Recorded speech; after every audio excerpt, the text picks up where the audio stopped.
Alright, so today we're gonna play a Firestrike Demolitionist, and it's gonna be slightly different than the other runs that I've been doing like lately, because I'm actually gonna play this on the test server, which means I do have access to specific monster frequencies that I can get that will be available once Fangs of Astrakan is out, and there's one that's gonna be very interesting for Firestrike.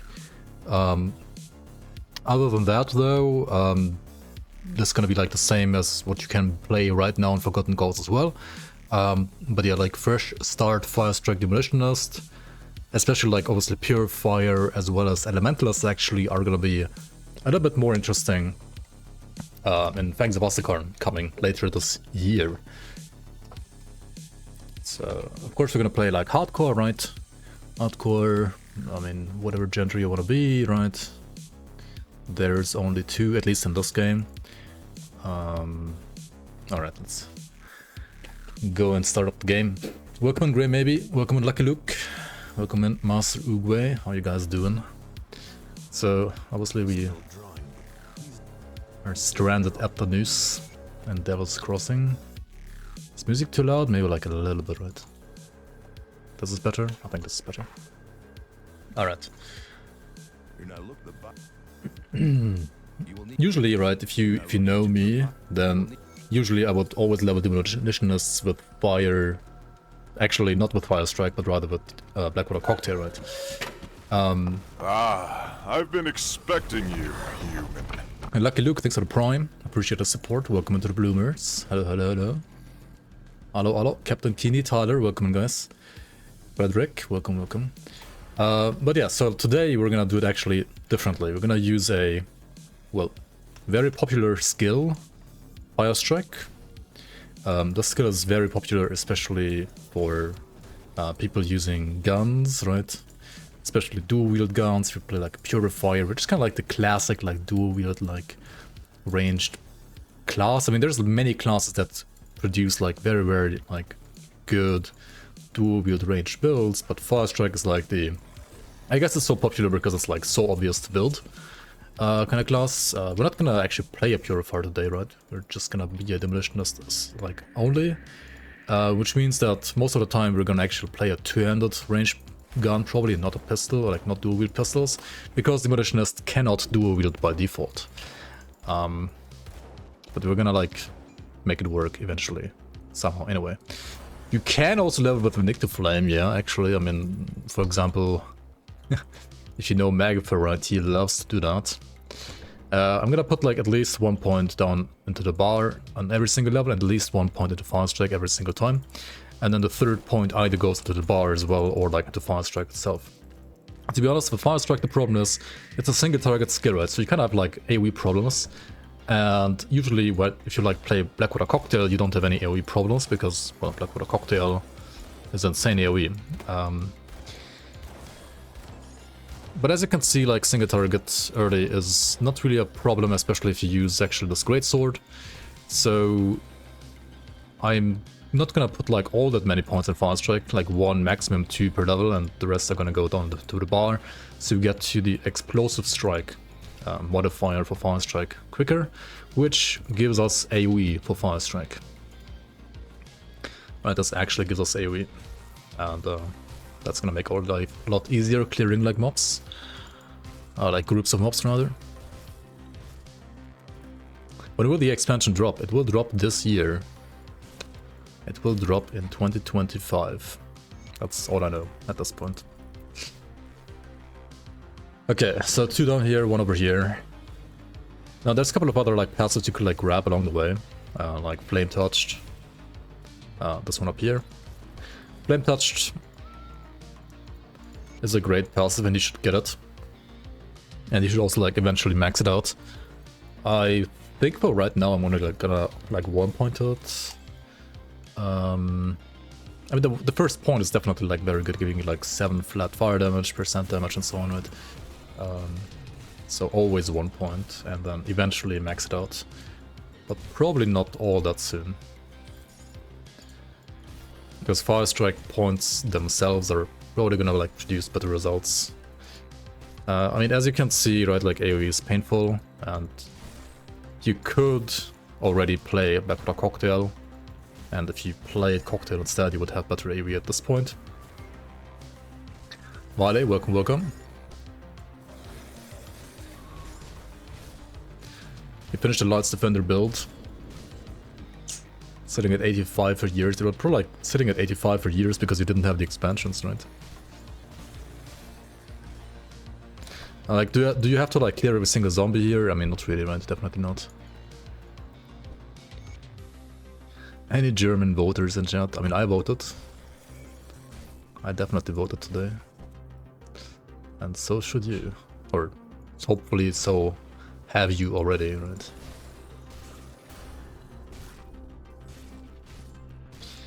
Alright, let's go smack this guy a bit more. We do have another level, so let's put like one in each here.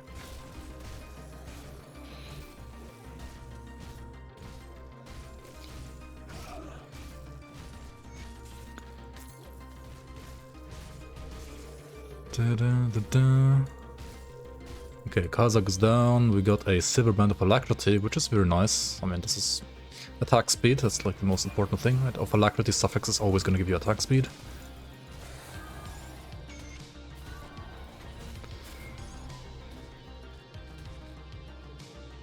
You didn't play the character? Okay, okay. Oh.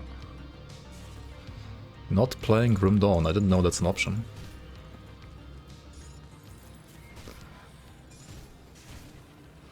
Fire Strike in 2025. This new Mac P35 is kind of a pain on Fire Strike. I mean, default attacking everything is gonna be a little painful early. I mean, Fire Strike is pretty much a default attack, isn't it? Once we get Fire Strike though, it's gonna be a little bit better.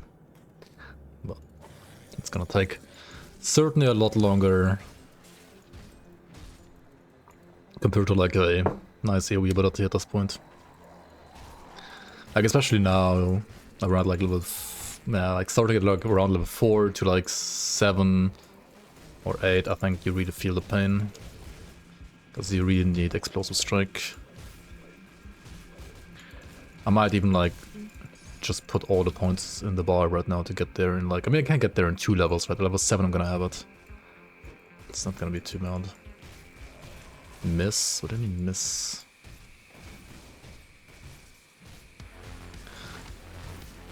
To be fair, single target against like this guy for example is at least acceptable.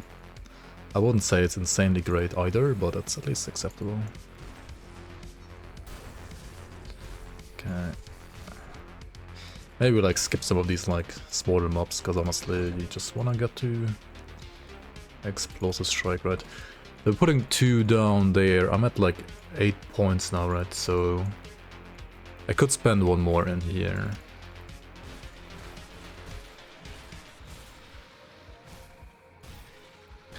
At least I'm gonna have like 1 point in Explosive Strike next level. I should probably also like spend the next couple of levels after that pushing more points into Explosive Strike rather than on Fire Strike. That should be better. At that point at least. A new Forge Guard build just dropped. Melee Fire Strike. Okay, is this a good gun? It might be a usable gun to be fair. You wanna play Pew Pew, right? Don't you? Ideally.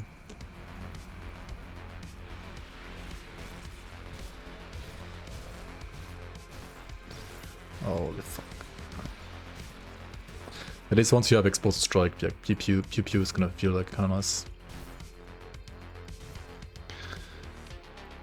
Does Fire Strike have a poor reputation historically? I mean... It recently got buffed. Let's say it like that. For a reason. I think in endgame it's actually not that bad, but like for leveling it gets outshined by many other skills, let's say it like that. But it is a level 1 skill, so you kind of want to be able to play it. This guy's stuck in 2020. Huh? It should be good now, like for endgame. I mean, obviously, like Saboteur and so on is like really good for endgame, like melee Saboteur. Like that's not a meme at all. But I mean, it's also Nightblade, and Nightblades are great at melee dual build stuff.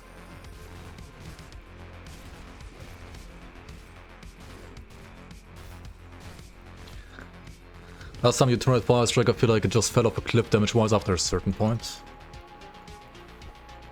Maybe you didn't have the right items for it then, I guess.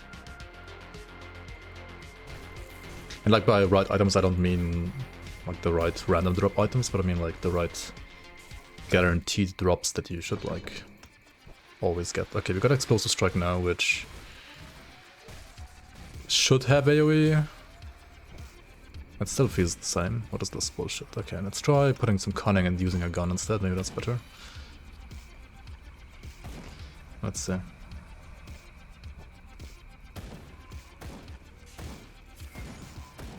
Yeah, one of the benefits of like using Fire Strike is usually you're gonna be able to combine it with the weapon pool skills, right?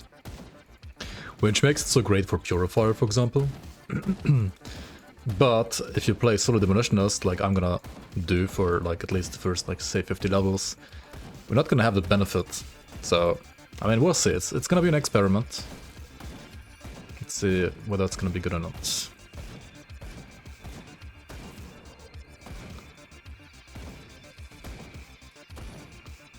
Bartholom is like, I mean, probably like the best 200 Fire Strike build you can do, or like the only you can do. Man, bear, pig, or pig, bear, man? That is one of the questions of all time. That is definitely one of the questions of all time. What am I, dude? I don't fucking know. You gotta be a filthy Inquisitor. I mean, you can be like other classes too that have like weapon pool skills, right? Okay, can they like buff the AoE of this? Oh no, it gets bigger with more points. We have to buff it ourselves.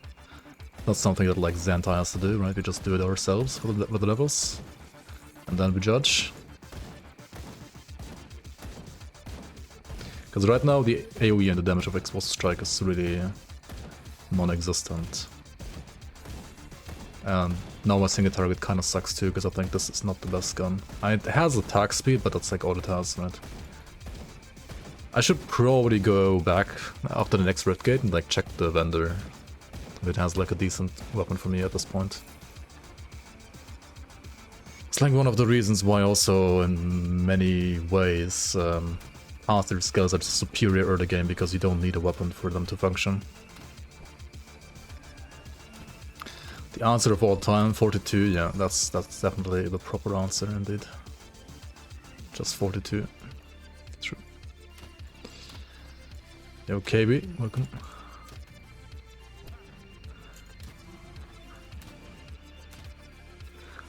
Unfortunately, I can't read Polish. I think that's Polish. But yeah, welcome, welcome.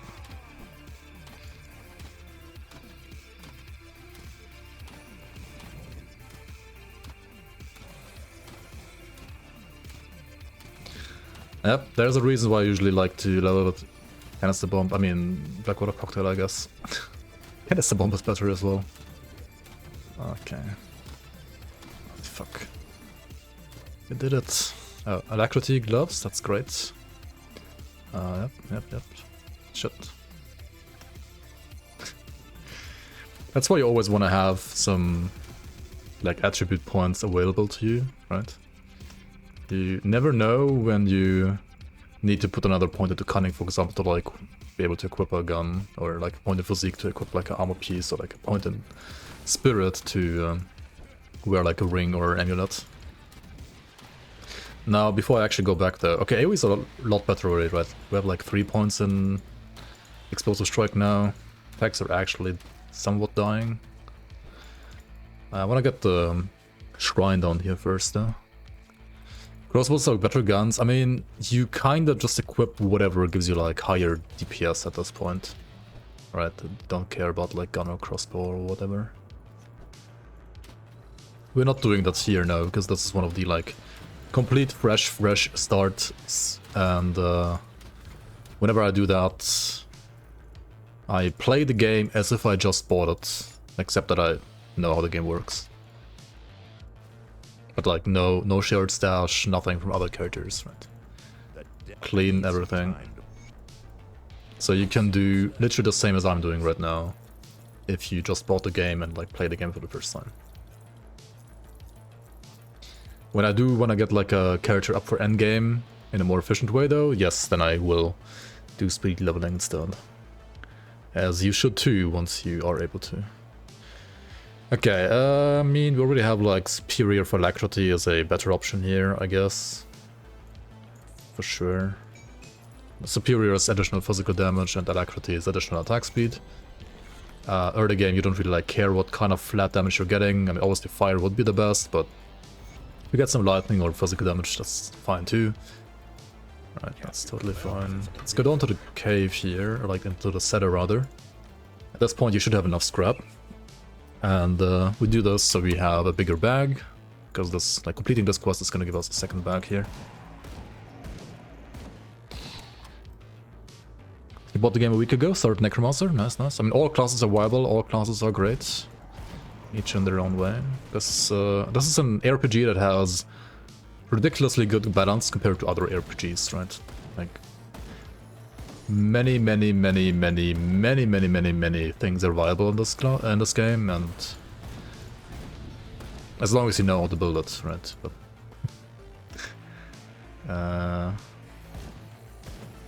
yeah.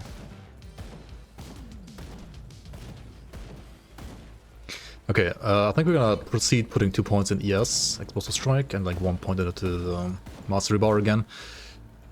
You might have noticed me getting 1 point in Vindictive Flame as well, right? This one down here. Vindictive Flame gives you total speed. Total speed is casting speed, attack speed, and movement speed. And the first point gives you 3% of that even. And after that, like, every point is like 1%. At least up to a certain point. Then it becomes like a bit less efficient. So you could also like put 1 more point there each level if you wanted to. Instead of like the second point on Explosive Strike, I guess. It's not too bad either. Also, Vindictive Flame gives you like a kind of like an AoE retaliation all around. Like whenever you get hit in melee, it triggers, and you have like this fire ring here around you, dealing damage to enemies, and I think also stunning them. Actually, no, that's only on this part, right? No, this is knockdown, not stun. Oh no, this is stun, but it's like a... Okay, it's only a chance to stun. Either way, it's a great skill for multiple reasons. Mostly the speed though. The other stuff is gonna be noticeable early game, but not any more noticeable late game anymore. Because like whenever it matters, it's actually not gonna stun what you would need to get stunned, and damage also is gonna fall off. There's like very specific Vindictive Flame builds though, but they're like rather rare and require like very specific itemization if you actually wanna like play it for damage. But it's possible, again, even that is possible. Like, respec is really never expensive in this game. I mean, it does get more and more expensive, but you also get more and more iron bits, right? And items are gonna be more and more worth to sell, so... Yeah, it's usually no problem. Ever. I mean, there is a world where you might run into the issue of running out of funds to respec, but usually that shouldn't be a problem. Respecting attributes, I mean, that's also possible, but it does require like a specific resource that you're gonna get later into the game. Okay, single target is kinda terrible with Explosive Strike, I guess. This is, I guess a problem with Fire Strike in general, right? Like, you wanna put like points into the main skill to have like single target, you wanna put points into the secondary skill to get like AoE. But even after the buff, like, neither of them, like, compete with Cocktail, at least, like, for the first, like, 10 to 20 levels, I feel like. Like, what is this? Do we even deal damage? Hello? Are we even shooting something? Am I even hitting this guy? We got another of Alacrity ring, that's nice. It's like acid damage, but I mean, damage is damage, right? And Attack speed as attack speed. Fucking Quinn build, yeah. Exactly.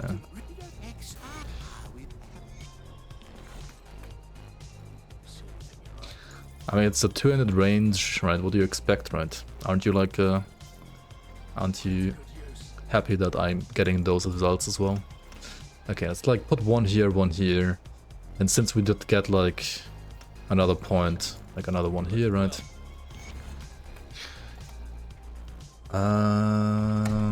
I guess we can like talk to him, but that isn't really all that necessary at this point. Gives us like a bit more XP, I guess. And like a new amulet. You should probably not sell the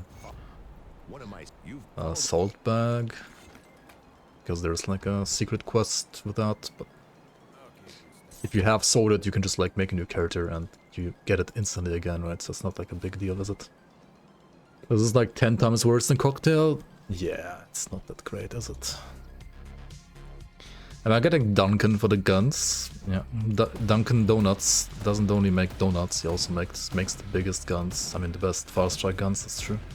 So yes, you should choose Duncan when you get to Burbage Outskirts and when you choose the Smith.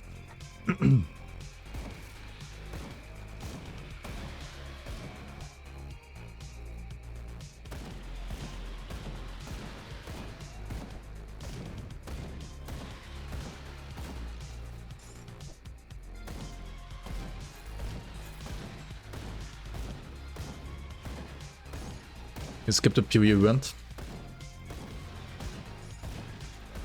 Same. Did we find the guy? No, right. Okay, so he has like 3 locations, right? Like one here, and one last one where he's gonna be. Ham on Dota 2. It's funny, I actually play Dota 2 as well, but fucking Magafer out of all people made me reinstall that game. The last time I played Dota 2 was in 2015 apparently. It's like, this week was my first time playing Dota 2 after like literally 10 years. Okay, we got an upgrade, right? Rare item, nice. You have to torture people online as Silencer. To be fair, I mean, yeah, Silencer is annoying as fuck, for sure. You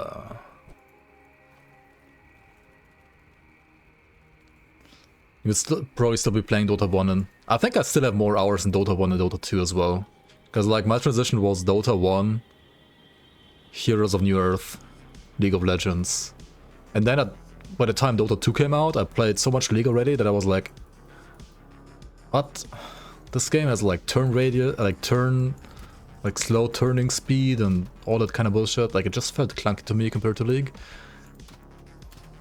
But I mean, I also like quit League in 2016-ish, so.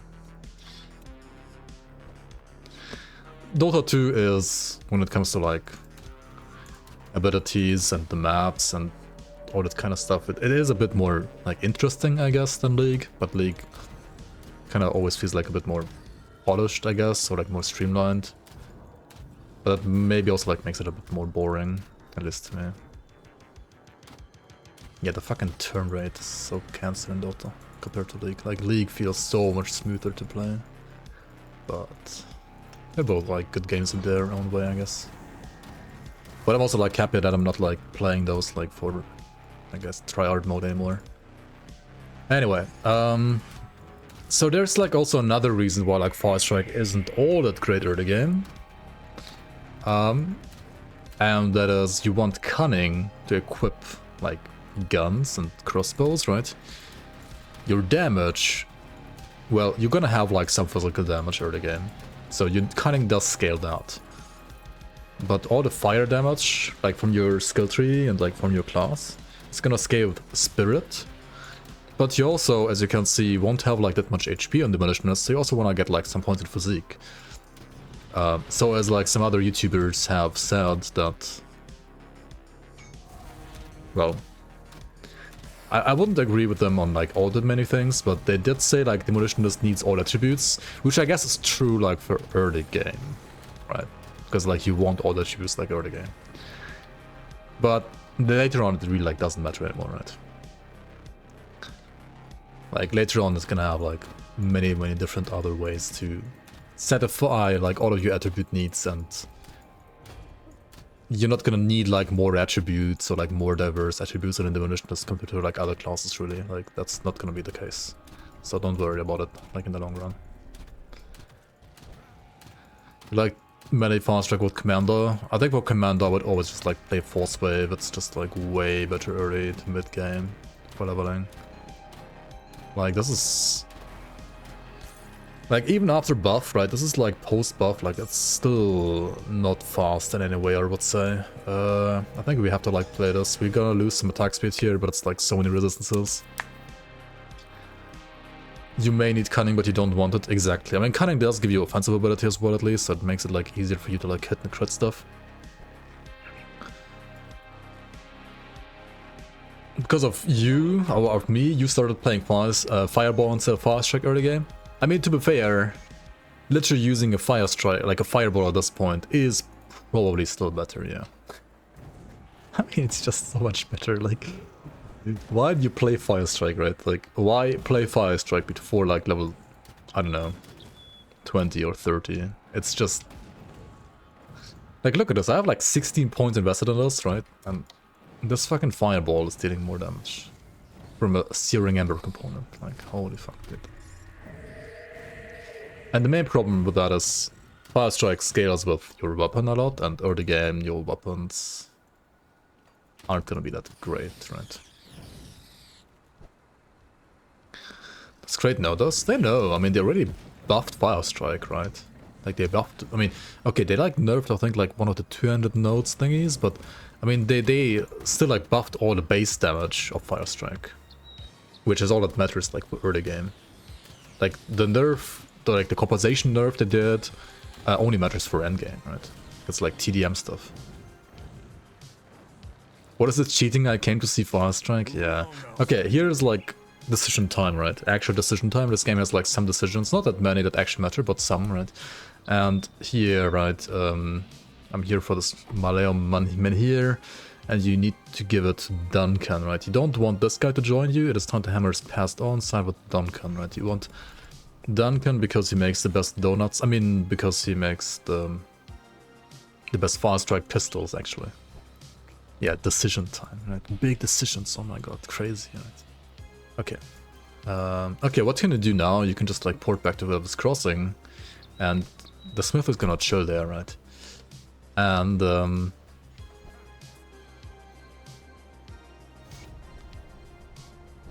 suddenly it was faster than me, even though I literally ported there. But yeah, hello, Duncan. And now he can craft you so-called double-barreled pistols, which do have like +2 to Fire Strike on them as well. I'm level 12 though, and also... Are you fucking kidding me? They both roll the same suffix, and both of them are fucking casting speed.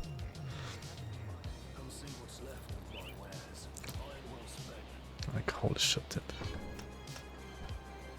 They need level 15 anyway, and I will have to like craft some more, I guess, if I get more scrap, because those are big bad. The casting speed will help you with Fireball. That's true.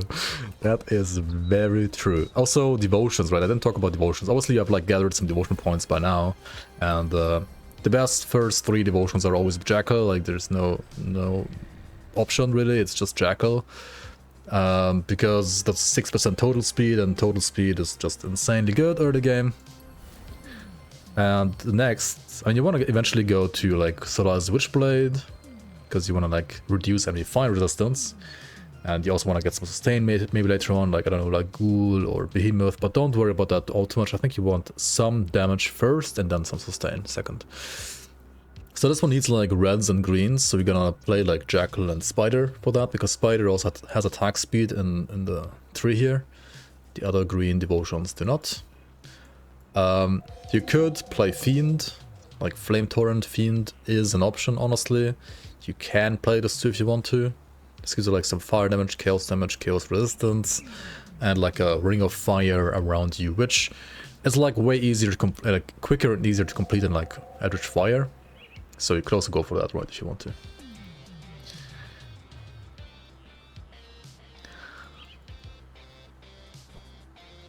It's a Fire Strike leveling stream. It's not about two-hand or one-hand, it's about Fire Strike. So I'm gonna play the pistols. Like, dude, right now, even one of the pistols is Pyrotechnic Masters of the Imperial Army. better than a two-hander. Demolitionists are part engineer, part sorcerer. They were used to break enemy ranks and breach fortifications with their devastating array of explosives and destructive magic. They usually prefer to fight at range, engaging enemies with guns, traps and explosives, but they can also be proficient with melee weapons. Definitely proficient with cocktails. And fireballs. Thanks for the resub, Blender. Appreciate it. How you doing, man? Welcome in. Welcome back to the Bloomers.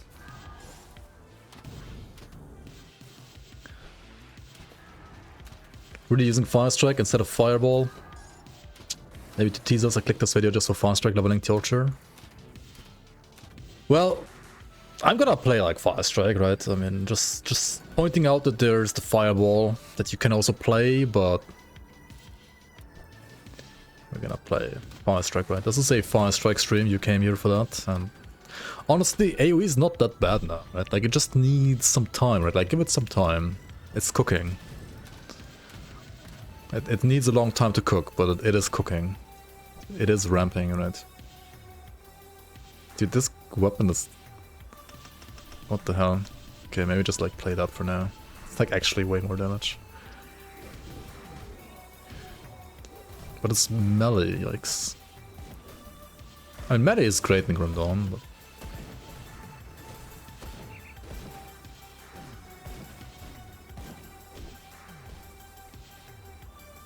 Dual wield is better than two-hand, for example.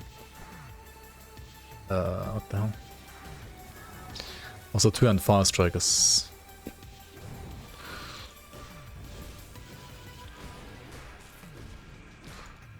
I can do it, come on! Holy shit. Okay, to be fair, these guys are always a bit tough, right?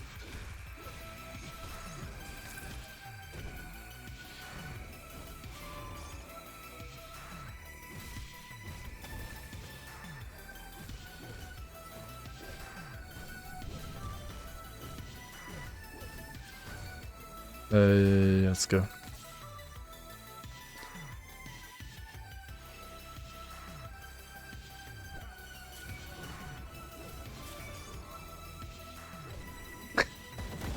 I did? Well, I usually try to respond to many things, like most of the stuff. Ranged Fire Strike? Yeah, once I get like a good ranged gun, I'm gonna go ranged again, I guess. Or once I'm level 15 and I can equip the craft guns. Hopefully I find some more scrap until then, so I can craft some more that aren't complete dog shit.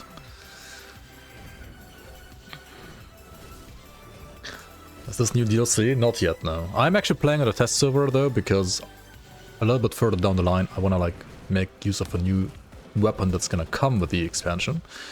But until then... Wait, I don't need to kill this guy, what am I doing? Just a waste of time to even go here, to be fair. Unless you're playing Storm Totem, right, then you wanna kill that shaman. Yeah, we need to cook to help us cooking Fire Strike, to be fair.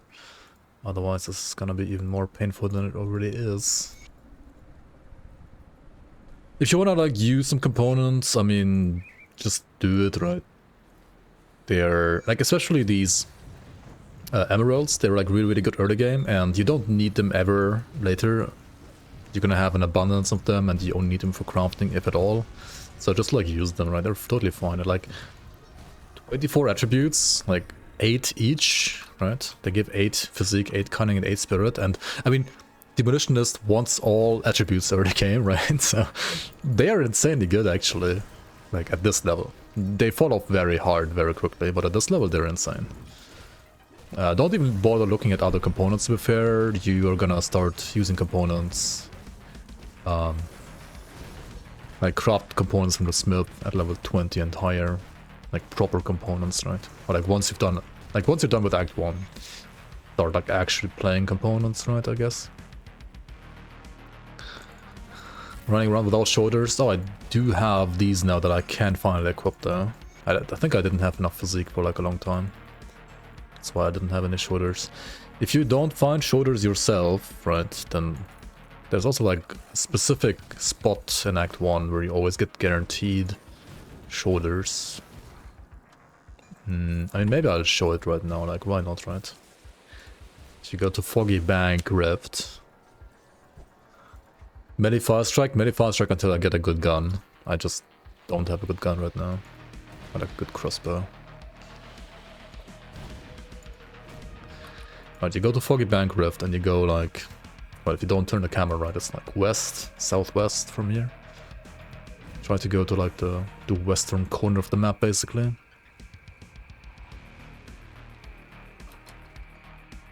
There's even a totem here. Interesting. I mean, sometimes at least. Don't die to totems though, right? Don't even die to this.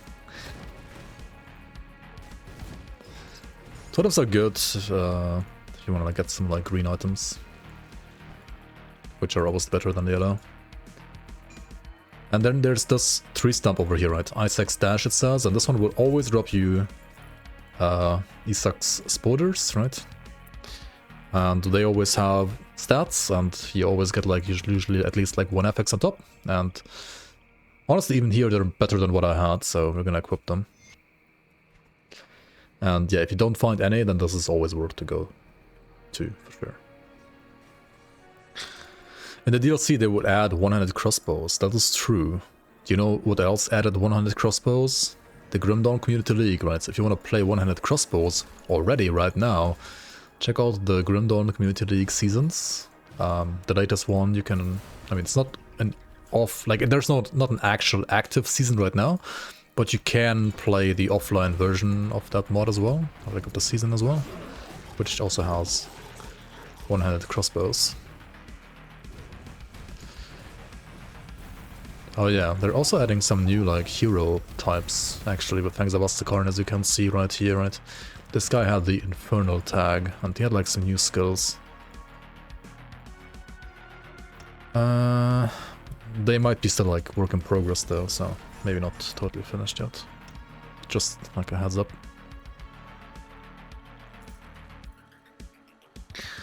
Alright. Did we get an actual good gun? Not really, right? And these guns... They have casting speed, why the hell? Don't understand why Grim Dawn doesn't have stays for mages like Titan Quest. Well, Grim Dawn, or like the developers of Grim Dawn at least, decided that staves don't fit the setting, I guess, of Grim Dawn. They wanted to have something more steampunky, which is why guns are basically staves in a way, if you like use a caster gun, which do exist.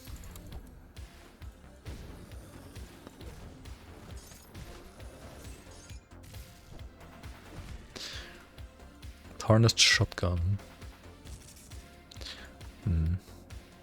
It's actually the best gun I have right now, even though it's yellow. It's interesting. I mean, Grim Dawn has weapon swap, so you could like put another gun here and then, you know, switch between melee and range if you want to. Or, well, switch between Fire Strike and Fireball if you want to.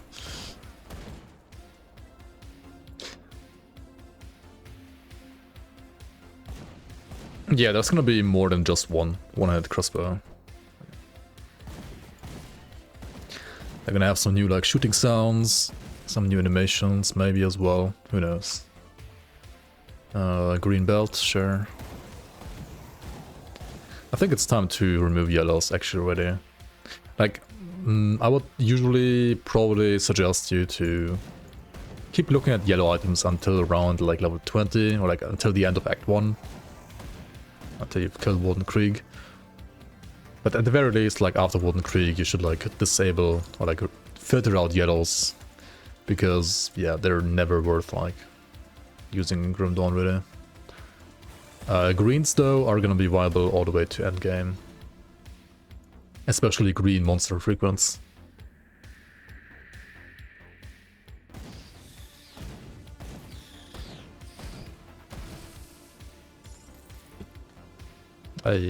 Fire damage on boots, let's go. Do they have movement speed? They don't. I mean, ideally you want movement speed too on boots, but I guess movement speed on boots is not quite as important as, say, in Path of Exile 2, because you have like many other ways to get movement speed in Grim Dawn 2, and well, you have a movement speed cap as well in Grim Dawn, so it's still nice, especially early game, to get like off haste would be the movement speed suffix for boots.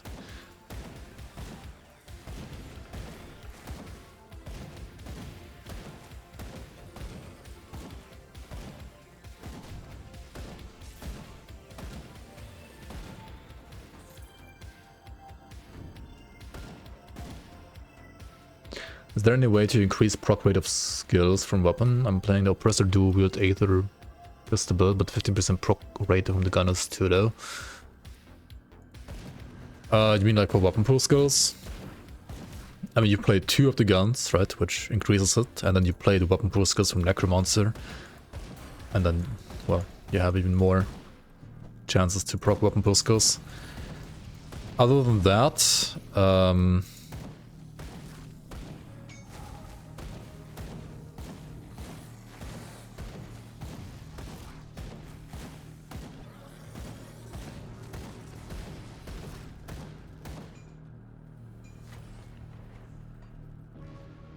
Fangs of Astakarn is gonna have items, or I can use skill modifier type on items, which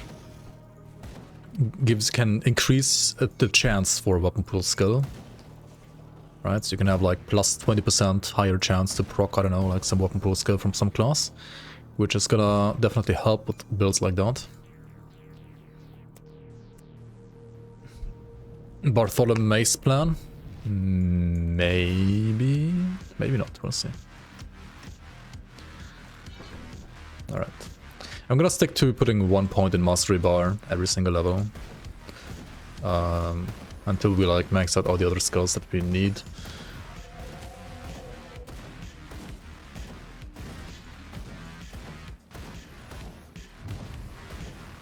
Because you wanna keep up with attributes and HP and so on.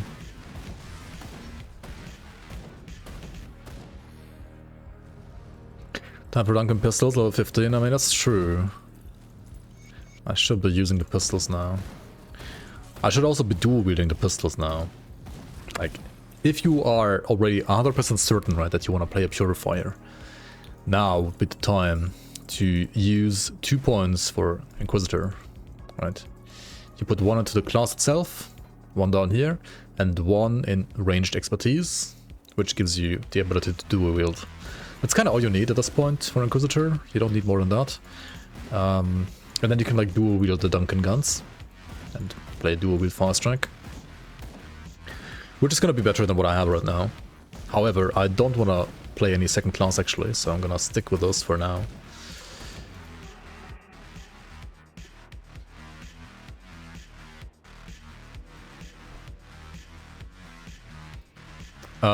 But I'll probably still craft another gun, like try crafting another gun and see if we get some good effects. And if we do get a good effects, like even using 1 single gun might be already better than what I have right now.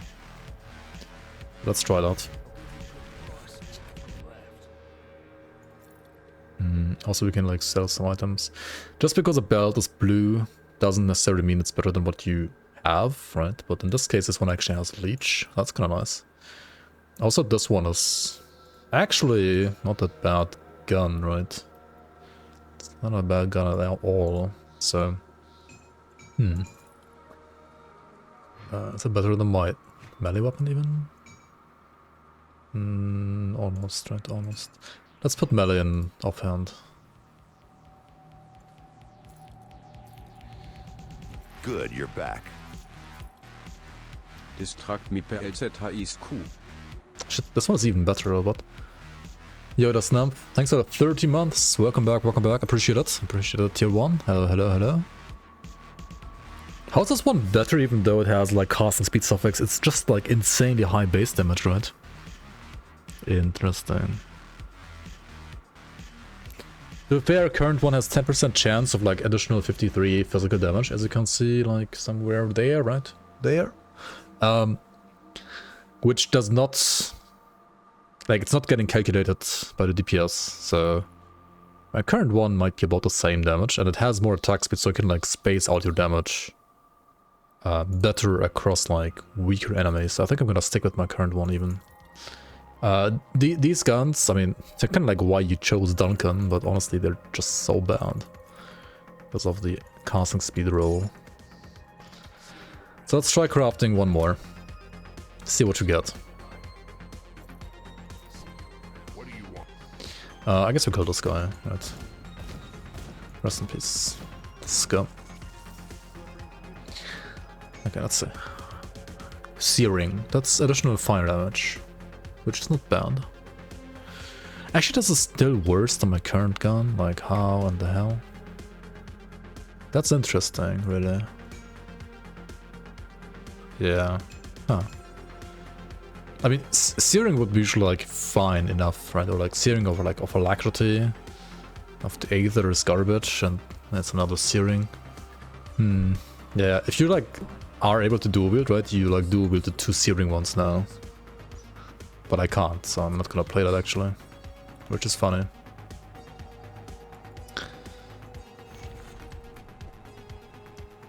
Shopping will give you better results. Possible. I already did buy like one of the guns that I was using earlier. But we do have like 2 shops now, so let's check out like 2 shops. You had one job, Duncan, yeah, exactly, and you already failed it out. This one is too expensive.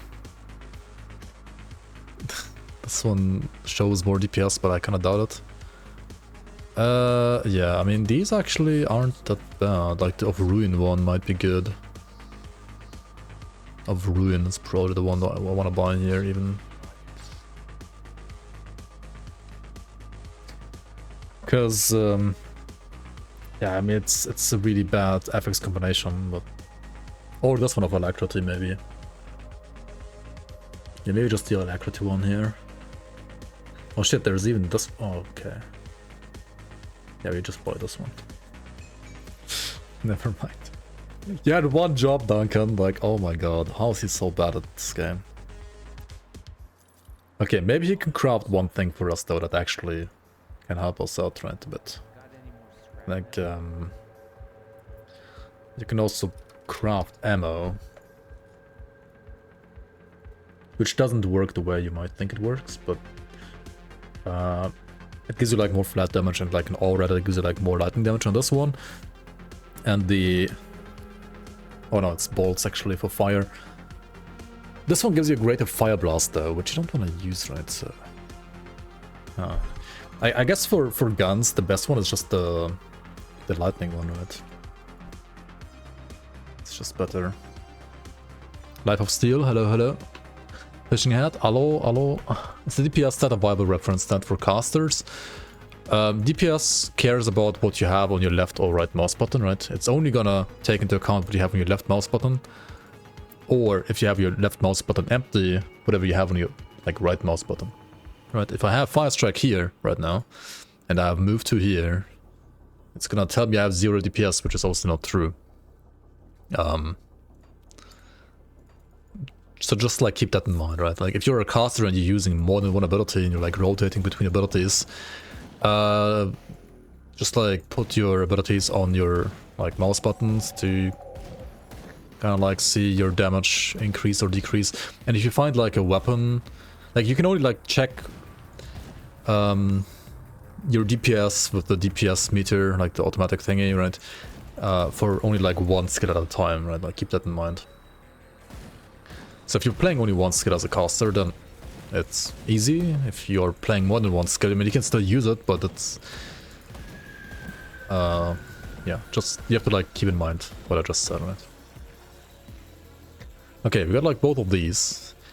We're gonna like put 1 point in Vindictive Flame now, 1 point in Flame Touched, and 1 point down on the bar.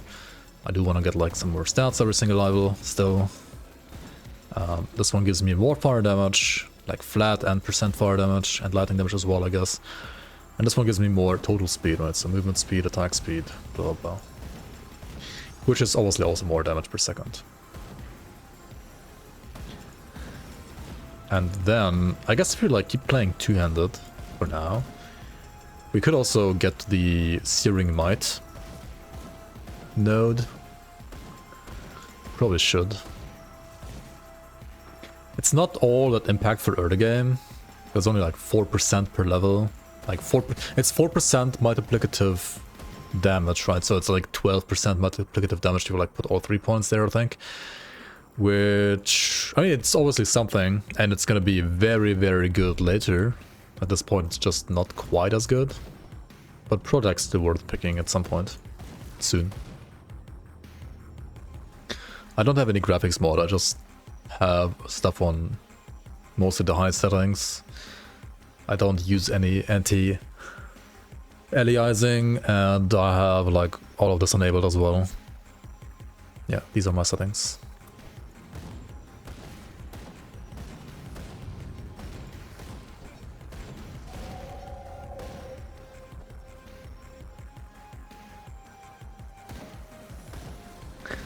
Shit, yeah, I didn't change the YouTube thing. Right. Thanks for reminding me. There we go. Thank you. Fixed.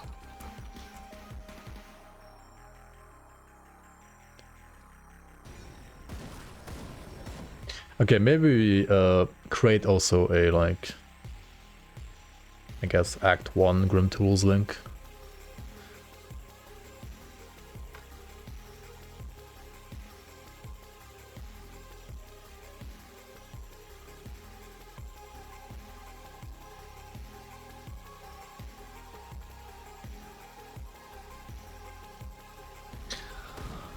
Devil Touched ammo can be good if you find it early, yeah, and otherwise I think Hellbane's ammo is what you just play. It's lightning damage, not fire damage, but it's honestly just better than the fire damage one. At least until like level 40-ish, I would say. It's gonna be the best. And then eventually you kind of want to play Silver Core bolts now. Like Silver Core bolts got buffed and they're kind of crazy now, I think. They're actually pretty darn good.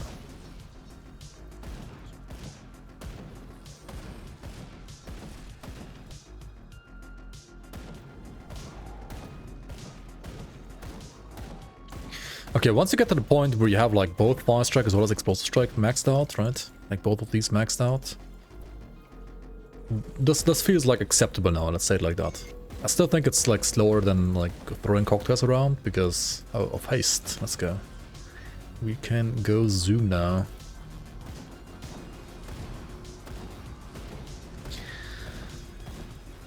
But it's acceptable at least. Weaker than Penalty? I mean... I don't know about that actually. I think it's like almost the same. I mean, maybe like...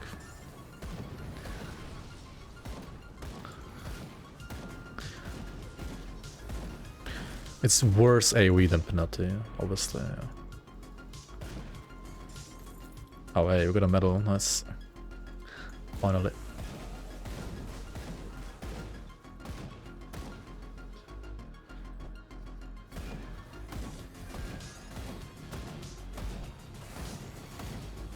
Yeah, we're gonna get like some pretty nice monster frequencies down the line.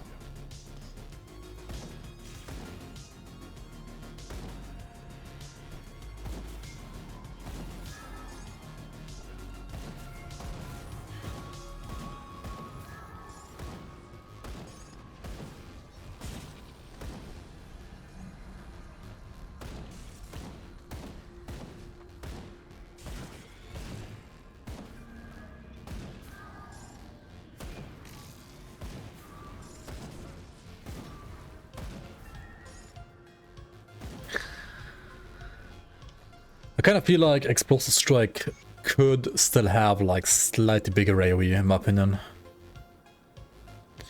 Okay, and I guess we can like do this for one level. max out the Searing Might next level.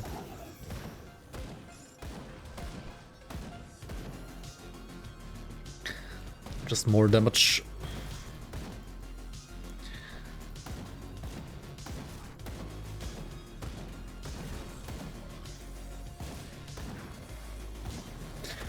This yellow item really shows you the power of vendors early game, right? Like early on, if you don't find a good weapon for your build, if you are a weapon damage based build, check out the vendors in Devil's Crossing, which is also like why it's so important to rescue the vendor in like Foggy Bank, right? Like it's kind of crazy, right? Like his weapon is actually better than the Fire Strike guns from Duncan. Unless you're dual wielding, I guess the Duncan guns are like slightly better. I mean, they will definitely be better for dual wielding, but we're not doing that right now. Stunjaximo's fresh start. That's another thing I might want to check out actually, to be fair. Stunjax triggers me though every time I play it. Because Stunjax, like the randomness of like where the projectiles fall is just not my favorite, let's say it like that. I mean, the stats on us are pretty good, it's just no attack speed.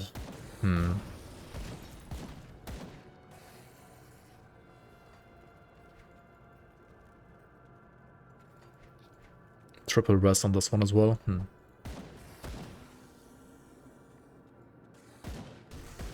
Conversion for explosive strike is also pain. It is physical damage by default, yeah. I kinda wish like explosives... Wait, did this...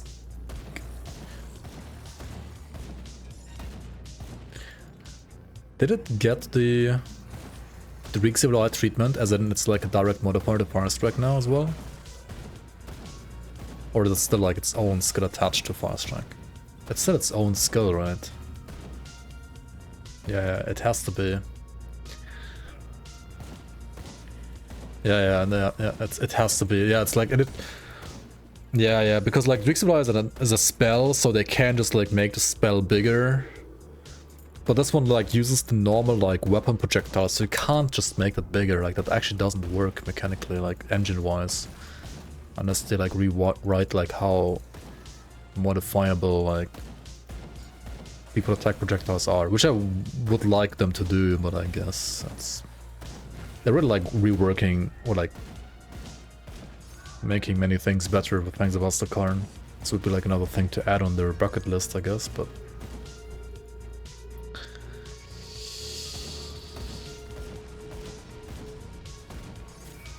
Thicker bullets, yeah.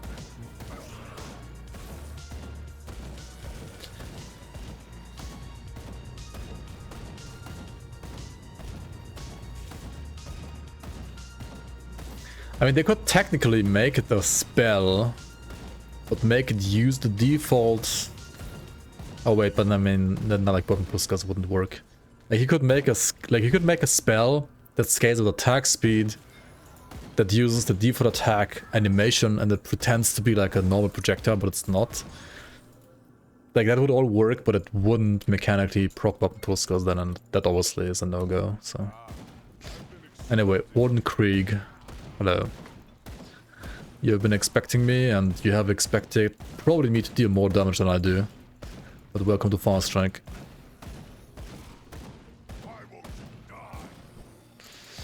Dude, the Re-Civil Eye already would have been like finished with stage 2 at this point. I'm not even joking.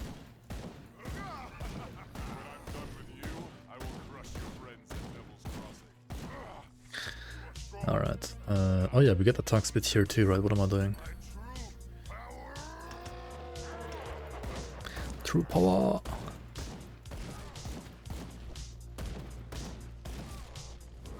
Jesus.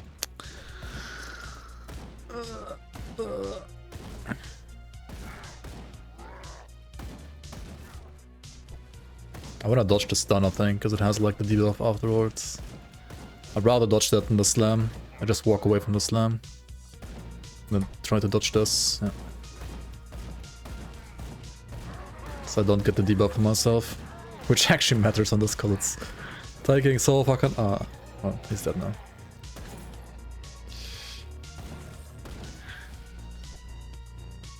Pew pew. Your rule. Hello, hello. Pew pew pew pew pew pew. Okay. Kraken Rush or Witchfire before? That is a question of all questions indeed. If you already know, right, if you already know you want to play two-hand and nothing else ever, then I would say Kraken Rush is actually better. If you don't know, then Witchfire Rush is better. I mean, or just playing the... I think I want to use these now though.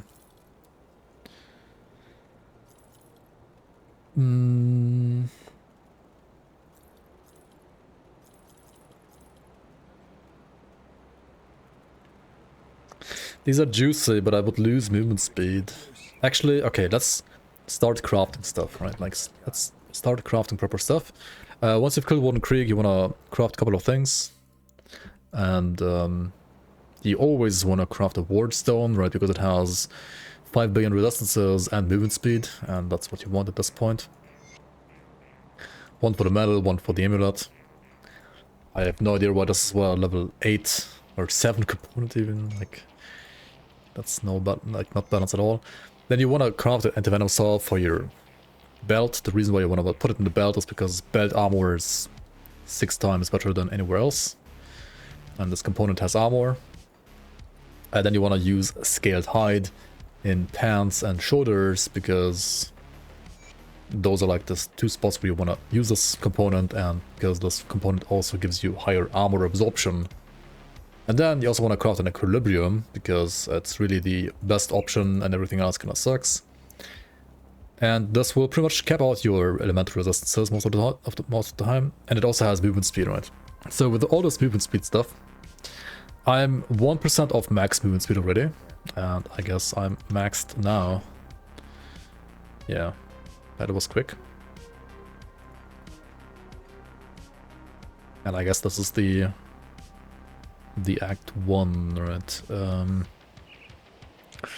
Now for helmet you can still play this, for chest I think at this point you also play this, and for gloves you don't get, like, scavenge plating I think is never ever worth like picking, it's just terrible. Devil touched ammo though is nice. This stuff is, yeah, we don't have anything for these two right now. And you want to put like scaled hide here, and here you want to put like consecrated wrappings, which we're gonna get later, or unholy inscription, for example, that kind of stuff. Boots, you can kind of put whatever you want, really. If you are lacking movement speed, you can put Mark of the Traveler. Otherwise, you could like craft another anti-venom salve too, honestly, as well. That's perfectly fine for boots. Let's do that, why not? Yeah. Okay. I mean, that's it. Sure, boobs, I mean boots. Whee. Also, if you do go Inquisitor now, right? This skill gives you more maximum movement speed now. So you can get, well, even more than 135. Purifier's looking juicy, not gonna lie. It is looking juicy, and if you regret putting some points somewhere where you don't want them, then you go to the spirit guide and you respec here. Okay. Yeah, this is, I guess, juicy enough. Weapon is obviously yellow and kinda, yeah, could be better, but flippin' Dunkin' Donuts' weapons aren't any better either, apparently. Yep, ranged expertise allows it to go over 135% movement speed now. You go to Forgotten Gods real quick, pretty much always, as long as you have the expansion at least, because you want to get your rune augments, your like movement skills as soon as possible. Like one evade is not enough, right? You want more movement. You want to be quick. This is an ARPG, right? It's not a flippin' CRPG.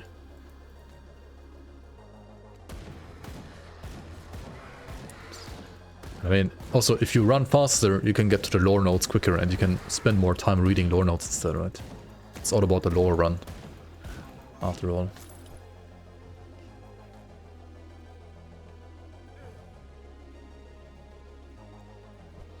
Okay, check out these vendors. Check out these emblems. These metal augments. They give you like different options, right? Can use Vanish, Leap, Charge, Rift Tear. Some of them do require a melee weapon only though, so keep that in mind. And yeah, I think in this case we can actually side with the Cult of Soleil.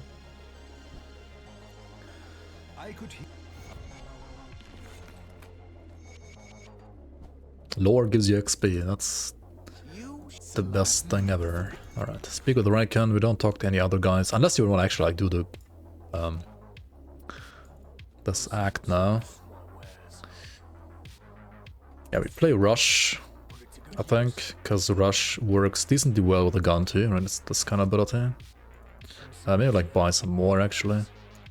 Okay, just so like whenever we do find a better metal, we don't have to like go here and buy the emeralds again, because if you do switch metal, you have to reapply your augment. And also if you like switch your augment, I mean your component rather, you also have to redo this. And since I crafted so many flippin' guns, I don't have enough scrap for the flippin' thing here for the bridge, which means we have to go scrap hunting. Oh my god, we have to be a scrap hunter now. Wait, how much money do I need for the bridge as well? Do I not have enough money as well? Shit. Stuck in Act 1. Okay, 3k. I mean, okay, if you're like stuck here, right, you can also like play this act instead. But let's go get some scrap real quick, right? We need 3 more scrap, I think. 6 scrap. So if you do run into this scenario where you don't have scrap, you just go to the old dump real quick and you have to like check out some of the piles here. Ideally, you could also like reset your game so they respawn. Or you go into this cave if you haven't already. And in here should be a couple more scrap piles ideally. You could also try to reset the vendors, yeah, to like just buy more scrap from the vendors, that's true. And how's there not a single scrap pile here, huh? No, there's one. There's 2. No scrap, what the hell? Scammed. Isn't there like always 3 in here? 3 piles at least? No? What the fuck?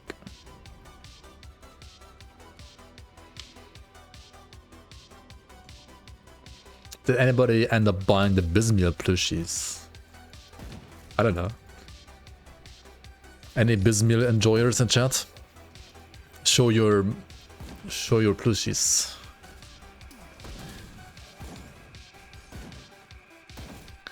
No scrap here.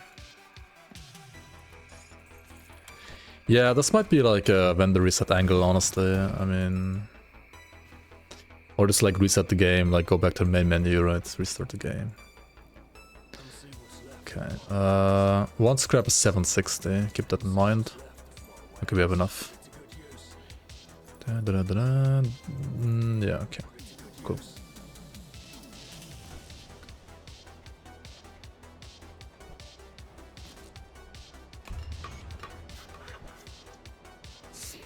I'm kind of sad the crate plushie wasn't a thing though. Like, the box would have been much cooler.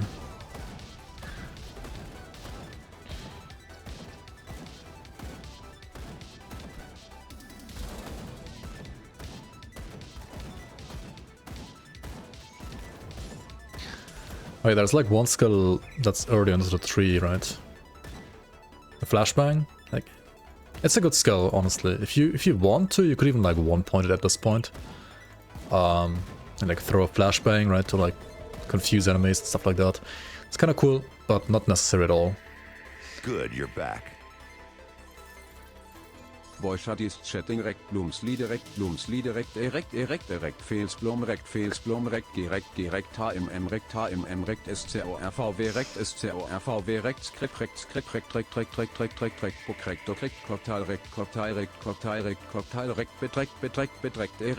erect lokal rect mat gelot rect erect fails Blum rect gerekt HMM rect lokal rect Skodroll rect E.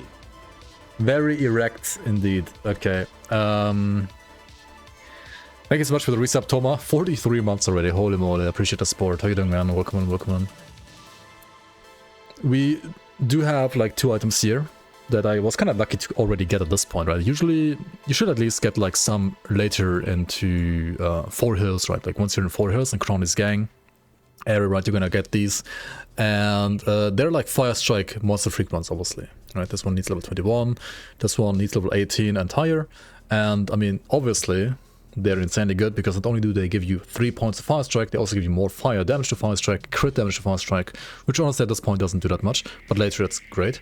And it converts all lightning damage to Fire Strike. What lightning damage, you ask?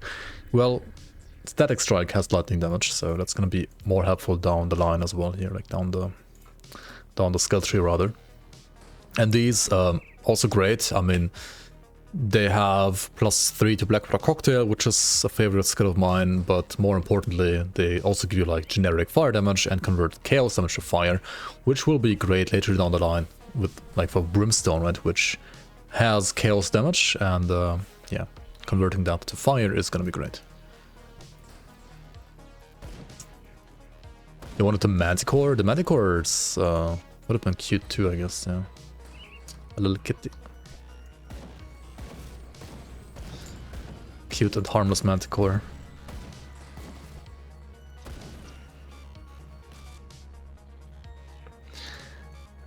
Get this quest, go down here, get the shrine in this cave. Yun, welcome in. Off topic, may I know if I need to finish all characters' difficulties? Normal, Elite, and Ultimate. You do not have to finish Elite. You do have to finish Normal, obviously, first, right? Because otherwise you can't do anything. But finishing Normal... Or like, well, defeating the Logorian in the Necropolis unlocks Elite and Ultimate, right? And... well... I think you should also complete everything in Normal, because it unlocks all the factions, and faction reputation is very, very important for endgame. Or like, honestly, like for stages of the game, it's like really, really nice to have like decent state, like a decent standing with factions, so you can like buy items from them. And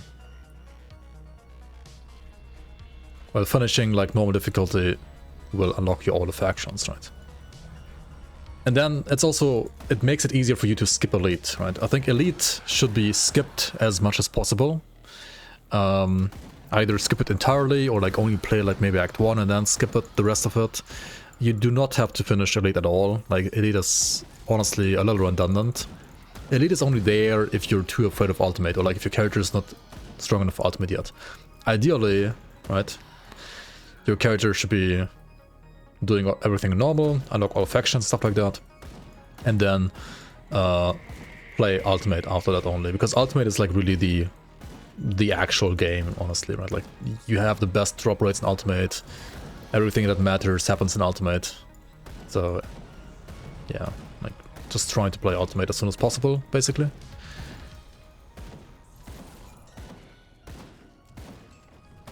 This guy is, I mean, I am maybe like a little bit ZDPS right now, because my weapon is not the best, but this guy is also tanky as fuck, so he always is.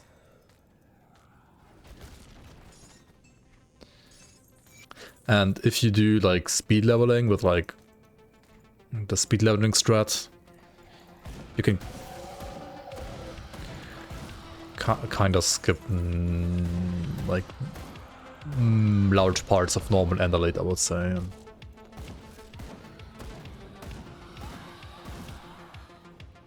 I kind of wonder like how actual speed leveling is gonna look like in things of Astakarn. Whether or not we're gonna get some like insane new leveling items or not. Gore stack is the way to go, starting in Ultimate level 1. I mean, you can do that, it's not easy though. Certainly not. Are there any quests that provide attribute mastery point stuff? Yes, there are some, but if you do that same quest in Ultimate, you will get all of the attribute and like all of the quest rewards from normal and elite as well, right? For example, the Kasparov quest in Act 1, right? Or the the quests with Lutra, like with the ghost and the harpy, right? Those quests give you like skill or attribute points, or like the hidden path as well gives you like skill and attribute points. But if you do, for example, hidden path and ultimate, you will get all skill and attribute points from elite, normal, and ultimate if you don't have those already, right? So yes, you can do them on normal and elite to get them a bit earlier, but doing them only once in ultimate will give you all the points as well. That is a rather recent change, like a year ago. Yeah, they did that change. It's a good change.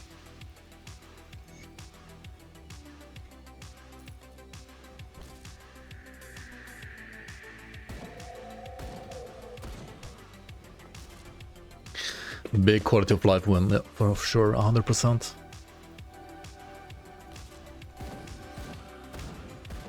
Is there a way to shoot 100% of the time duel with both guns at the same time? Yeah, with weapon pool skills. Yeah.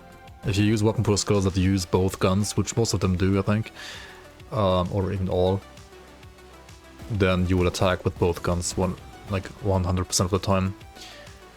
The chances to use, like, if you don't use any weapon pool skills, right, it works like this. It's like a 25% chance to use your left gun, 25% chance to use your right gun, and a 50% chance to use both guns when you're dual wielding. But if you use like weapon pool skills and your combined weapon pool skill chance is 100%, then you, well, force the character to like use both guns on every single attack, which is a big win for dual wield characters for sure. Like, not only do you get whatever bonus damage the weapon pool skills do, but you also just simply like force your character to like use both of your weapons every single attack, which is great.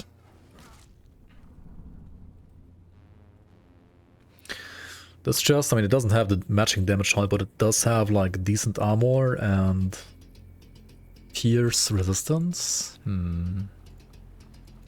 I kind of want to use this just for the armor, I guess. 50% chance to jam your gun. Or you just play the fortified AA from the quest reward, I guess. That's fine too, honestly. Balthazar, the guy we just killed in this mine, honestly has a decent medal for Demolitionist as well.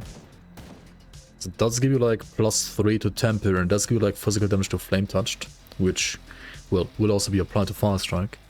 So this is a nice upgrade. You have to reapply this, and to get the ward stone back, you kind of want to not craft another ward stone, right? You want to just keep it, so you go back here and grab it, right? Okay. I think we sell this stuff except for that. Don't need any of that. I'm selling the blue gloves as well because I don't have any attack speed. Okay.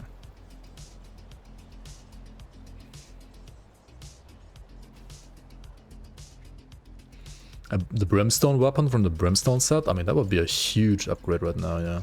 That's a blue random drop though, so... I mean, maybe we'll get it, maybe not, we'll see. And Brimstone gun is like the best you can have at this point, I think, right now. But it is random. So yeah, I'm gonna actually equip this one, so that's fine.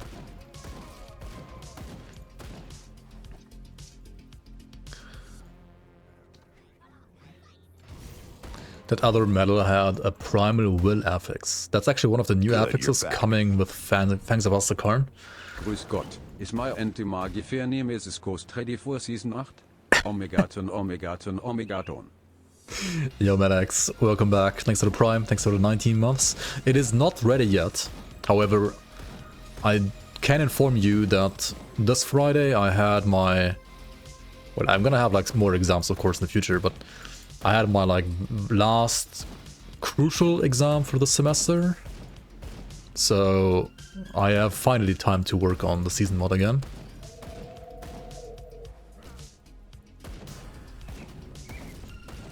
Which means, yeah, I can probably like make your character like next week. We'll see. Extra damage to Megafer. Isn't everything in this game extra damage to Megafer though? Kind of is like that sometimes. Okay, we equipped the new chest, and this time I actually use ancient armor plating. It's one of the more rarer components, but don't be afraid to use it, right? If you're gonna find some more eventually, and also if you really want the component, you can just like take it out while the inventory, right? And this also increases your armor absorption. You want to get to as close to 100% as possible. Sometimes though you do want to use a different like armor component on the chest, and then you would only have scaled height on pants and shoulders, which I don't have yet. Like I don't have the scaled height on shoulders yet. And those two together will already give you, I think it's 92 or was it 98%. So that's like a decent enough number. But yeah, I do see like many new players not even knowing about armor absorption. And yes, it's kind of a hidden stat, right? Like you don't see it unless you hover over armor. That's terrible clarity in my opinion. Maybe they can like change it at some point. I mean, they could just like put it down here as like another stat, right? Like what the fuck, why is it not like its own stat on the page? Why does it have to be like unnecessarily hidden? And what armor absorption basically does is if you don't have 100%, your armor is worse than it should be. And by default the armor absorption is 70%. So you take, like you absorb 30% less of all physical damage that you take for like no reason other than you not knowing the stat exists. Because it's also like kind of easy to fix it, right? Like you just put 2 scaled heights and that's it. From now on we're gonna put 1 point of flame touched and 2 points down the bar until we get to static strike, I think. And then it's gonna be like 1 flame touched, 1 static strike, 1 bar. And maybe also like more points vindictive flame actually. I should like go 1 1 1 maybe. Yeah, not sure. Because while I do have max out movement speed, vindictive flame still does give me more attack speed as well, which obviously is also great to have. Oh, these gloves are nice. Zed's gauntlets are always very nice to have, to be fair.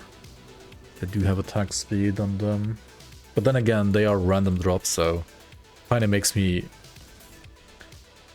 not want to use them for the sake of the guide, or like for the sake of the playthrough. Because it's gonna be like a bit harder to replicate, like using blue items, of course.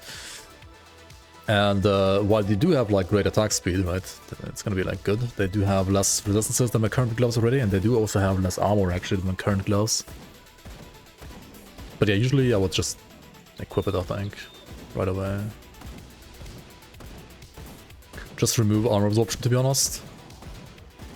Yeah, it's like the way it's implemented is a little weird.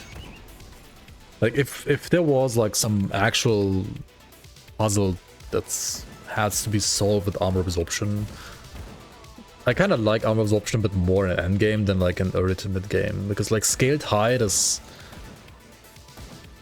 it's so cheap to like just craft it, and if you don't know it's important, then you are unnecessarily weak, and if you know it exists, then you're like almost unnecessarily strong, like defensively.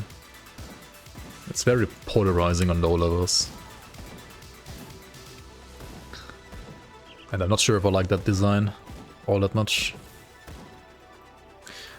And it's like an ancient Grim Dawn design, right? Like it's in the game since like forever. Like both armor absorption as well as scaled height exists since, I don't know, the beginning of Grim Dawn times, I feel like. It's just like nothing they ever bothered changing, I guess. Ancient evil. Armor absorption is an ancient evil, I guess you could say that. I mean, it's literally like 2015 design, right? It's like, or something like that. Ah, got the high ground now, bitch.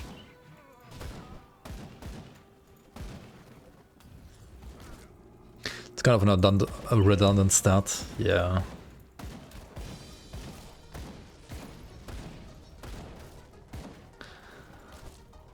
Like, even if it does exist in the future, it could be a little bit more interesting, maybe.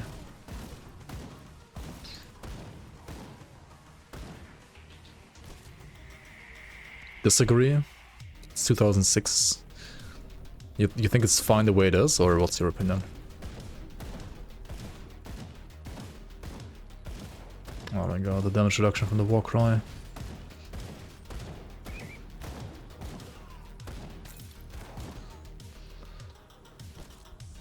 Makes you consider options versus alternatives like Chains of Odoron or Kyrian's Soul. Does Scaled Hide actually do that? I don't know, I've never had the option. Like, I never put Scaled Hide in my chest, I think.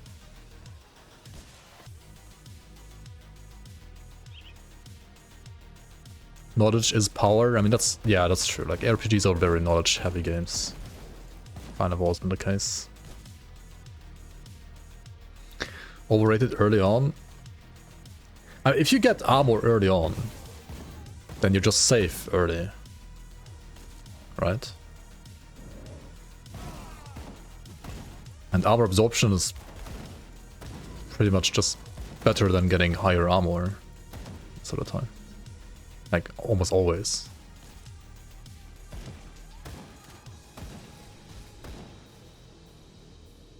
Like, armor absorber is crazy good, I think.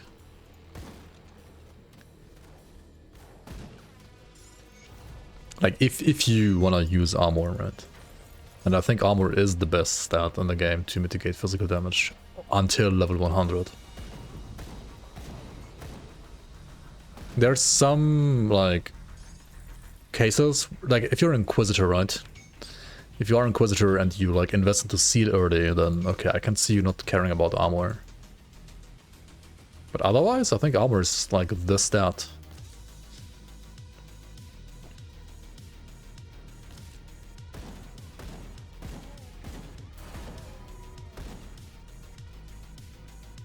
I mean, to be fair, they did nerf, like, physical damage across the board in the game on, like, recent patches.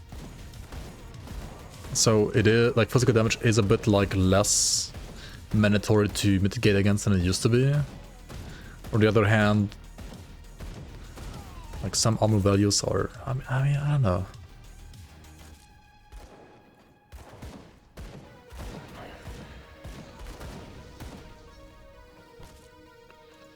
Base armor rating is fine as long as you keep your items to level.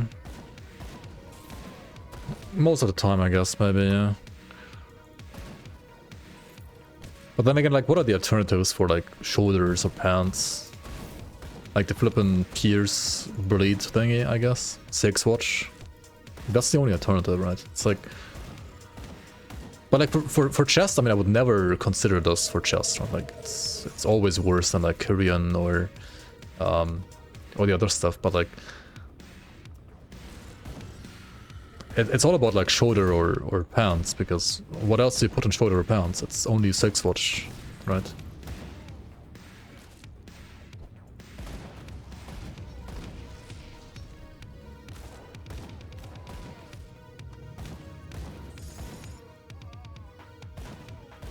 Sex watch is maybe a thing too, I don't know. But in Grim Dawn it's called a Silk Swatch. It's a component that gives you pierce and bleeding resistance. Mutated scales, dense fur, and...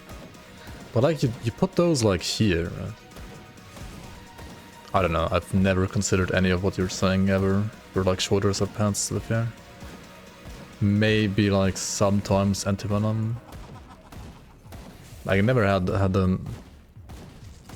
happen to me. Like literally never I think. And mutated scales is HP, right? I mean, I don't know. I feel like you're swimming in HP in this Grim Dawn. Like, the first like 20 levels you're not really swimming in HP, but then like you swim in HP in this game. Like, you have so much HP. At like between level 30 to like 80 you have usually way more HP than you need. Endgame it's another thing, but like endgame you don't use any of those components anyway, right?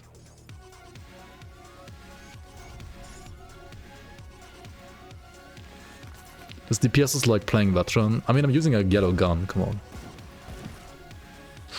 Hey, why are you using a yellow gun, Mr. Streamer, I guess? It's a good question, maybe. But it's okay, this one is like slightly more damage, finally.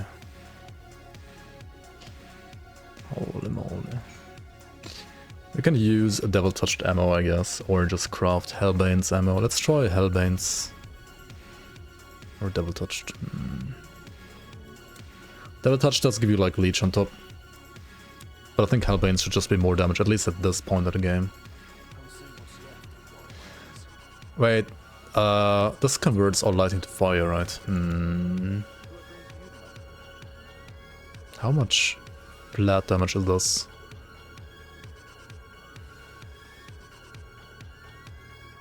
It's like more flat damage, right? You convert all of that to fire anyway. Pretty sure that's still better.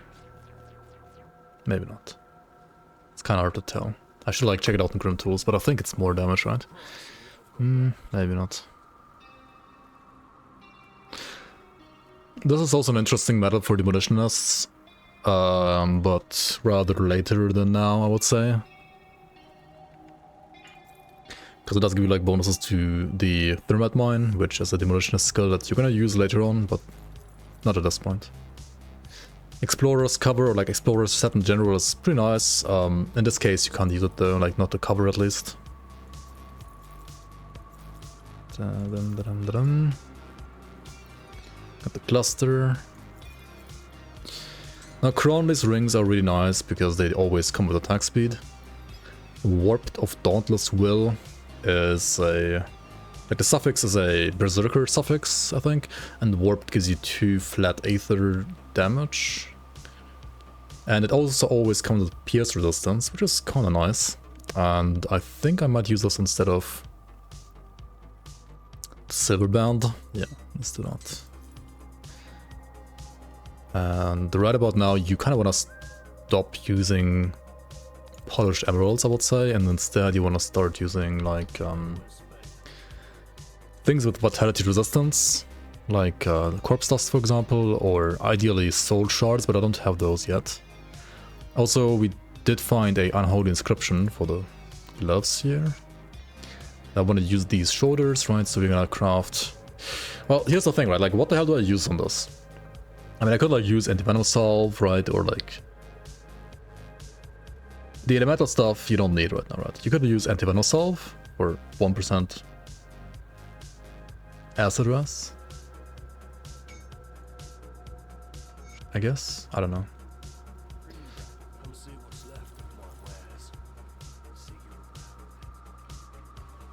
Juggernaut Witchblade, it is the Chaos Mace, I guess, yeah.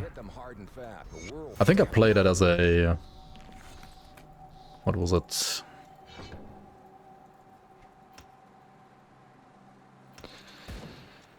As a Pyromancer, actually, but you can play it like on many different classes. 6 Watch fixes Pierce and Bleed Res. Yeah, you can play 6 Watch here, I guess. But that's the other thing, right? You say like you don't need armor. I say you don't need Pierce and Bleed Res. Okay, maybe you do need Pierce Res against skeletons.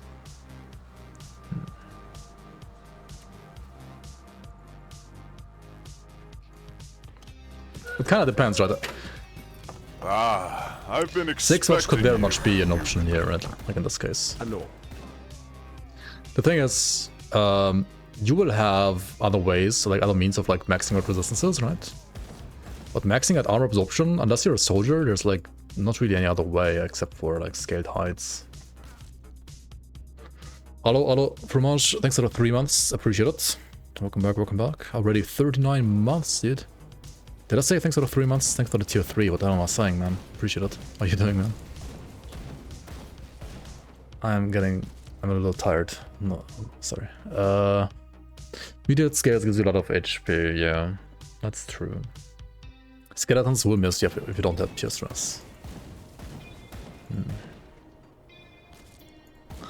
I personally feel like, even against skeletons, armor is more important than Pierce Res. But of course you need both, right? I guess it like kind of depends like what your values are. Like if your Pierce Res value is bad, then yeah, go for Silk Watch or for maybe even just like Resilient Plating is also kind of okay. That one gives you armor and pierce resistance. The problem with armor on that item is you can't put it in your belt. Like, I have no idea why you can't put Resilient Plating into your belt, actually. It would be so nice. Like, imagine like getting pierce rest and flat armor and belt from Resilient Plating. Would be really, really nice, not gonna lie.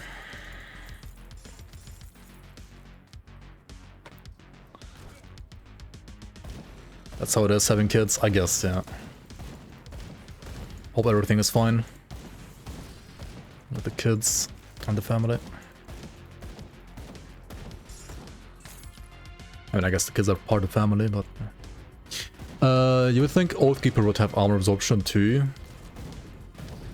I mean, Oathkeeper is more about shield stuff, right? So it does have like the block chance at least. But I mean, Soldier has both. I don't know, Soldier is just supposed to be like the tanky guy, I guess. Which is fair, because other than being tanky, Soldier is... like, damage-wise, it's obviously also... It can be fine, but compared to many other classes, Soldier is not necessarily the best damage. Like, comparatively at least. Brazilian plating, yeah.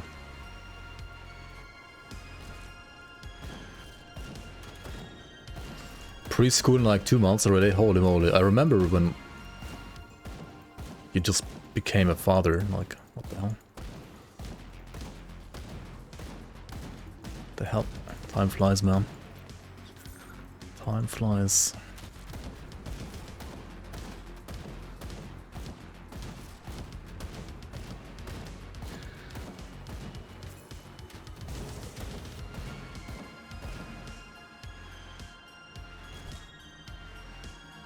Cannons can hit like a truck.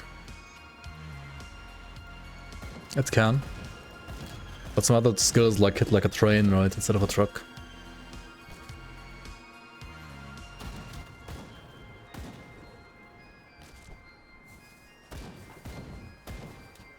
I don't know, I like trains.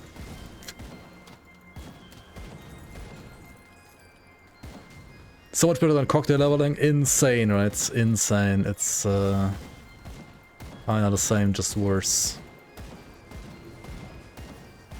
But it's using pistols. It's using actual pistols.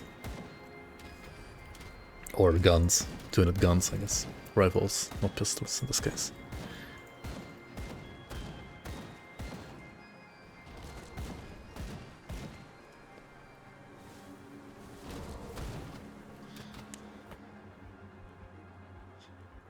For me playing Fire Strike tomorrow, I will play duo with Fire Strike, duo with Francis's guns only. Yikes.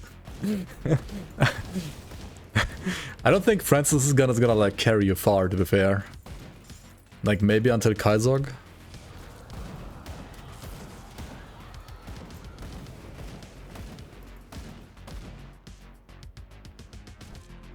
Is there a good loadable MI for Fire Strike? There's this helmet and these shoulders, but like most of the helmet, right? They did buff the helmet. It now has full lightning to fire conversion. So that's kind of decent. But a weapon will be more important, right? And there is none except for the ones coming with Fangs of Asakarn. So yeah, we're gonna check out those like once we get them. We're not gonna play any Fangs of Asakarn Act here, but there is one that has been added to Forgotten Gods actually. But I still wanted to like go to like crown the Act first, because obviously like these two monster frequents are easier to get and also like insanely good. Duncan pistols, yeah, Duncan pistols were like big cope, honestly. I mean, they are like better than Francis's gun and like pretty much the best gun you can get at that level. But if you can't do it by default, which you can't, let's say like a Purifier, right? They... or actually a Juggernaut, no, not Juggernaut, what it's called? Like Dreadnought? Dreadnought, yeah, Dreadnought. If you are a Berserker Demolitionist, you could also actually like play dual wield Duncan guns, right? Because Berserker is gonna allow you to dual wield too. Just saying.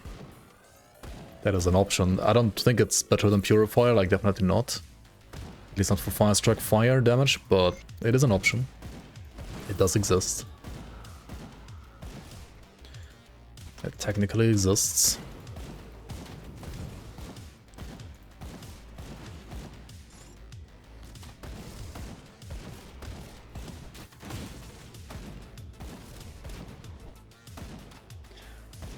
Portal here, go outside, get the waypoint and then go back in.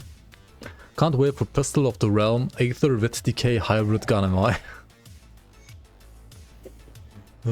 Maybe next league, yeah, who knows, right, who knows. Maybe next league. Tactician has the bolt thrower to work around, yep. That is not Fire Strike, but yes, it does have a cadence gun, like crossbow rather, which is pretty good. I think it even got like buffed slightly too, actually. It's a good one. How does resetting devotions work? Do I have to level every skill again? They keep their levels. Right, so if you remove like an active from a devotion, and you at a later point spec into it again, then it's gonna remember what level it was. So that's good. Are we gonna play Kraken? I mean, I guess we are gonna play Kraken, right? Because, well, we're not gonna be able to use pistols unless we like use a second class, and I don't wanna play a second class because I wanna be Demolitionist only for, well, at least all the way of normal difficulty here. So I guess we're gonna rush Kraken then, over Eldritch Fire. And Hydra, of course, as well, yeah. I do have the dual wield relic I could use. When can you buy that? How early can you buy that, actually? Can I buy it now, already? Oh, I am respected now. I think, like, after defeating Kronde, right, you can. Because before that, you won't have enough reputation, but, like, once you've defeated Kronde, I think you have enough reputation.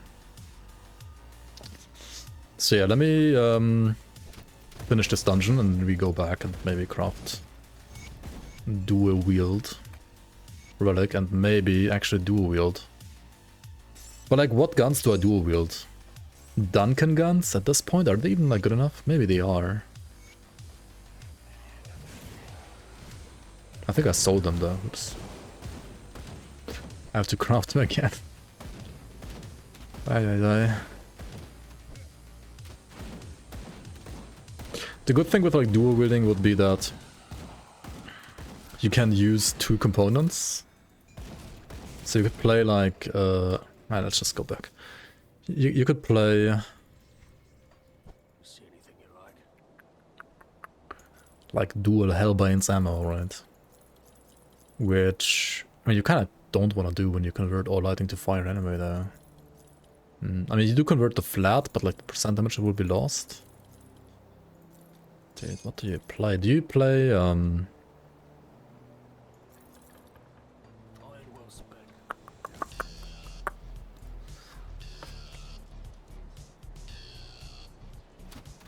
you play double devil touched ammo then?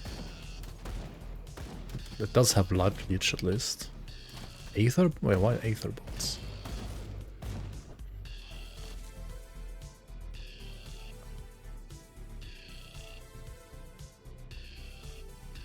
Plus the Fire Strike must be like 3% weapon damage. They buffed Fire Strike, didn't they? They did, actually.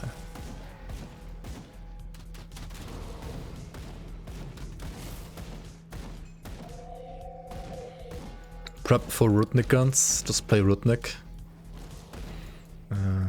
Aether Rutnik guns, yeah.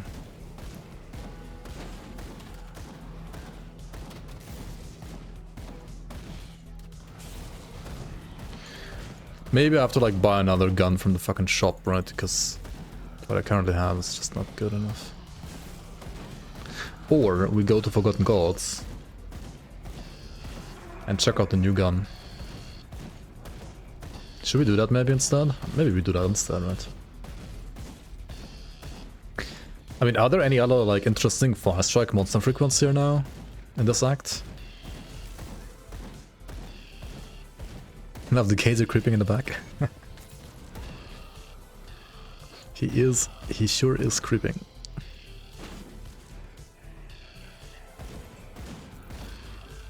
I mean, it's not even like a gun, it's actually, I think, a one-handed crossbow. It's gonna be a kind of a pain in the ass to farm, but it's at least a monster frequent, so it does drop eventually.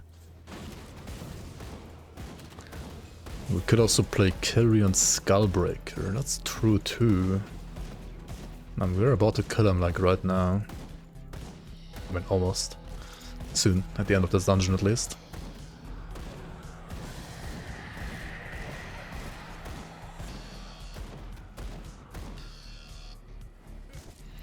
Aether Bolt skill is very strong. Did they buff it?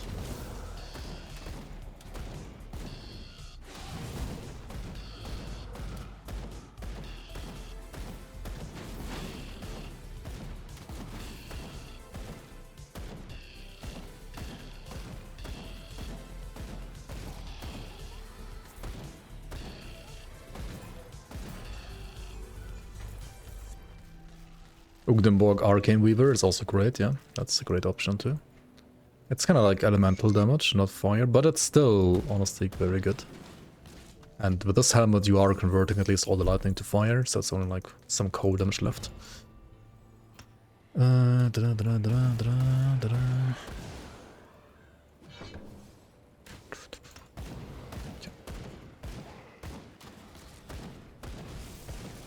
Is Ravenous Earth a good clear skill? Yeah, I think it's... If you want to play like a caster necromancer, it's actually the best clear skill, I would say, like the best leveling skill.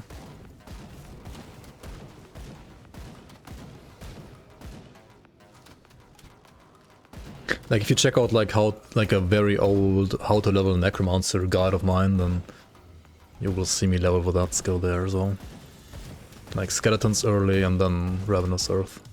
Like skeletons for Act 1 basically, and then switch into the Ravenous Earth.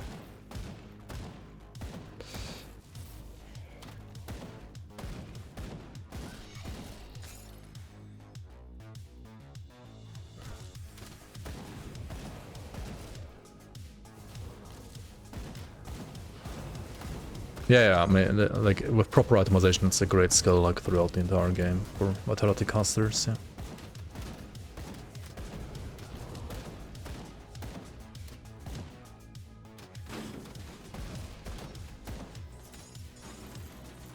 Explorer's trousers, though. I mean, you could craft those, right?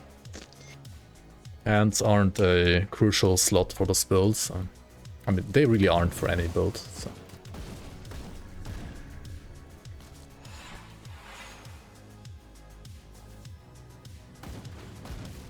Don't forget Reaping Strike for the heal. Oh my god. Don't do that. At least not as a caster. So this guy is gonna be very good to like kill and maybe even farm for like 2 reasons. One, he has a weapon that has fast strike bonuses, so if you wanna like play melee fast strike, you should like farm this guy 2 times and then maybe even like play dual wield melee fast strike with his mace. Or he can drop you also a Kyrian's Shattered Soul, as he did right now, that's kinda lucky. And that's a very good chest component that you probably want to use like throughout the entire leveling phase if possible. His weapon though has a corrosive prefix, which is acid damage, that kinda sucks. The suffix of the elements is good though, I think. 26. Okay, do I kill him again? Let's try kill him again. I kind of want to like showcase all the options that you have, right, for fire strike that are properly viable. Well, maybe like going for Kraken is not good if you want to dual wield melee though, and going for Hydra would also not be good if you want to like be dual wield melee, but we don't have Kraken yet anyway, so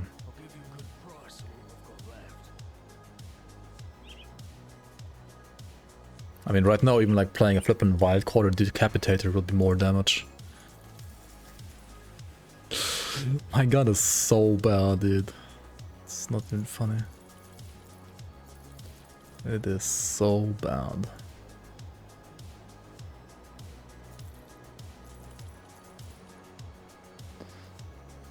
Oh, up alacrity, login.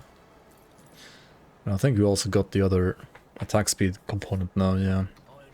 Consecrated wrappings.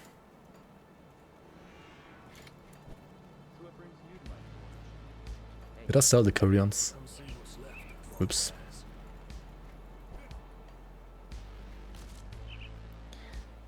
Okay.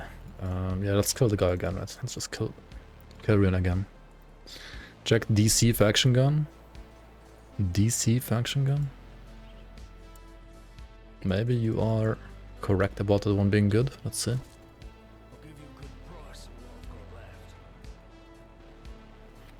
Devil's Mark. Oh, it's level 35. Actually, it's pretty good, yeah. But it's level 35. It has everything you want, like fire damage, percent fire damage, HP. I mean, why not? And attack speed. That's pretty good. But yeah, speaking of this guy, right, you can buy Blade Sworn and Gunslinger Talisman right here. These are relics you can craft once you learn the blueprints. And these allow you to dual wield melee or ranged weapons, right? So, perfect for Fire Strike, Demolitionist if you are not playing Inquisitor. But what I say is the tankiest and easiest hardcore friendly dual wield melee.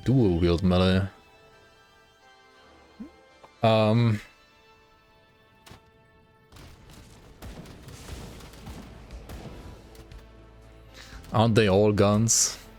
Isn't everything a gun in this game? Rifles, guns. I mean, these are more like almost, I don't know, like cannons, shotguns, Blunderbussers, whatever you want to call them. Is a Blunderbuss really a rifle? Doesn't the rifle have like a way,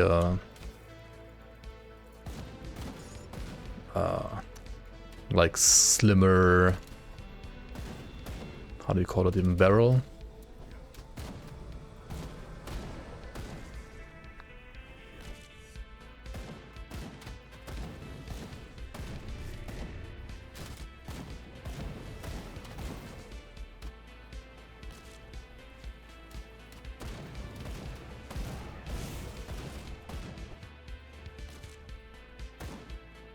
Isn't rifle a proper term?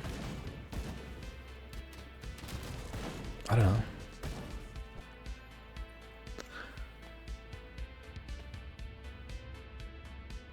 The tank is dual melee.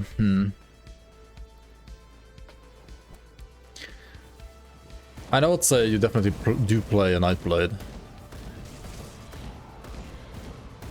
Do you play a Blade Master? I mean, Blade Master is reasonably tanky, I would say. Like, Soldier is obviously very tanky.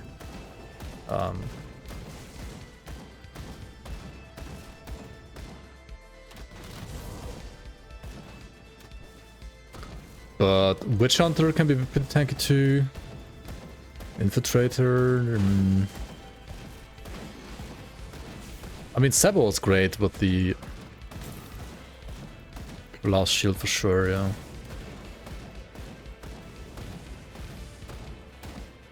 But Sabo needs gear, yeah. Without gear, Sabo is kinda meh. I think, like, without any gear, Blade Master is gonna be like the tankiest.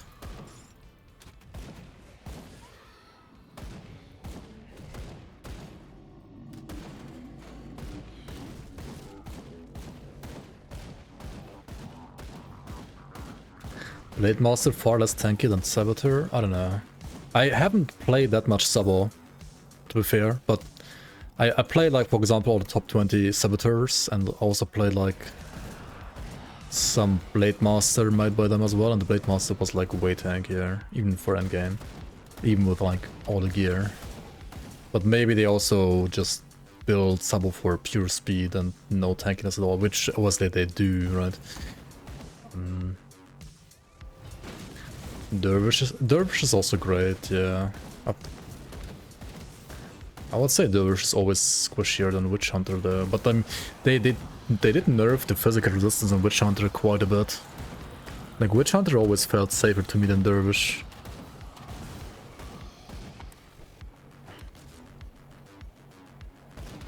They were also built for softcore, yeah, but like how do you even build a Saboteur like for hardcore? Not sure. Witch Hunter struggles with HP, yeah.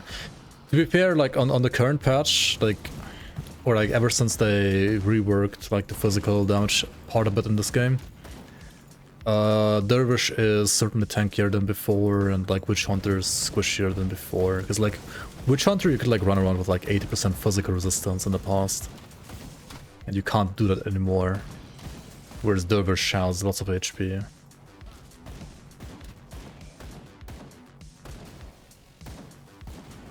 And physical resistance used to just be better than HP in the past.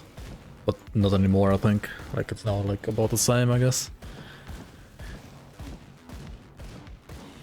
You have flat absorb and Dervish, but yeah, you have, like, percent absorb and physical rest, and I mean, you do still have the percent absorb. I don't know, like, I personally, for hardcore, actually liked Witch Hunter a lot more than Dervish every single time. Whenever I play them. But I also haven't played them on the current patch that much.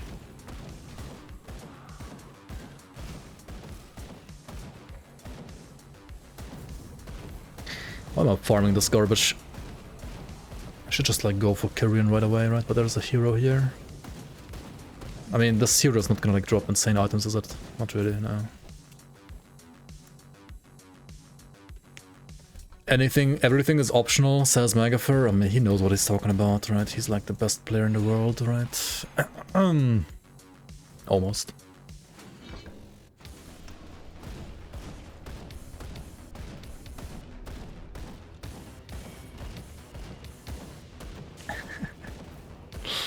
Yo, Nigel, how you doing?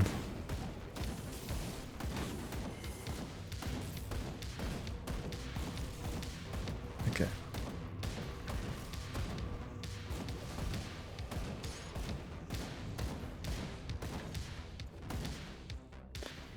Yeah.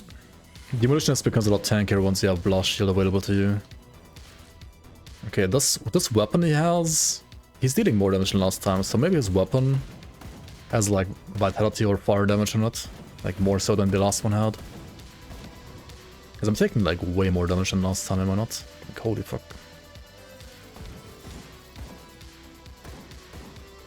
Ideally you have higher vitality resistance as well right here, like double soul shards for example help a lot against this guy.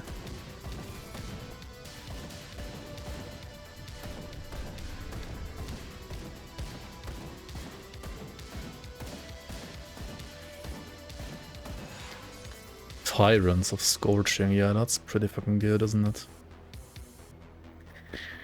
Alright, that's already like 800 damage more than what I have. I mean, I guess we play melee dual wield, right? Because why not? Why the fuck not? Let's try it. Let's try it out. What is the damage? I mean, it's a level like some random garbage weapon. I do need another level though, actually. Hang on. Good, you're back. Okay, bye-bye ancient armor plating. Let's get this one, and then I guess we wanna use at least like one soul shard now as well.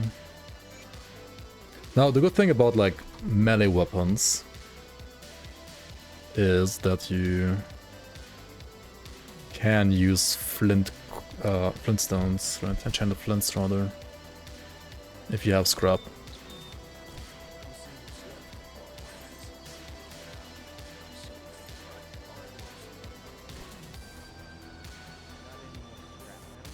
I have no idea what you're talking about, Naja. But glad you like the internet. We're gonna use some random ass shield for now, but obviously we wanna do a wield this weapon.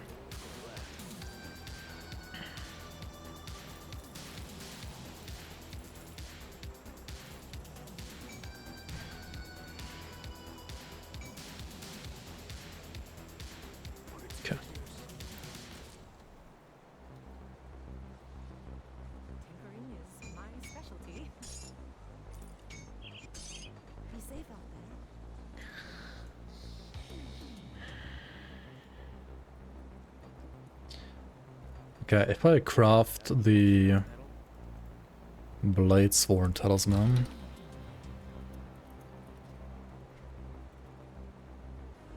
I need more scrap for this shot. Okay. Aye. Okay, let's just proceed a bit and we solve the other problems later. We're playing sword and board for now, or like mace and board for now, I guess, for like small amount.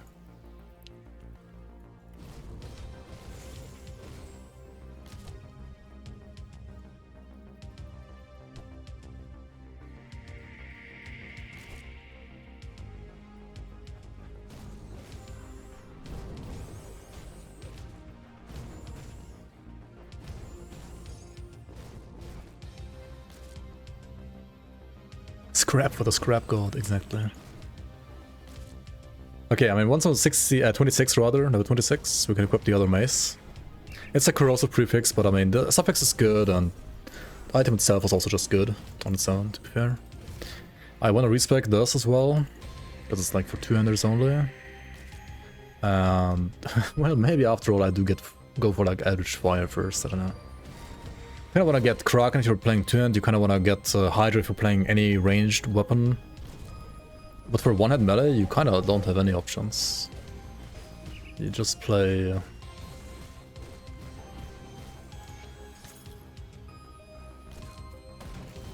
Eldritch Fire right away.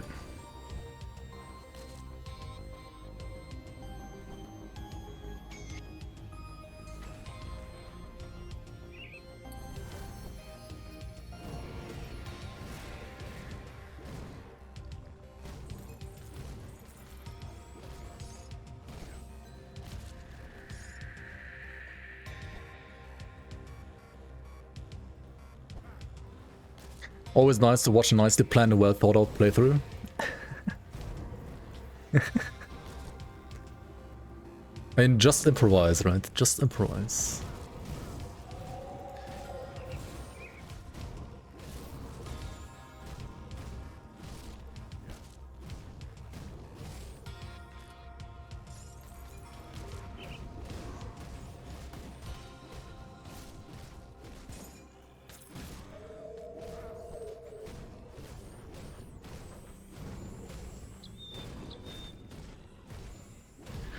Does Kyrians have like... It's a purifier weapon as well. I feel like this weapon would be great for berserkers. Or like could be a thematically nice candidate for like berserker stuff. It would fit like berserker nicely, I think, but...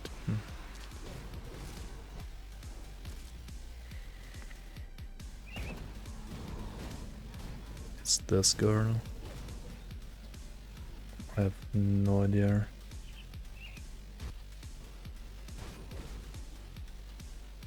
Oh, wait, is it the one with the car thingy?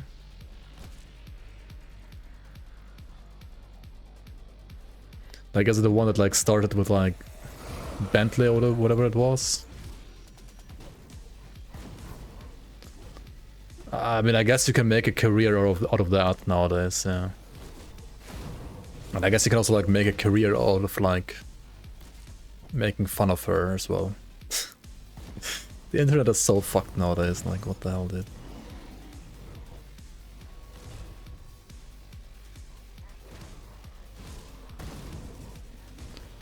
She started with meme drinks.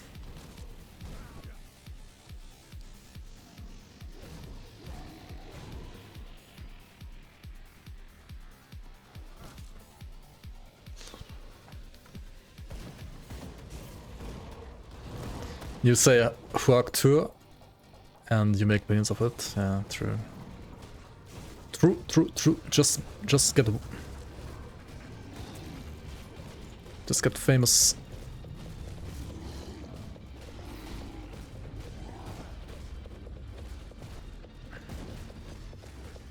This guy slaps, so like don't get slapped. Superior fervor. Okay, this guy like actually slaps. Holy fuck! Look at this. It's even better than flipping Kyrian for Fire Strike. Oh my god, is it like a Voldrag Fire Strike time? Because like this item is just so stupidly good. Oh my god.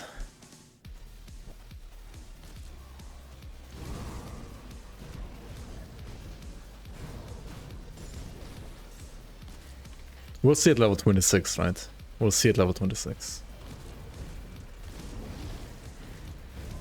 You have to adjust the transmitter as well on Fire Strike, like the modifiers.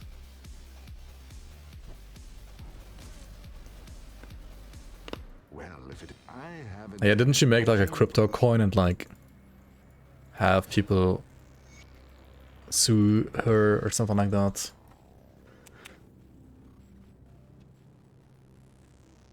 Like she kind of fucked herself over with that.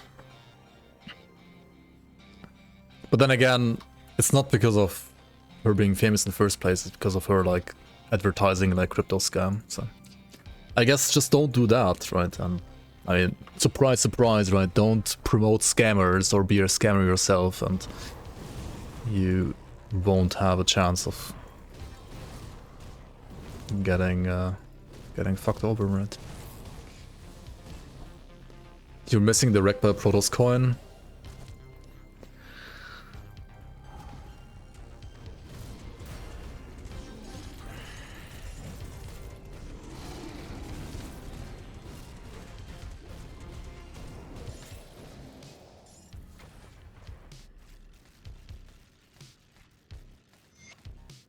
Okay, we're level 26, right? So you could either just play a flippin' Vodrux Crusher and have... Actually, this is why like DPS is like misleading sometimes, right? It's only very slightly better. Like it says like it's way better, but it like doesn't take into account the 18% weapon damage to Fire Strike from Koreans, so... Or is it... Wait, or is it the enchanted flint actually? Might be the flint too, fuck.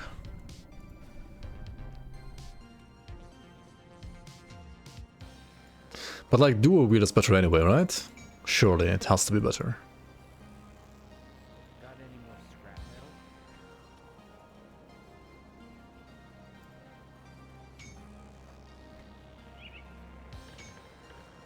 metal? So we lose like some elemental rust, we gain some pierce rust from this relic, and we lose some movement speed, but I mean, we're demolitionists, we can just make our own movement speed. And we want another flint, but I don't have the scrap for that, right? Fuck. Come see what's left of my wares. Come see what's left. Fuck. I'm missing one scrap. Oh well. We're getting that later. I need 2% movement speed, right? To be like capped out again, I think. 1, 2, and then like one down here maybe. Devotion, that's fine. I'll give you a good price on what I've got. Don't sell your relic. Right, just keep it in your inventory. You might need it for like another character, or you might need it for like as a base component to like craft other relics in the future.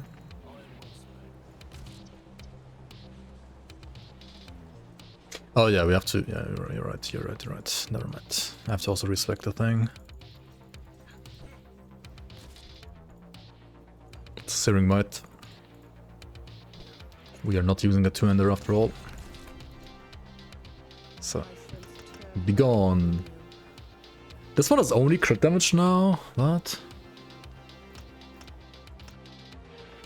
That's like not even worth it, right?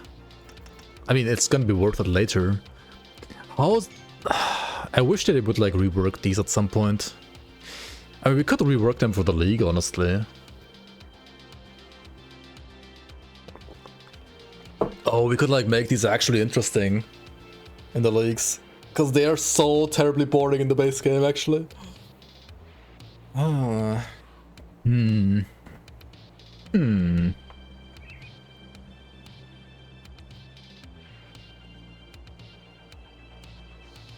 This command could have damage modified. No, it could just be like switch out this skill for a totally different skill, or like it could be like literally like make Fire Strike a pet instead, right, in the league. I mean, maybe not that crazy, but it could be like something completely crazy, right?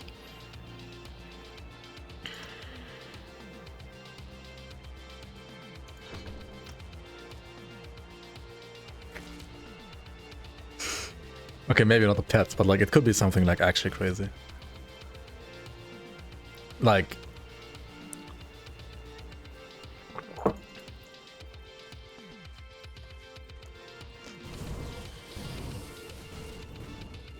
5 lightning damage per point. Cup.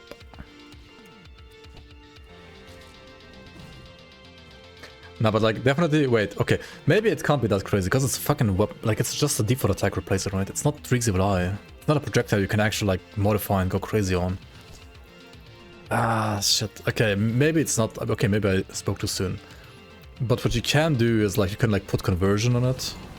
At least, or you can put yeah, okay, maybe it's always gonna be boring.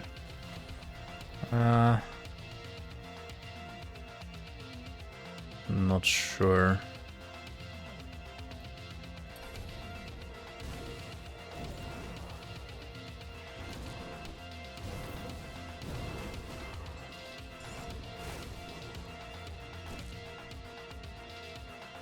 I think conversion is the pass through. Ooh. Split damage conversion. You know me. Pass through could work maybe too, yeah. I mean, it definitely can work. Yo, innate pass through would be kind of crazy.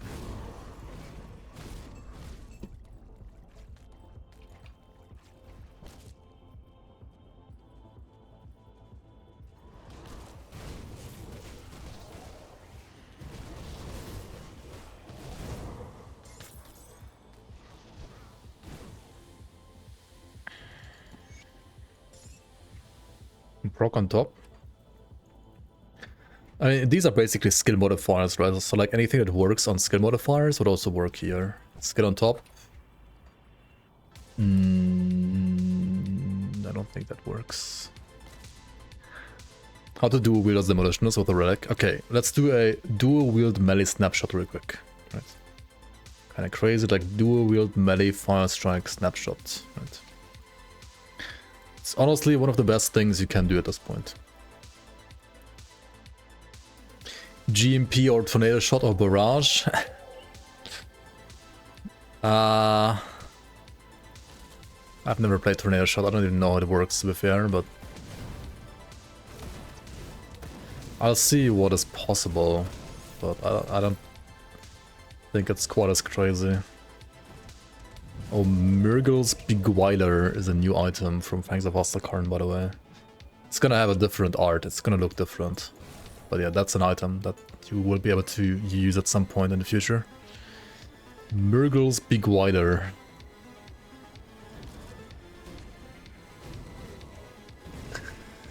Future archaeologists will look into the sequence of Gruntul snapshots and be like, what the fuck? Yeah, exactly. This guy is going like two-hand ranged into dual-wield melee, into dual-wield ranged into two-hand melee, into whatever. It's kind of crazy, right? Here's another new item. Briarthorn Shield. Which actually looks like this now. It's pretty cool looking shield. Obviously this is gonna be changed as well when Fangs is actually out, and has bonuses to Curse of Frailty and Blade Barrier out of all skills.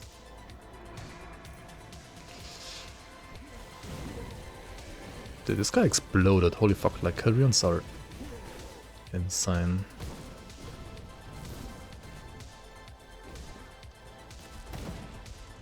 Dude, okay, I might be a Demolitionist, but it's kind of like I only need a Shadow Strike and it would be like a Nightblade, right?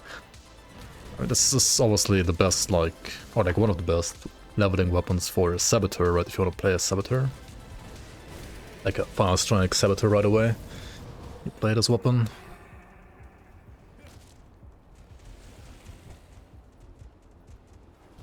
Blade Barrier, seriously? Maybe there is a build. Maybe there is an actual build.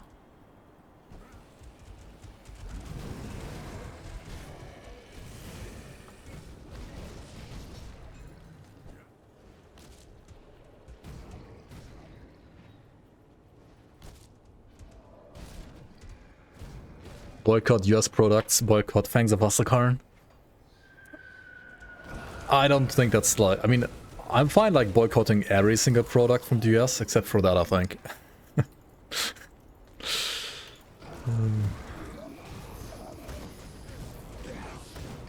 Not that one. Also, I mean, if you're using like an Apple or like some Windows on your PC, you know,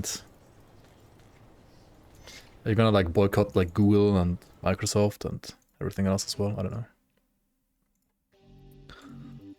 Okay, let's go back here. Do I have dynamite? I have 2. Do I need 3? I think I need 3. So let's craft some more dynamite here from Homestead.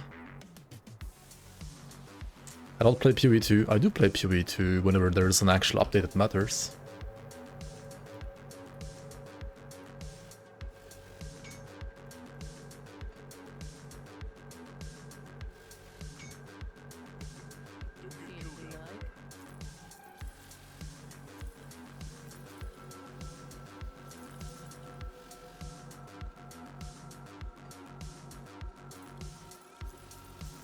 Mistwalkers are a great find.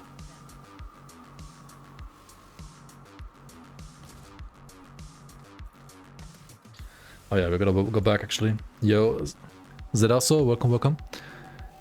Just completed normal on the character. I don't really enjoy anymore. Would you recommend starting again or sucking up until 100 for the XP pots, etc.? Depends. Can you even, like, can your character already, like, do ultimate, or?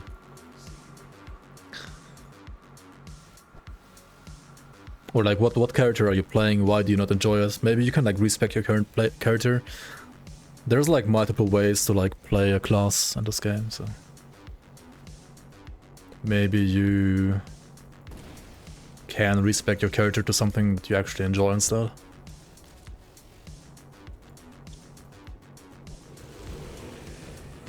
You don't necessarily have to be 100 for XP pots, that's true.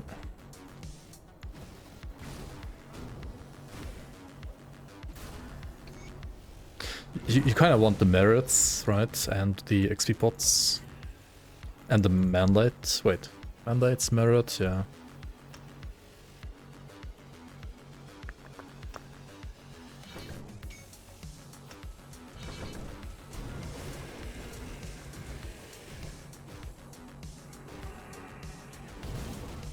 Warlord resistance is around 70%. Oh yeah, you definitely can't do that then. Here's another item, by the way. Drangul Savage Blade. It also, well, obviously this art is gonna change. It looks like this in-game. Onslaught and Phantasmal Blades. Pierce Phantasmal Blades. Pretty cool item. So it's like, you Onslaught and then like use Phantasmal Blades as a nuke, maybe?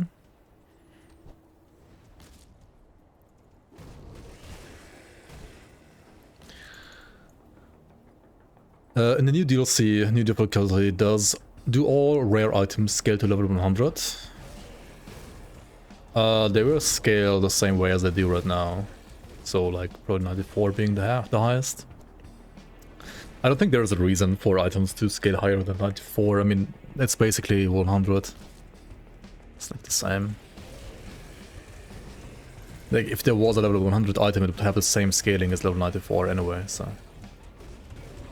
Level 94 items are basically level 100 items that you can equip at level 94 already. Like, they could make it so that you have to be 100 for them instead. Like, they could, like, nerf all the items, but I don't think that's, like, what people wanted.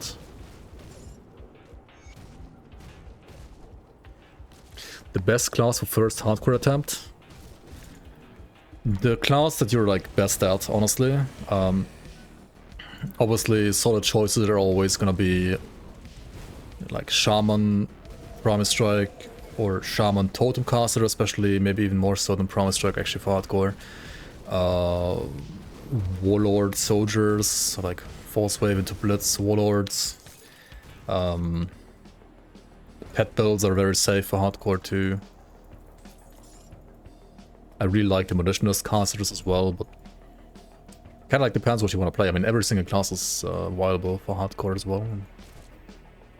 Nightblades are like very quick, very strong as well, but Nightblades are I feel like if you don't know how to play Nightblade, it's not a good hardcore class. If you do know how to play it, I mean, it's as good as any other, but Nightblade is, compared to some other classes, not that easy to play, I would say.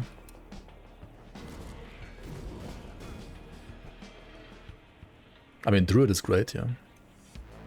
I would say. Like Totem Druid or, well, Prime Strike and the Totem Druid.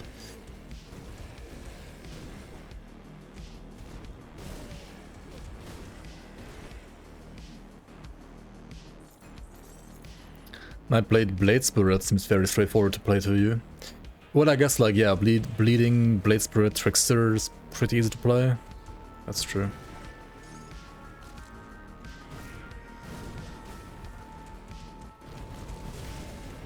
Pew Pew. Am I Pew Pew? I don't know. Not really right now. But these maces are just like way too much damage, like it's unreal.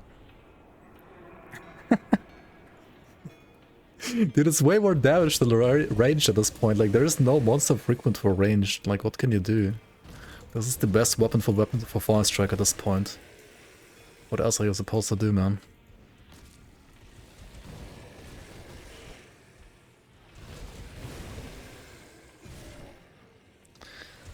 Should like craft another aura actually. I didn't have enough scrap earlier, but I think I'm probably gonna be able to do now. Yeah, let's just do it right now. Why not? Just find Brimstone set. True. Just find the entire set, yeah. True. I'll give you a good price of what I've got left. Put it to good use. Oh yeah, I need to get the scaled hide here anyway, so it was a good timing to go back.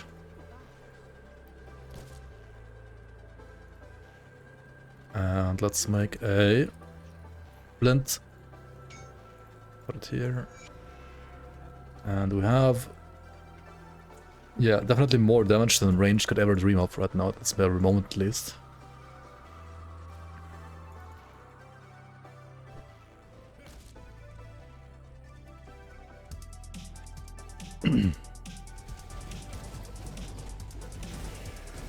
Look at this damage, it's just...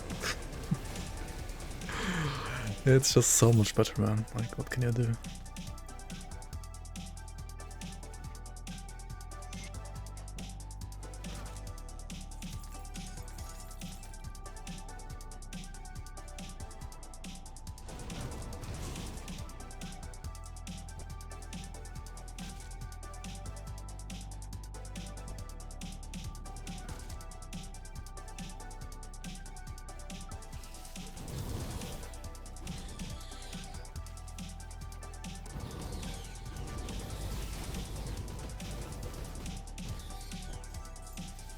The attack speed is also crazy, because Demolitionist like gets so much attack speed. And if you pick like Jackal and Spider and Devos as well, right, it's just good at this point. What can you do? It's not even like optimal devotions, because you kinda wanna like all in on Eldritch Fire at this point with melee at least, I guess. Okay, let's just get that right away. I can get it right now. Then we can start leveling the skill.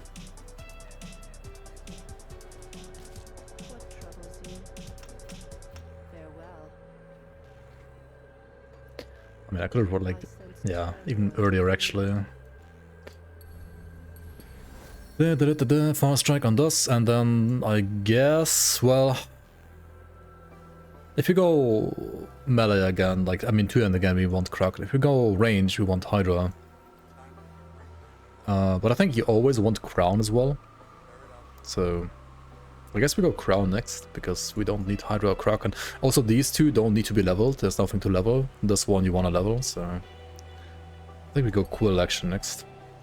We can also remove this one now, because it like sustains itself now, and we can have a point in Quill giving us Aether resistance, which is nice. Sell all this garbo, right? Okay, cool.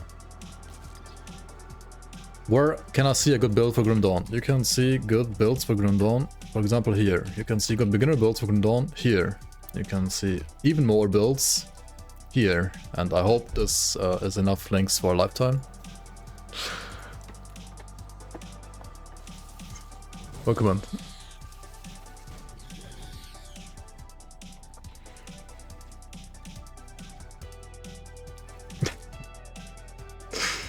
Whatever you get the random drops, you should keep in a shared stash character when dropping them.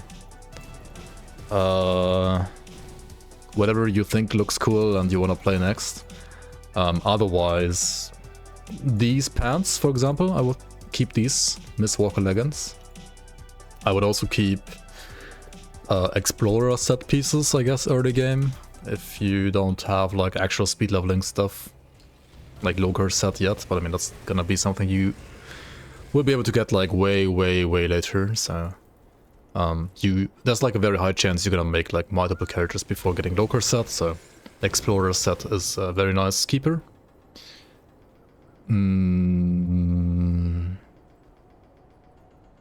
Yeah, like any legendary you think looks good for whatever you want to play next. Mostly endgame. I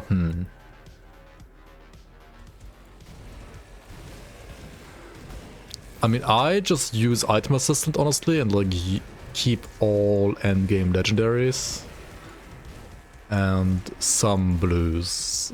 Not all blues. Most blues are garbage for endgame, but some blues are actually like really good as well.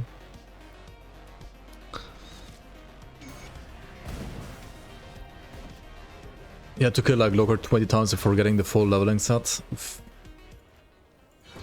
I mean, 20 is not that bad though, I think actually. I mean, okay, it's not great either, right? It's could certainly be better. Okay, Blast Shield next. Blast Shield is a great skill. It makes you like tanky. Like whenever you drop below, what is it, 65%, 60%? You activate it automatically and you get like tons of resistances. But most importantly actually is the 120 or like well higher number if you put more points damage absorption. This is probably not that easy to understand if you're like new to the game. It is a flat amount of damage that's getting absorbed after damage is reduced by resistances, right? So like first it gets reduced by resistances, by armor, and so on, and then it can get absorbed. And this 120 means that it's a value that you would absorb from all sources of damage as long as the skill is active, right? So if like 10 enemies like hit you and they deal like 1000 damage and you have 80% resistances, they will only deal 200 damage and you absorb 120, so you would only take 80 damage, for example. But it becomes even better when, like, for example, against like damage over time, like dots, right? Or it becomes also even better if like the enemy has like two different damage types, right? Like say like the enemy has like 1000 fire damage and 1000 lightning damage, right? It will absorb 120, I believe, from each damage type as well, right? So like flat absorption is pretty good in this game.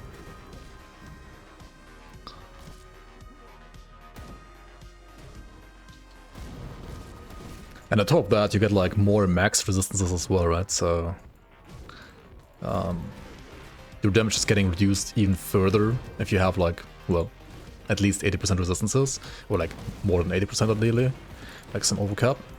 It's gonna get like reduced even more first and then absorbed.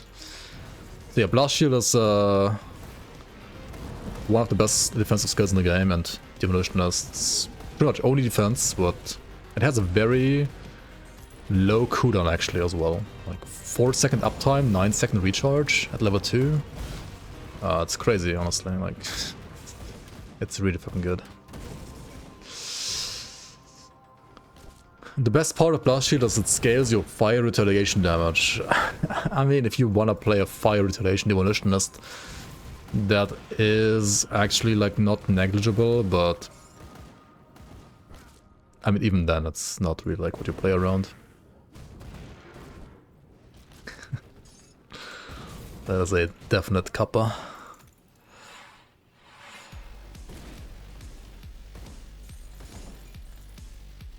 You farmed Greek set for like 13 hours. Yeah, like low cost set farming is way quicker than flipping Greek set, for example. 100%. Okay, let's attack this guy a bit. And then he dies, right? You just tank him because you have Blast Shield anyway, and as long as Blast Shield doesn't proc, you don't have to worry about like him killing you ever anyway. Easy. The Flat Absorb is bad against like big hits obviously though, right? Like if you get hit by like a big hit, especially like physical, where you like don't have like high physical resistance against, you can die still even with Blast Shield.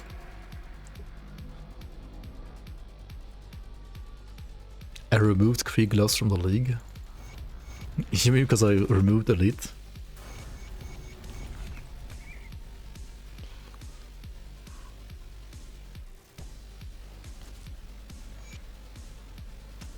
So how? Good work. And there's some like breaking points as well, where like Blast Shield is like really good at. Like it's like really good to keep at Blast Shield at like certain points, like 5 for example. 5, 10, 14 are like the good points. So I'm gonna like, keep it at 5 I think for pretty much the entirety of this leveling stream, I guess. It's like all you need, 5 points Blast Shield for now. Until like level, I don't know, like 90 maybe or 80. I'll skip the Legion is split.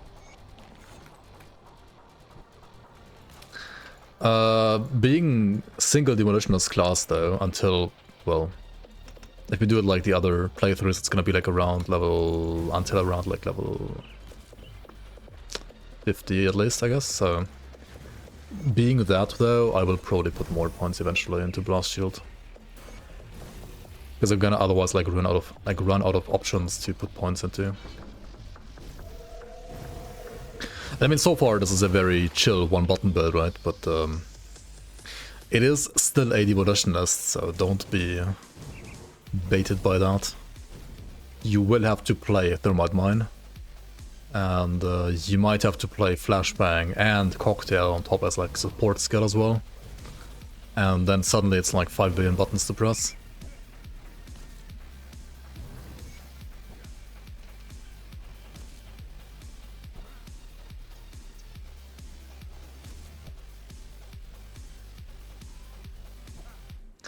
One of the previous seasons you killed. Who's he again? Like the guy in... Wait, it's even, like gloves are easy to get, right? It's from the guy in the outskirts, right? You had to kill him 150 times. What the hell? And you still didn't get the gloves. Oh my god. Unlucky. Turnox, right, is the name. My HP is a bit low, right? Like usually I would say definitely in hardcore you want like 120 at least, but ideally like 150 HP per level. I have sub 100 HP per level right now. That is not good at all in any way or form. We're gonna put more points into the mastery bar. That's gonna be like one way of solving that problem. And ideally like get some HP on gear as well. And also after this, I guess we could also go for like Behemoth maybe. But I was opting for this next actually, right? Which is also no HP, I guess. Oh well. But yeah, Giant's Blood or like the Behemoth Devotion gives you some like chunky amount of HP. It's pretty nice. What are some of the better blues you want to save for endgame? It's mostly like rings, like I guess Blaze Seer rings, for example, or like a Blaze Seer set in general. There's also like some Aether rings and I think Bleed rings, like Carnage rings that can be like really good. There's also some gloves that can be decent. Okay, first of all, it can only be items usually that are not in a slot that can have weapon modifier, like skill modifiers, right? So kind of never weapons, never helmets, never gloves, except for like very specific ones sometimes. never amulets and never medals. So it could be like pants, boots, chest, belt, and rings. But I don't think there's like a single good blue chest, actually. And I think for... Okay, there's some decent blue pants. But also those are... I don't know, like greens are just better, right? Like greens are just way better.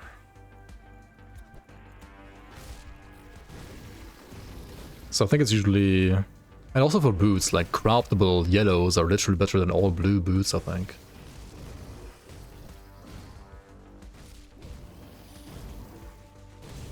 Like, I don't know, blues are most of the time just like fillers, right? I think it's mostly rings, I would say. It's mostly rings, maybe some pants. Some belts can be decent too, actually, yeah. Like rings, belts, pants, maybe.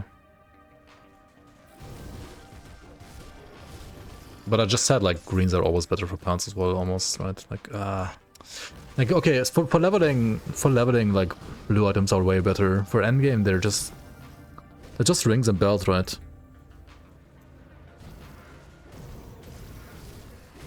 Medals. What blue medals are good? And I guess, like, some specific set, like, Blazier set can be good, even though it's blue. What blue medals are good, other than, like, Blazier medal?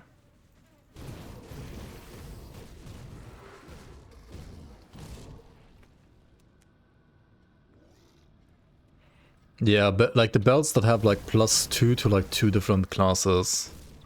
There's like a blue one, I think, for Druid, for example, or like a blue one for like some pet build as well.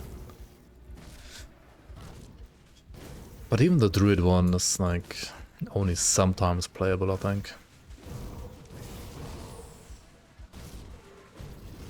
Medal with +1 skills? That doesn't exist. There is no medal with +1 skill. Oh, you mean... Wait. Is the one... Wait, you're talking about amulet, right?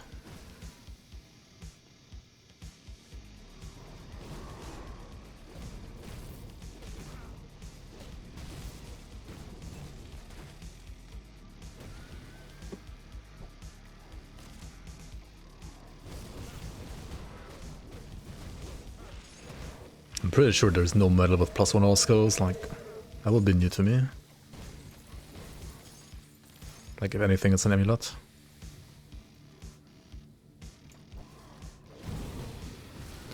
Golos, the guy we just killed, is he can drop a really good ring, right? He can drop his precious ring, and that's actually very precious, I would say. Always comes with pierce resistance and like regen and HP, which is what I want actually, right? And then we got a rune card of Fortitude, which is not too bad. Fortitude gives you physique, and the rune card has like some elemental stuff on it. Not very high level, like not very high values at this level, but it's fine. And also it always has +3 to Vindictive Flame, so that's a very nice bonus as well. Vindictive Flame can be a really, really good source of like regen for you as well on a Demolitionist class. Like if you max it out, or like you have some additional like, gear with like bonuses to it, it's actually surprisingly good for sustain even. Really, really nice. In the season, that's also an amulet, not a medal.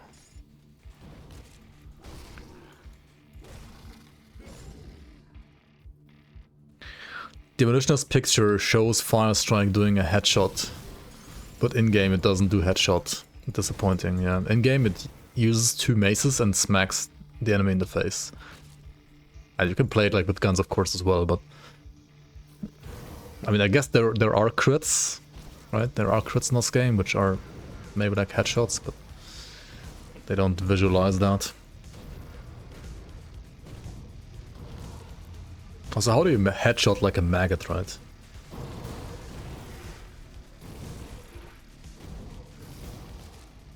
I can't open that. What? Did I miss the guy again? Oh my god. But I even like check this area. Wait, is he in this area? Okay, maybe.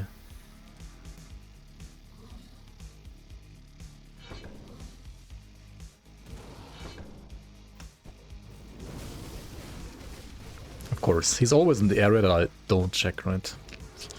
the one area that I don't check is where the guy is.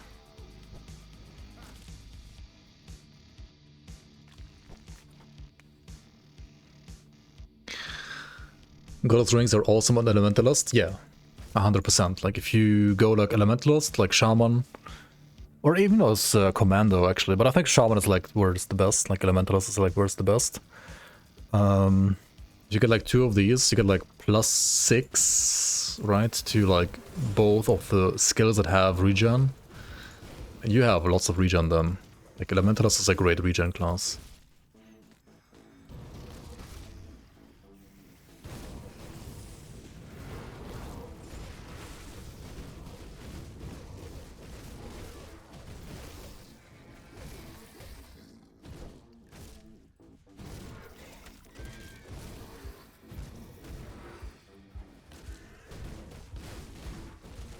What is the fucking damage, dude? So stupid.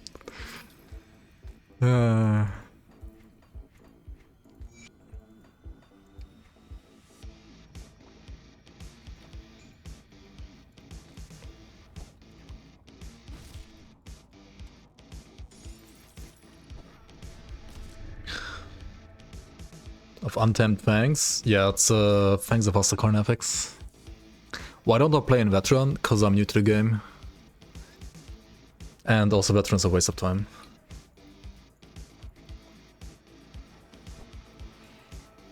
Like, Veteran is only good if you want a challenge, right? It's not good if you want to like level fast or like get to the actual game ultimate fast, right?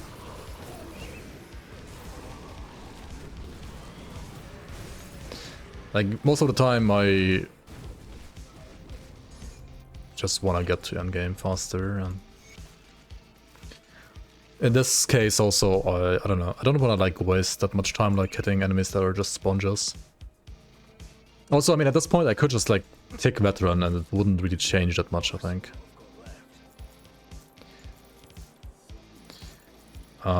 Even though we're about to fight a Aether damage enemy, we should prepare to get Chaos Resistance, because the Aether enemy is kind of a joke, and the Chaos enemies after that are not. So make sure that at the end of the fields here, like the Gruesome Harvest, you have good Chaos Res. I mean, 70% is good. You can use Black Telos for that if you have the recipe, which I think you need to buy from one of the factions, for which you might not have like reputation yet. I think what you do if you don't have like good Chaos Res at this point is you always, or like pretty much always, just choose Imbued Silver. Like you sacrifice some of your damage, like you remove the Enchanted Flints and you play Imbued Silvers instead. Which is also going to give you like some additional bleeding resistance if you do need more bleeding resistance. It's like a nice secondary effect, I guess.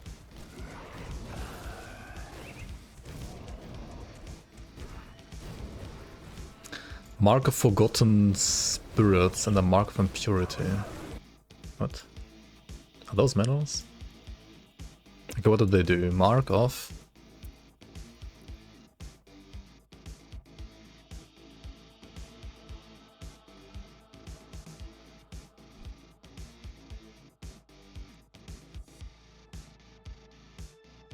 Forgotten Spirits.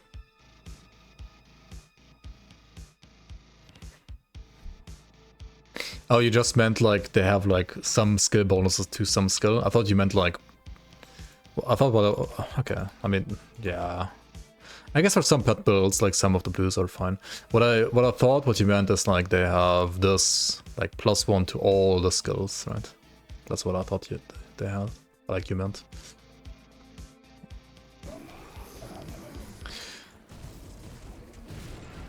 I guess, yeah, for pets, I don't know all the pet items that well, to be fair, because I don't play pets that much, or like I barely play pets ever. So there might be some like good blue pet items that I'm missing, or like not thinking about here.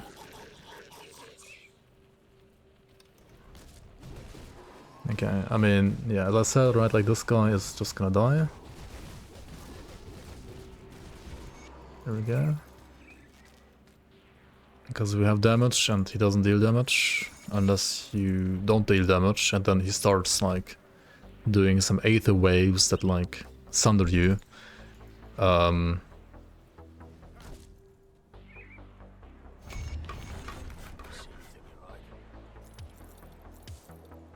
But I mean, you just dodge those and then you don't get hit, and then you just kill him instead. He always drops this pulsing shard, which is great if you want to play like an Aether Ray build. Like Aether Ray Const. What the fuck is this weapon, by the way? Like...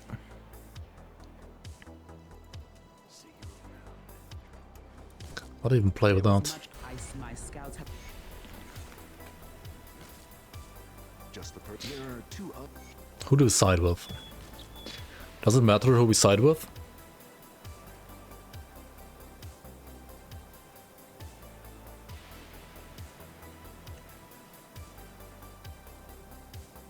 Is the Aether 200 gun good for fire strike? No, I don't think so.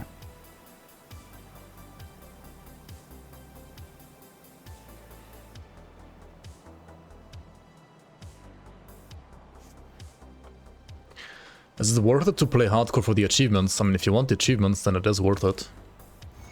But I mean, it's just Steam achievements, right? Like, I don't know anybody in the entire world that actually like cares about Steam achievements.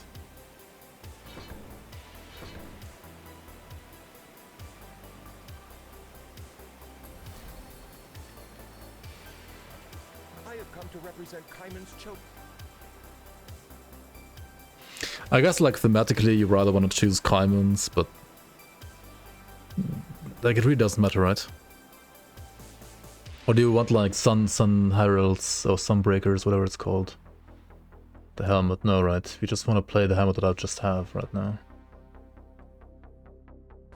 Skybreaker Circlet, no, that does nothing. Yeah. I just choose these guys, whatever. Oh, wait, fuck, you want Bartholomew Mace, right, maybe? Oh my god. Yeah, you wanna just choose Haruf, actually. I just forgot. Oh my god. Okay, if you wanna... If you wanna play 200 melee fire strike, you wanna side with Haruf. If you wanna play 200 melee fire strike, then you need to side with that guy. Fuck, like the ones... Oh my god, like... how did I not like think about that?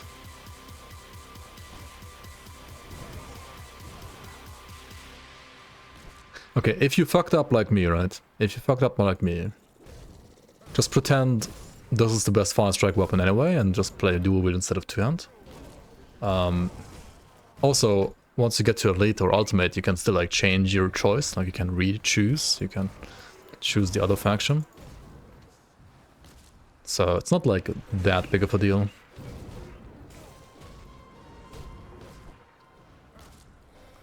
Time to re-roll from scratch, exactly. There's like 2,000 items. Well, there's only like 2 from each faction that drop here though. Like, it's only 4 items. Right? Actually, it's 6. But like, 4 of them are exclusive. The exclusive ones are Markadar's Blade, Death Whisper Hood, whatever it's called, right? Skybreaker Circlet and Bartholomew's Gavel. Actually, Bartholomew has 2 items even, so it's 5. Bartholomew has 2 different maces, doesn't he? Why does Markadar not have 2 items? It's like unfair, man. Kamen has a +1 demo belt though. Yep, true. Choices.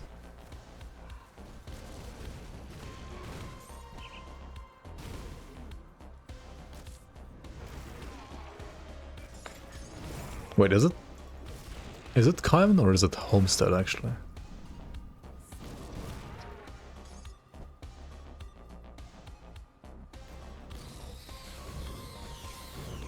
It might be Demolitionist, yeah.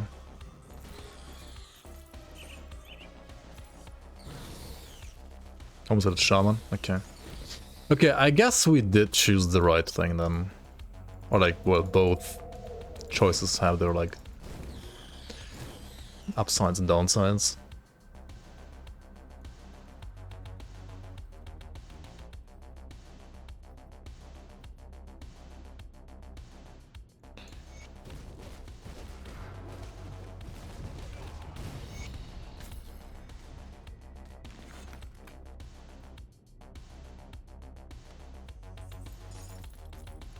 What difficulty is this? This is just normal, like normal hardcore. Like hardcore doesn't change difficulty, it's just you have only one life, right? So if you die in real life. I mean, your character dies forever.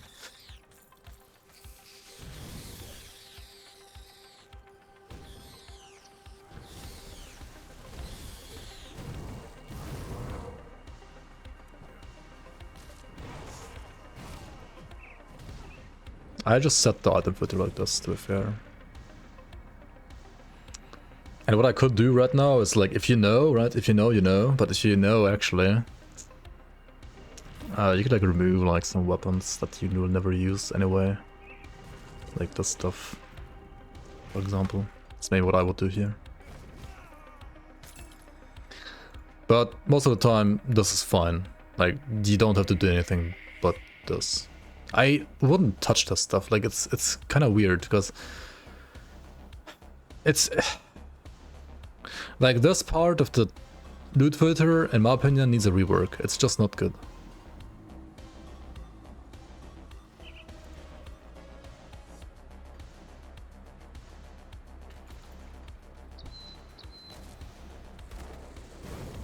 Like, you can use it if you want to, but I personally actually wouldn't advise you to do so. I would rather have you like look at all the items that drop than like to even use that part of the loot filter.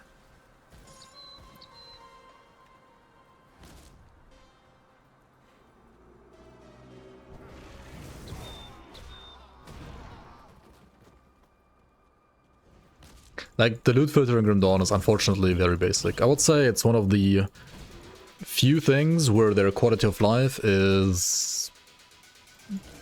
Well, it's not like absolutely terrible, because it does exist at least, but it's suboptimal, or like rather on the bad side.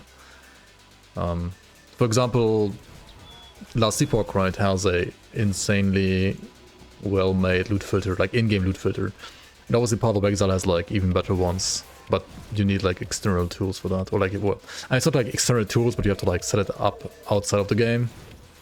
Last Epoch has like the best in-game loot filter, I would say. And I wish Grim Dawn would just like more or less like copy Last Epoch's system. Or like, well, make a Grim Dawn version of that. It would be very nice, but we'll see. Maybe it will happen, maybe it won't. If it won't, and we're gonna be stuck with this forever, then, well, it is what it is.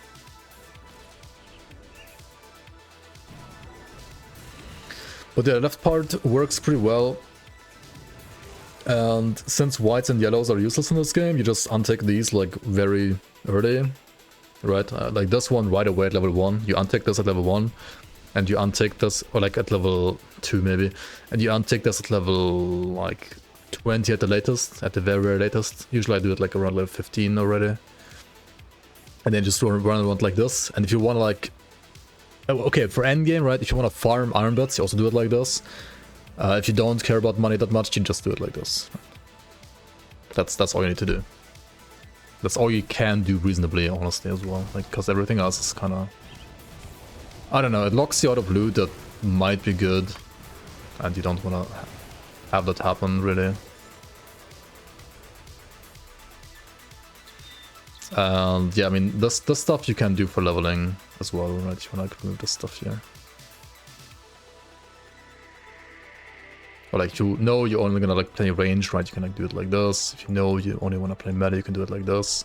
If you want to play like shield, you can do it like this, right? The type stuff is actually fine to use, I think. This is fine.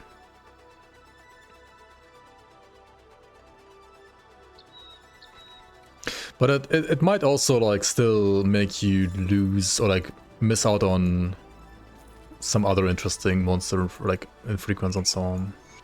I think it might still do that. Yeah, like items for other builds and so on.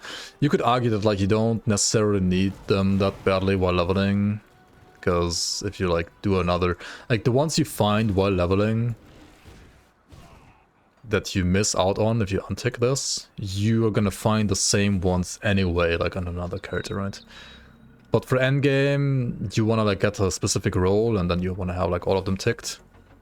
Which is why for endgame I would always have all of them ticked. But for leveling you could like untick the ones that you aren't gonna play on your character anyway. Because if you have this ticked, right, you're always gonna show all blues and legendaries anyway. So you can't miss out on those. So you would only miss out on the monster frequency. But I mean, those are target farmable and more or less like guaranteed drops anyway. And you also don't care about the affixes that much while leveling.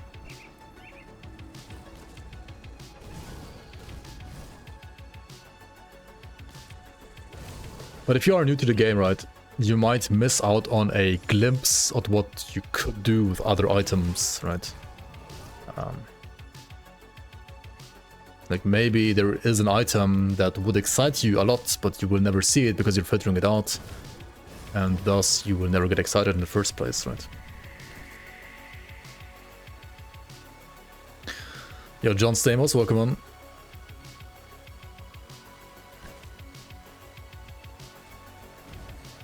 Love the guides. I'm trying your build at 0 cooldown Doombolt. A cold Doombolt, yeah, that's what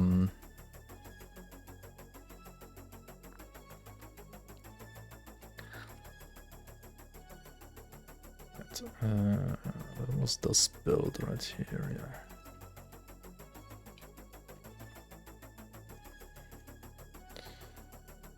Optimal damage, optimal path would be regen now, maybe. I mean, there's definitely like several different ways you can do it. I think I played like a slightly suboptimal version when it comes to damage, to have leech instead. But you could give up the leech to like do some more damage, and well, nowadays regen is better than it used to be, so maybe regen would be enough, but I'm not so sure, but it might be enough. Right?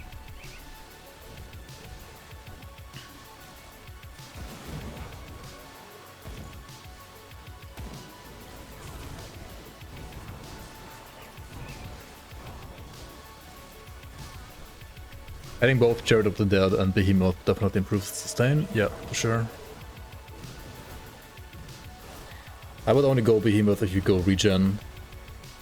Jared is something you could always add, I think, even if you don't go regen. Even if you like still do lifesteal.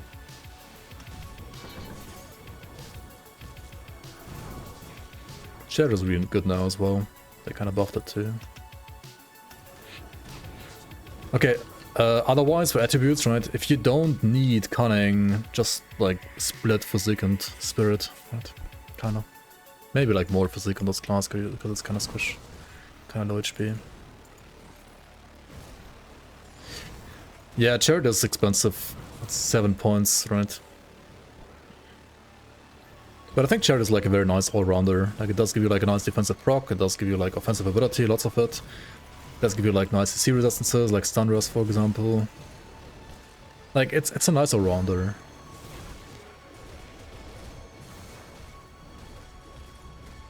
That's for sure.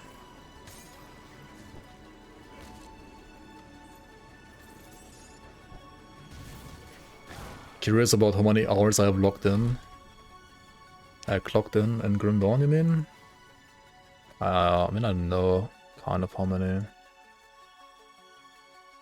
And also I can just like check on Steam, right? It's right now it's 8,220.6.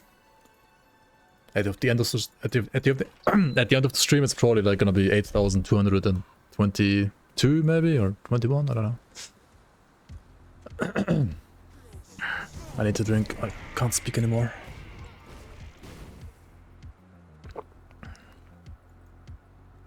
There's no news about the expansion really. Maybe next misadventure, which is gonna be like in March. Like last Miss Adventure, they just like showed some more items, which is cool, but no like big info, right?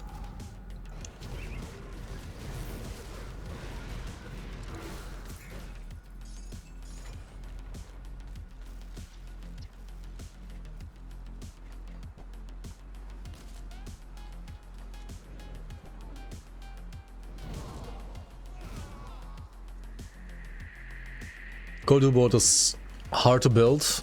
Yeah, I mean it's a conduit build, right? It's one of those builds you do once you have like all the items in the game and you're bored from like all the other builds you've made before that. Kinda, right? That's kind of the build it is. It's not something you play when you are sub 1000 hours of the game, I think. Kinda, I don't know. Or like not sub 500 hours at least. Unless, I don't know, unless you like really just farm for that one build from the start. 18,000 hours in Green Tools, maybe. Are you? Oh, yeah. Or me? Maybe both of us.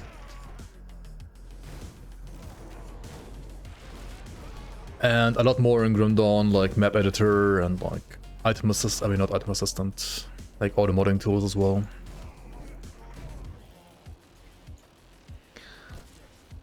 Hopefully March they will mention it, or maybe a surprise release. I will press all the X's you can press to doubt a surprise release. Being a playtester myself, I would press more than one X to doubt that. Magi rings are beginner friendly, yeah, definitely. They're so easy to get them, right? They're literally target farmable, right? Just get them. When crate fiscal year ends, I have no idea. The only thing I know is they don't even have an office. They're full remote. I mean, they probably still have a fiscal year, but I don't know. I'm not sure like they know either. Like I'm pretty sure like if you ask any crate employee right now, they would have to like look it up themselves as well. I think nobody knows like by heart. If I had to guess.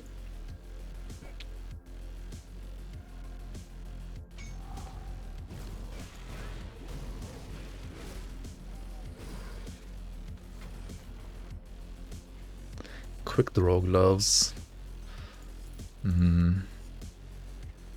Can you quick draw your maces too? It's a ranged thing right on there, okay.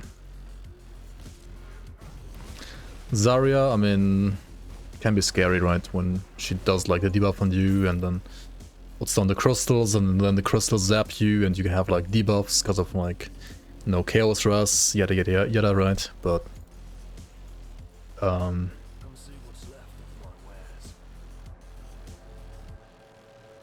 I don't think they're gonna like make the release of their expansion dependent on their fiscal year either. I don't think they care about that all that much. I mean, maybe they do, but I'm pretty sure it's not gonna be like high on their like priority for nailing down a release date, to be fair. Pretty sure it's all about it's ready when it's ready, most of the time at least.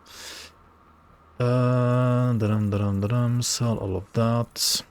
Yeah, we have no upgrades, GG. Should like look at gloves and boots at least, maybe. My boots are like very out of date now.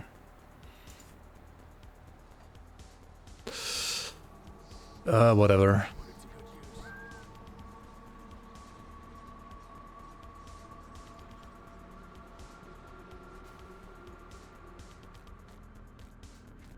Yeah, maybe, what's it called?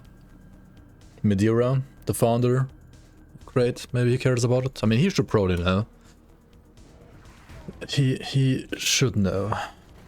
Whether he knows by heart or not, I don't know either, but he should know. And also, I mean, it's not like a owner who's just being like full corporate mode, right? He's literally doing like map design for Grim Dawn, thanks to Vastakarn as well right now as we speak probably. Like he was posting like stuff he worked on as well for some maps, so I don't know. He's like part-time owner, part-time just like regular programmer most of the time, I think. I mean, true indie, right?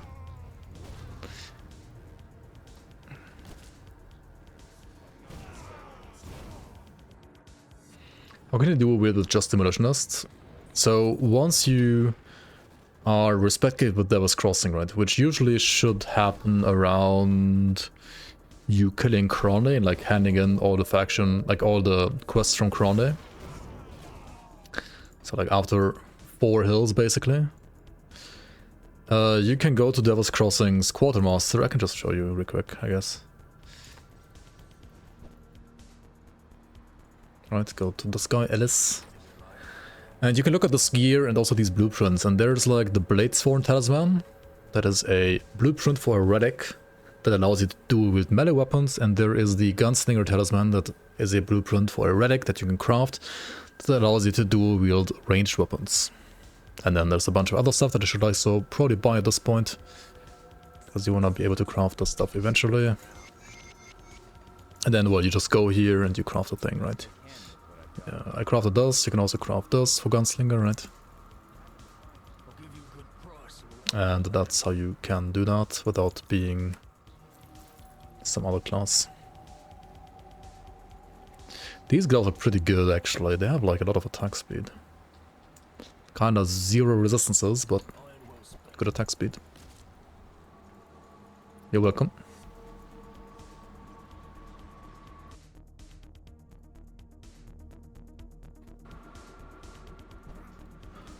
Is the DLC gonna be bigger than the last one?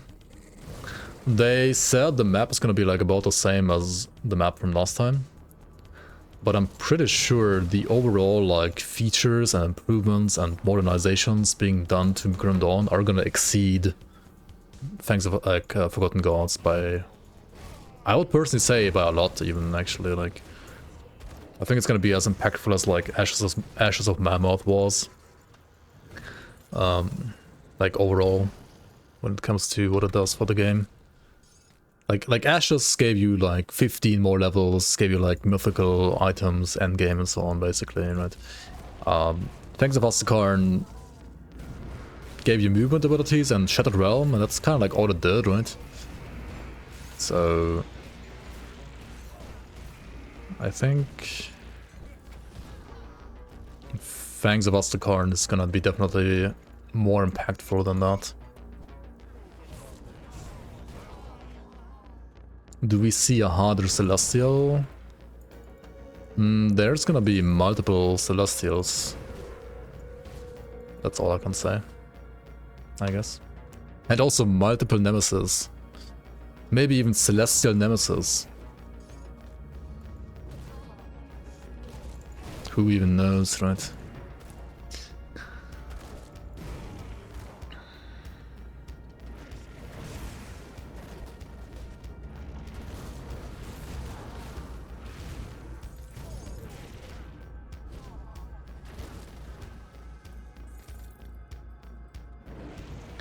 What secondary class am I gonna choose? Inquisitor? Inquisitor would be like the go-to secondary class, right, for like Fire Strike Demolitionists usually. And that's something I would also recommend if you want to play, like, honestly, even if you want to play this weapon right here, right, even this one is like kind of nice, as you can see, for Inquisitor, but actually this weapon is probably better on Nightblade than Demolitionist. But if you want to play like any kind of ranged, right, Fire Strike, which is what you would probably usually would do, then yeah, Inquisitor is like the go-to class. There are many other viable combinations though, but Inquisitor would be like the go-to class. And am I gonna pick it on this run? No, actually not. I'm not gonna pick anything until like level 55 to 60, because that's also probably where this run is gonna end, because I'm not gonna play this all the way to endgame yet. I'm currently more like working on a series of playthroughs where just like play all the way through the entirety of normal on like one single class, just to like showcase like different ways how you can like level these specific like the individual like base classes in different ways, and like, well, a good way, right? So I can like eventually update like all of my how to level X mastery videos, so like video guides on YouTube, in preparation for the Fangs of Ostakan release. Yeah, that's what I'm kind of like, just doing that and not choosing a second mastery yet. The Celestia that hunts you will only be able to appear in standard mode, right? Well, whether or not he's like actually as strong as an actual Celestial, I don't know yet. I mean, I guess Lokar is also technically a Celestial. But yeah, that one is going to be standard mode only as far as I know. Yeah. Shearbreaker is a great class too. Yep. 100%.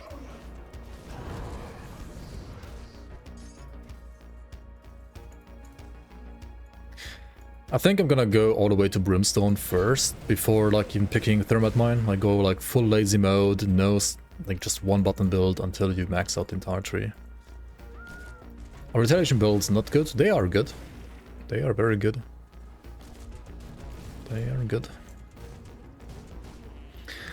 They are not necessarily the best for leveling though, I have to say. Retaliation builds are arguably the most gear dependent type of build you can do in this game. They don't work properly because of range.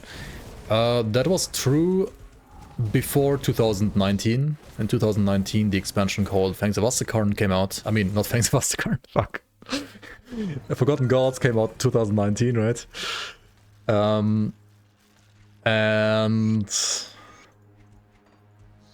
yeah, Forgotten Gods gave us like a stat called retaliation damage added to attack, which means that you can get a part of your retaliation damage added to an attack that you can just use actively, right? And then like with that way, you deal retaliation damage not only by getting attacked, but also by attacking yourself, right? And that obviously solves the whole like ranged issue. Like obviously you're gonna still deal more damage if enemies attack you on top, right? But you are dealing damage to ranged as well. Which kind of makes it non-retaliation in a way, yeah. It's true.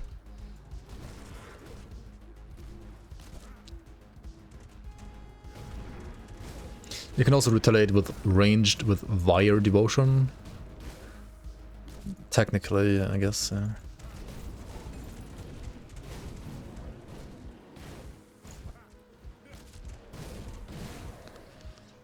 Is there any VOD or video with Fangs of Ostakarn gameplay? Oh, you mean Winds of Ostakarn gameplay, like a channeling skill. Actually, I haven't done that all that much yet, no. I should probably showcase it a bit more. I mean, I have like showed it on stream, but I haven't done like any like leveling playthrough or something like that with that skill yet, no.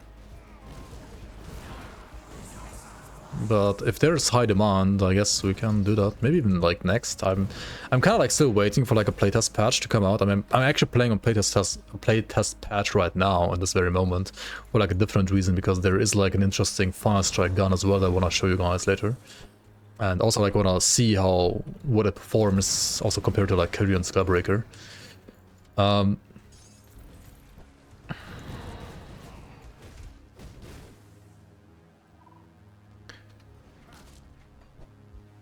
But after this, I could do a Winds of Ostakarn like run maybe. If there's high demand for it, sure, why not?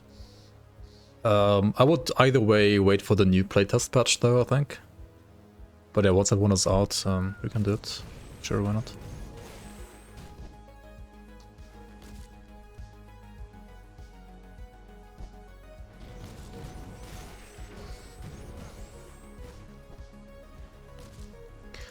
But a pure retaliation build would literally just be a walking simulator. I guess some people would like that, but it sounds boring as a concept. I mean, some people love aura builds as well, or like RF and PoE, right? So there's definitely like an audience for that, like a player base for that.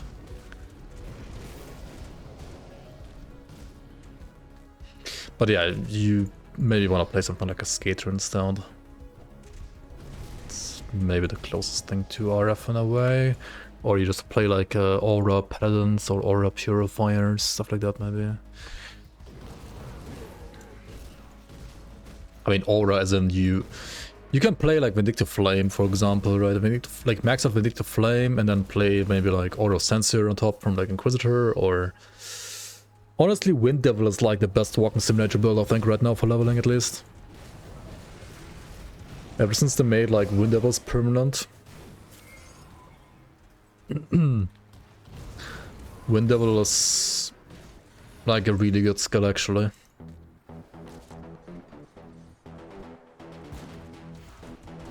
Our Reckoning is kind of like that as well, I guess, yeah. I mean, you could combine the both and play like a Wind Devil, Our Reckoning, like Archon, right? That should work nicely, I guess. I mean, hell, like, there's even an endgame for it, like Cyclone set, right? It's kind of nice. Well, people keep talking about Tornado Shot. What does Tornado Shot actually do? I've never played Tornado Shot myself. I didn't like range that much in PvE to be fair, so I never bothered checking it out.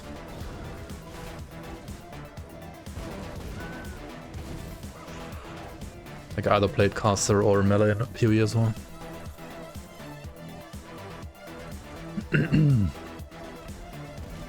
You shoot one arrow, it explodes until 3 into 3. That's just Panettis, right? Panettis replicating missiles Tornado Shot, isn't it? Or is it like different mechanically?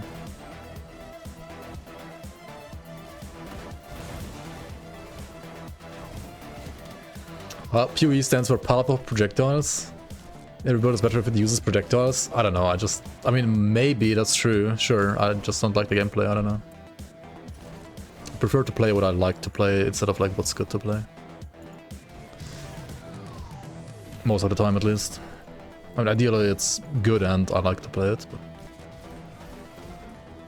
Brimstone is also like Tornado Shot, I guess, in a way, yeah. If it's just like splitting the projectile, I mean... It's just Panettis or like Brimstone, I guess.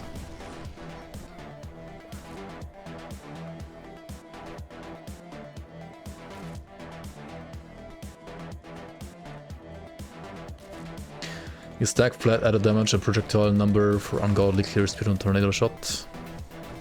I mean, you do have like GMP and stuff like that on PoE 2 on top, right? So there's that. That doesn't exist in Grim Dawn. Brimstone doesn't scale with weapon damage. I don't know, like the way lifesteal works in Grim Dawn, it would be OP as fuck. Yeah. I mean, just add like weapon damage to Panettis then, right? What am I pairing Demolitionist with? Oathkeeper Inquisitor. I'm pairing it with... Drum roll? Nothing. Woohoo.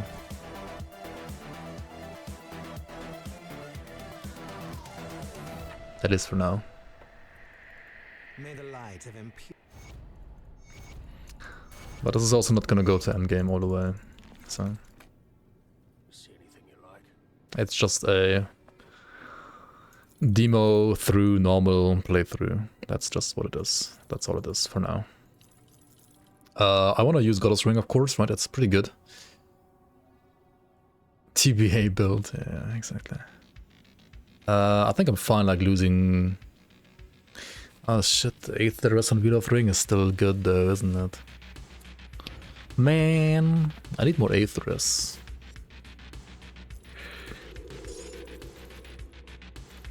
You kind of want to actually start getting some Aetheress. I guess Lucius is still a meme though, right? Like, Lucius is still bad. Fanatics is great, I kind of have to play it. I lose even more Aether resistance. What the hell, man?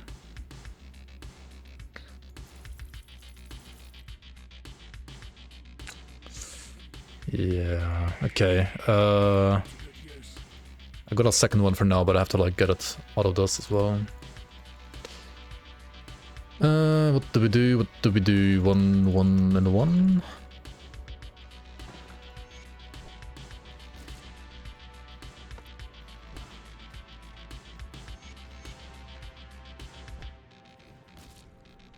Purified Salt Gaming. Maybe, I mean, might as well like play guns then if I play Purified Salts, right? To be honest, like once I get Brimstone, I think I want to play a gun again. Because like pre-Brimstone gun is just kind of boring. And Kyrian is just honestly a lot better. But post-Brimstone gun, it's gonna be interesting. More interesting, right? Yeah, I mean, you can. I mean, I'm not saying you can't put salts on mesas, but you would lose the flints then, and the flints are like actually a big part of my damage right now. And you can't put flints on guns, so you know, that's like the logic, right? If I play salts, I might as well play a gun, right? Or like play guns. Melee Fire Strike gets no fragments. Yep, no fun allowed for Melee Fire Strike. It does get like it still gets damage from Brimstone. Like it's still good to play Brimstone on melee, but it doesn't get fragments. No melee tornado shot allowed.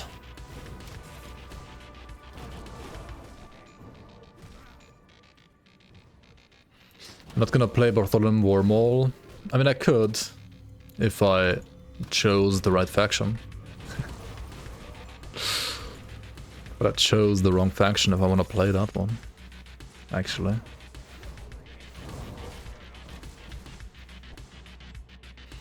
Got into the game and want to see... I had to see the medals how I'm half across Forgotten Gods.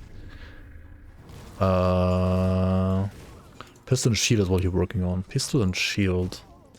There's a very good Pistol and Shield build you can do with the Stronghold set later on, actually.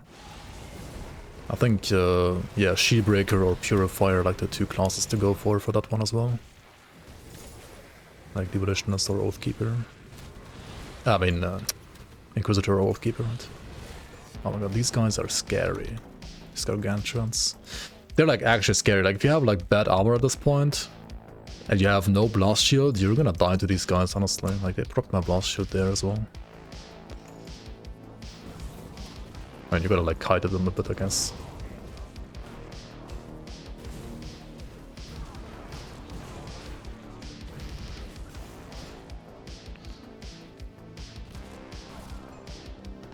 You lost your saves to a defunct hard drive, so I'm re-leveling the classic Pure Soldier Force Way. It's a classic, classic Force Wave gaming. Can reach far without following a guide or a build guide. Depends how good you are at the game.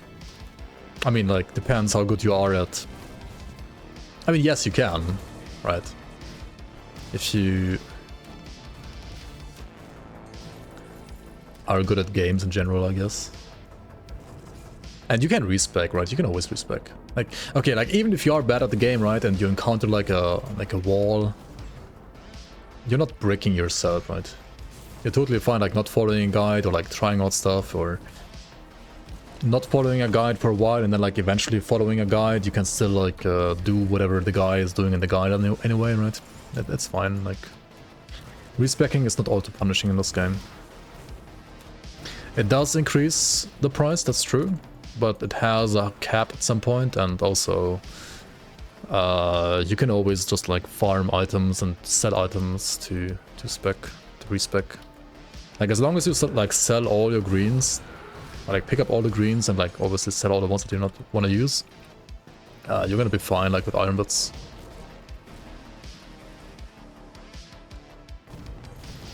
I'm still using those dual wheel sticks. I mean, what else do you want to play? Dual wheeled crossbows. That's what you want to play.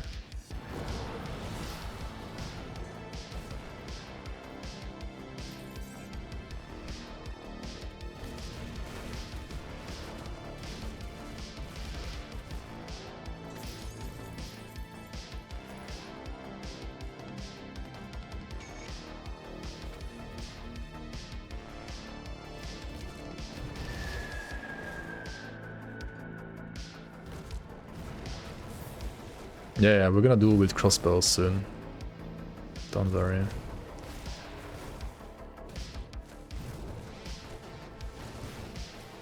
I mean, to be fair, I could have went into Forgotten Gods after Kyrian.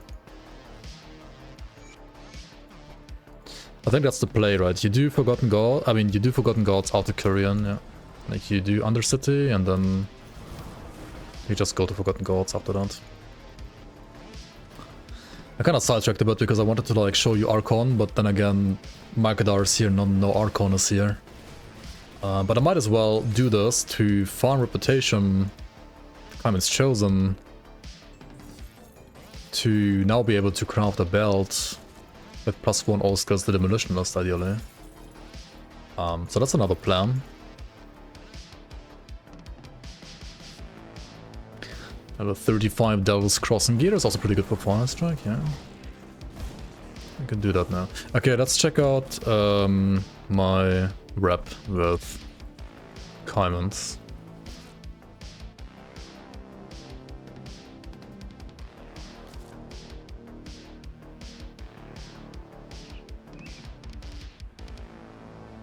Hopefully it's enough.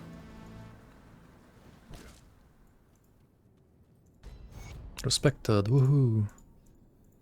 Okay, cool. So now it's like the perfect level as well, I think. Herald's Mask, now we can't do another helmet. Okay, now you can buy the blueprint and also check out the gear. The gear is...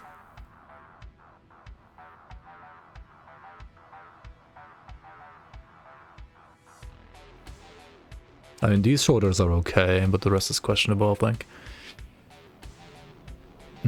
Chosen Chord, right? +1 all skills to Demolitionist. That is very good. Are these? I mean, these are actually like pretty sick. Getting to Gargoyles, less of a tongue waste. Gargoyles don't have a demo belt, they have an Oathkeeper belt. Podwebery is the other belt for demo, right?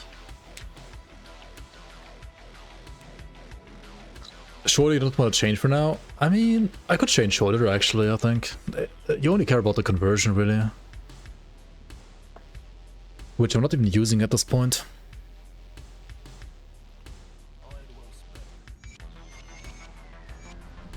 Okay, so we got a belt that we can craft now. There's one other thing I care about, and I think I have enough reputation with the rovers as well, since I, well, did Undercity twice for Kyrians. Lag, what the hell? And that is... apart from, like, doing these quests that I apparently still haven't handed in. That is getting... oh, fuck me. Runestone, right? I want to get this thing here, man. This is like the best helmet component between level 24 and 100. At 100 there's like some better ones. In not all cases actually, but most. But right now this is just insane. Anyway. Time for Forgotten Goats. Actually no, time to first of all craft a belt. And now that we craft like actual armor pieces, we should go to Homestead. Because the smiths have like different completion bonuses. Right, on top of like affixes that you can roll on some of the items that they can craft, they will also give you like certain different completion bonuses. How the fuck did I not do the mill? Let's do that mill real quick. And the smith in Devil's Cross, the smith in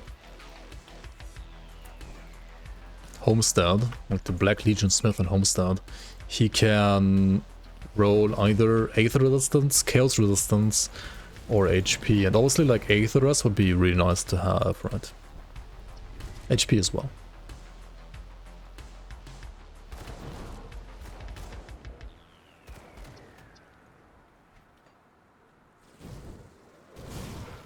Sanctified Bone is also a good component, yeah, if you really need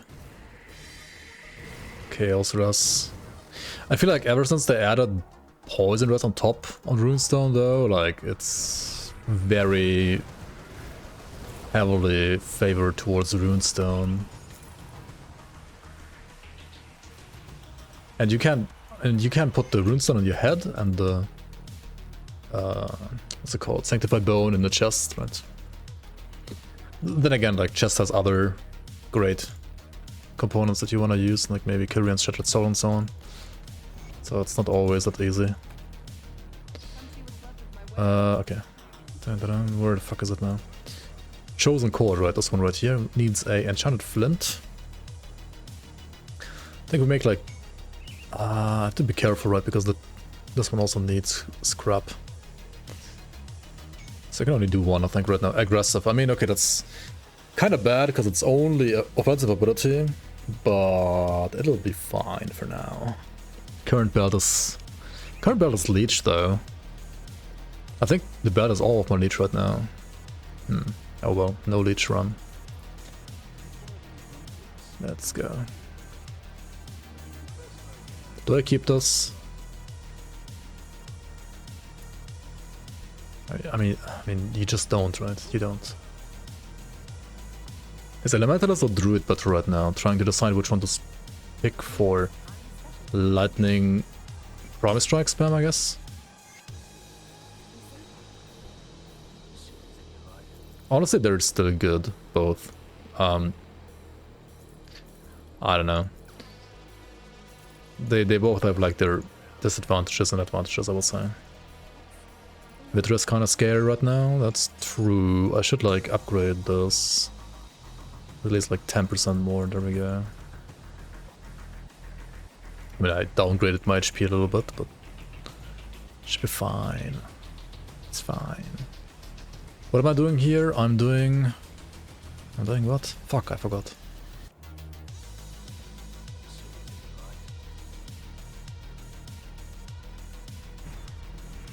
I'm respecking. Maybe. Yeah.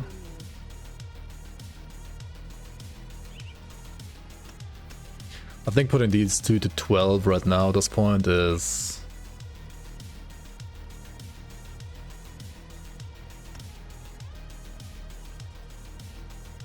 actually better.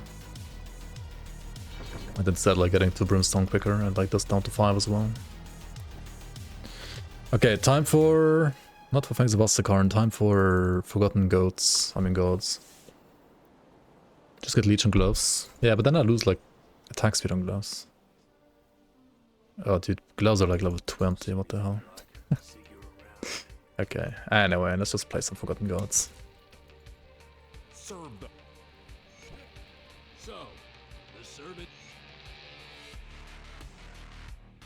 Okay, and why play Forgotten Gods? Because Forgotten Gods is where you get a new one-handed fire strike crossbow if you have Fangs of Ostakarn expansion, which, well, right now obviously not many people have, only playtesters. But like whenever this video is gonna be actually relevant, hopefully, right, you will be able to play with those as well and use them for leveling, as well as for endgame maybe even. What's being scary here? Is it the poison damage? 69 poison rest is kind of nice though, isn't it? Yeah, it was the bleed actually. Bleed rest is kind of horrible right now.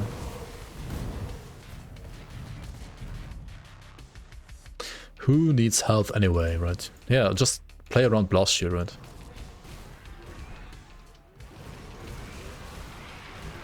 How many new factions with Fangs of Ostakarn? As far as I know, it's 2 friendly ones, at least. No, not at least. I think it's 2 friendly ones and at least 1 enemy faction. 2 friendly, at least 1 enemy. That's all I know so far. Let's get more HP, right? Let's pump some physique, maybe. I might have to keep some cunning, like points for cunning, or whenever I get the crossbows, though.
What is this?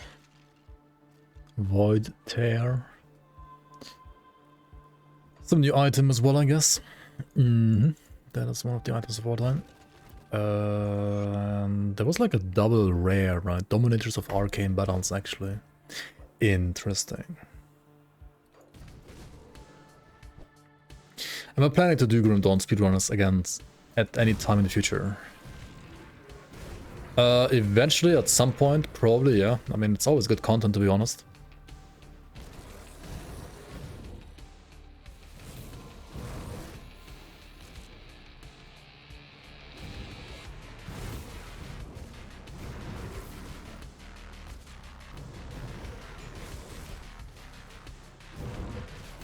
Like, both speed leveling runs as well as actual speed runs. I guess, yeah. I mean, there's gonna be like a new category for like Fangs of Ostakarn as well. Like, what's it gonna be like? Defeat Fangs of Ostakarn end boss as soon as possible, like as quickly as possible, I guess. Which will probably require you to defeat Logorian as well. Because I'm pretty sure you can go to Fangs of Ostakarn after Logorian.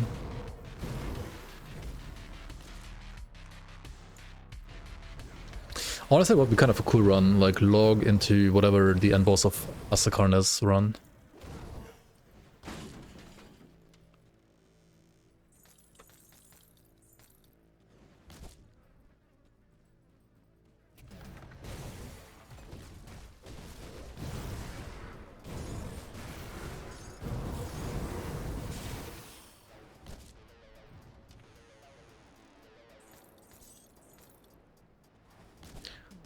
Is Prismatic Diamond considered a good component for headstart on hardcore? Yes, 100% Ventress. Yes, it is.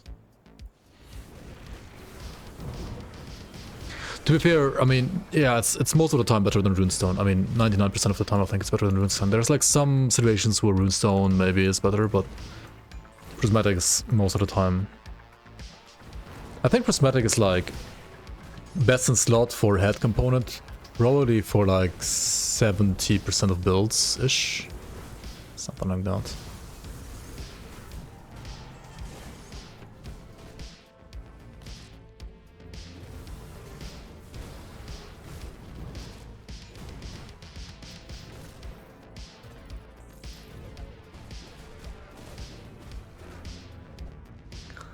Not for softcore. Yeah, I guess less percentage for softcore, yeah. Do you recommend any build for speed farming is R30 to 31? I mean, there's like 5 billion builds out there, honestly. Like, whatever you like and...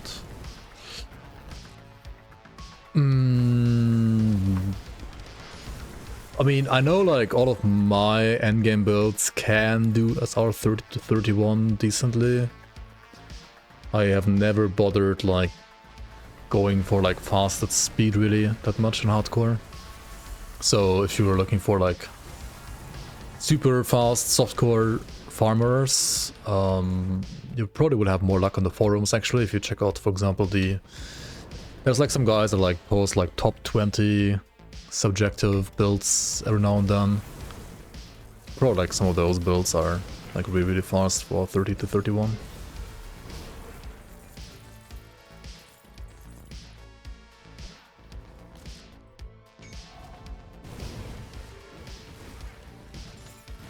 Maybe you can milk the damage on softcore as well, going down on purpose, I don't know. I think Bimid is also good on softcore, like really good. Maybe like slightly worse than on hardcore, but... I think for many builds, it's also like really good.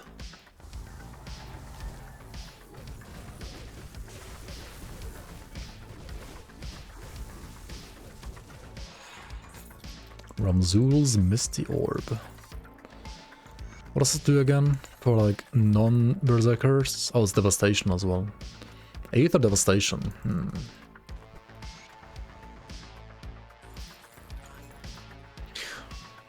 Actually, that's pretty good too, right? Oh, this one is Aether Wind Devil and Aether Devastation.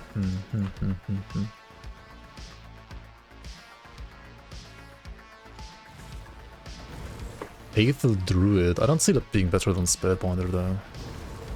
At least not with the items I've seen so far.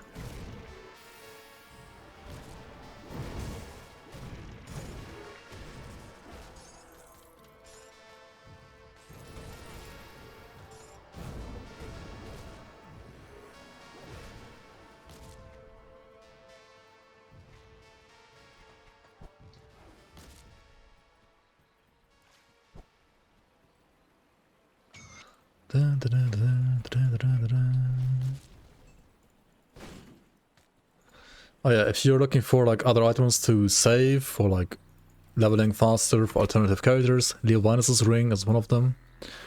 You can also like equip it now if you really have like room for it. I think it shines more when you have like other like leveling items like low corset and so on as well. But I mean, it's a level 1 ring, so you can like, oh like, no, actually it's level 10, never mind. But at level 10 it's really, really good, right? Like in Act 1. At level 10, that's really nice. Can the offline Season 7 launcher be used to play multiplayer? Yes, I think so, actually. Or maybe... wait, can it? Fuck, I forgot.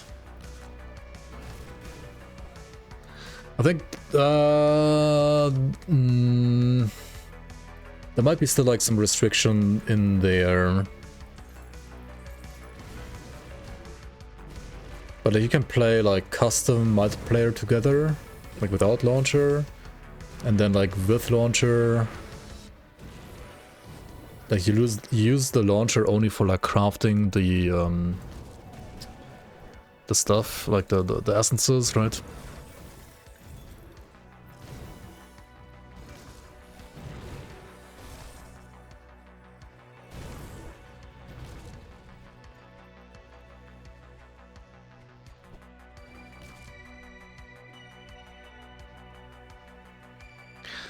Yeah, you can't reroll stuff, yeah.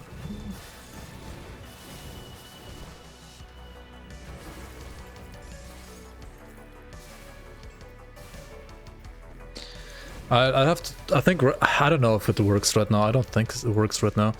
But what you can always do, right, is like whenever you want to do a crafting session, you go like to the launcher, play it single player, and then like go back to playing together after that. But obviously that's like a bit annoying, and I'll talk to Mr. Monday, maybe he can like make it work for offline mode properly, like remove the restriction for offline. Not sure if that's gonna work that easily though. So I can't make any promises, but I'll talk to him.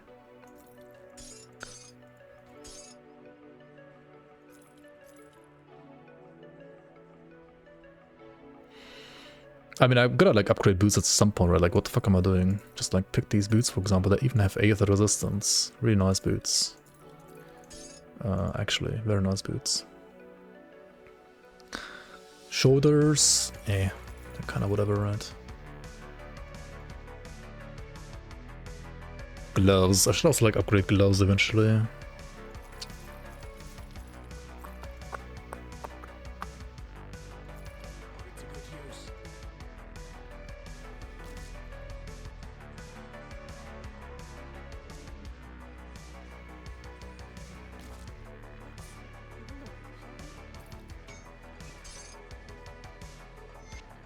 Yeah, maybe we're not gonna make it happen like for the current iteration of the launcher, but like maybe for next season we can make it work.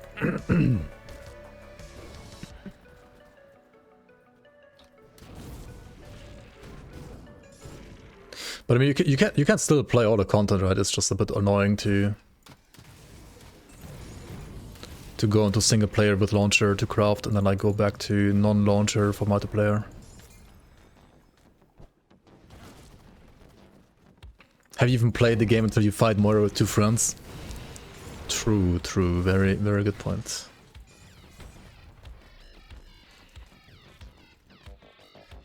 On hardcore as well, right? Obviously. With hardcore multiplayer and Grand Dawn, I don't know. It's That sounds kinda iffy. Only hardcore? Nice. And if everybody knows what they're doing, right, it's not gonna be like that much different to softcore, I guess. And also, like, if everybody like knows what they're doing, they also like know all the risks and aren't gonna be like upset when they die and stuff like that. So. Dude, this guy's melting. Holy fuck. Flippin' Kyrion's still going strong. Level 24 weapons, still going strong. 24 and 26 actually.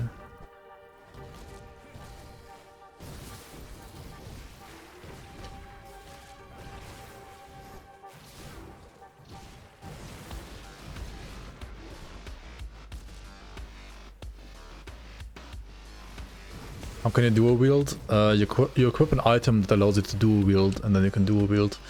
The easiest is to just be respected with Devil's Crossing. You go to the Quartermaster in Devil's Crossing.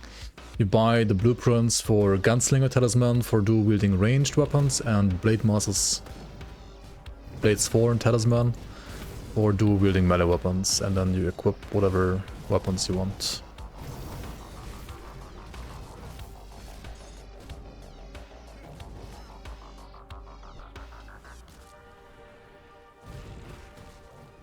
Kaiman's Battlemaid skin on this character? I guess, yeah. You can't dual wield by default in Grim Dawn? No, you can't. I feel like at this point they could make it default, but...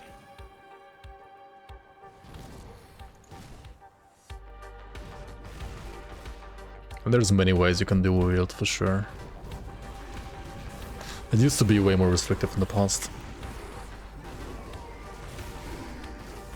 And with Berserker it's gonna be like even less restrictive.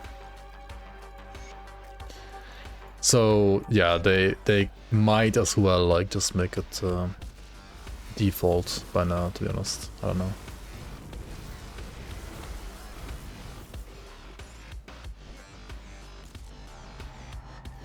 I think it would be fine at this point.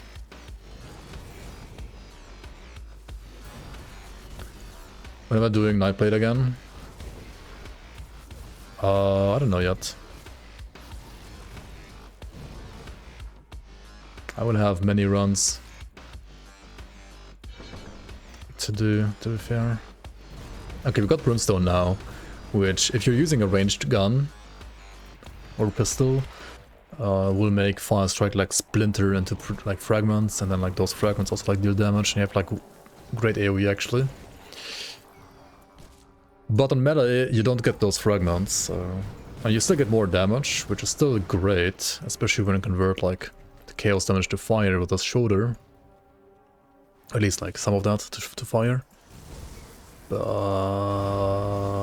yeah, it's like one of the reasons why I kinda do wanna try guns, or like crossbows in this case.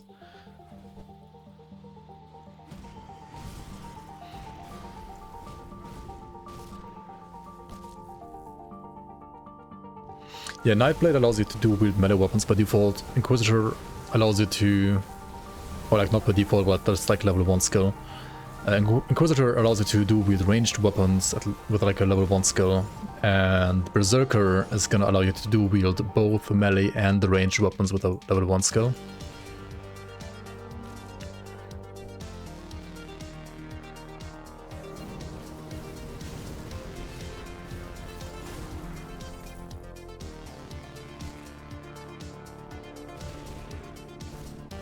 But if you're not any of those classes, then you need items to make you dual wield. There are like plenty of them though. And I mean the one I'm using right now is like really easy accessible. Easily accessible. Where the fuck am I going? In circles, that's for sure.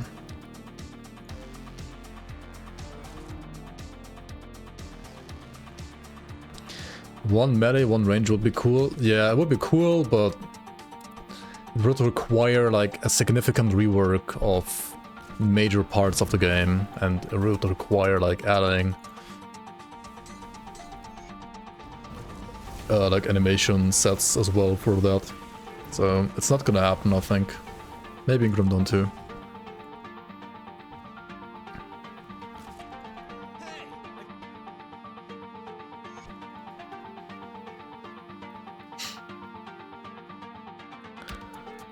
Yeah, the first time I read the skill from Berserker Tree, I was like, yeah, this is gonna allow you to dual wield melee weapons, right? And then, like, way later I was rereading it again, like, wait, it's melee and ranged? What the fuck? But yeah. I guess with your, I don't know, Berserkery rage, you can somehow also, like, learn how to dual wield ranged pistols all of a sudden. I mean, ranged is melee in Grim Dawn, I guess. Like, maybe people joke very often because of, like, how hard it is to, like, kite enemies with, like, the low movement speed. Which is gonna increase significantly, actually, with the expansion. So it is gonna be a lot easier to, like, kite stuff on ranged in the next expansion. Which, well, will maybe finally actually make ranged feel like proper ranged. We'll see.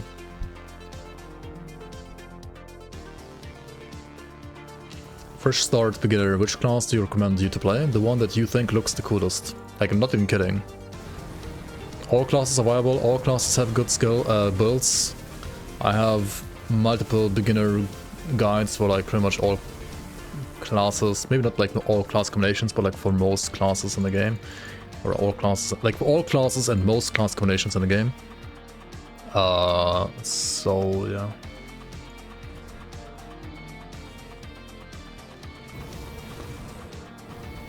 If you go to, like, if you click on my YouTube, right, and you go to playlists, let's see here. Right.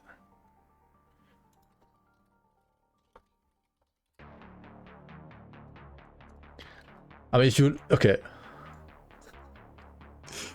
Right, if you go to YouTube, right, and you write Grim Dawn build, then you don't click on this link, you click on this link, right? And that's like all you need to know.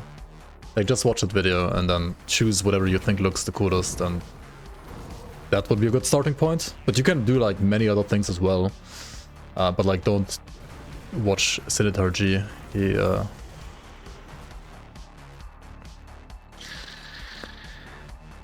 I made a video where I like cook his take on the game, and I don't know, like, he's just baiting hard. It's terrible stuff. Like, there's many other good content creators as well, I would say, but Sinitargy is not one of them. He's just not.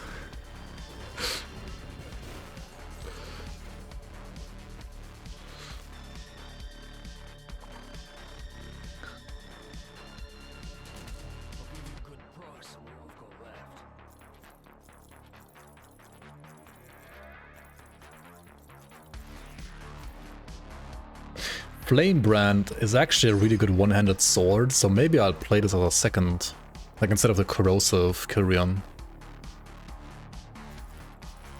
Because like Kyrian is like,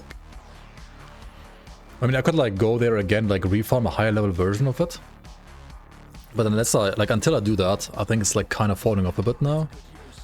I mean, compared to this at least. I still have 43, so I still have like a couple of levels until I can actually wear it even. Did I finish Sandblown Ruins? Sinitargy is not good anywhere, he's also hated in the Skyrim community, yeah. I've heard that. I don't know, it's kind of funny. How are you?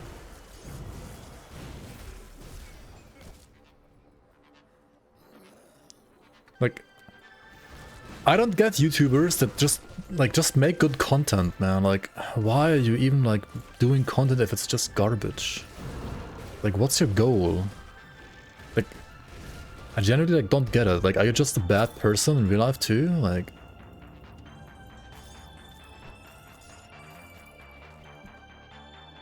it makes me just like wonder, like, can a good person like even make such terrible content?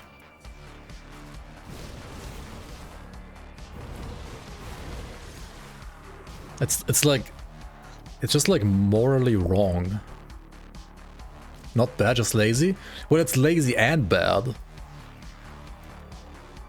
It's fucking garbage. It's not just lazy. It's absolute dog shit. Right? It's absolute dog shit. That's the problem. Did I try Bartholomew Mace? Yeah, I kinda did a whoopsie and started with comments chosen, so at least I have a comments chosen belt now.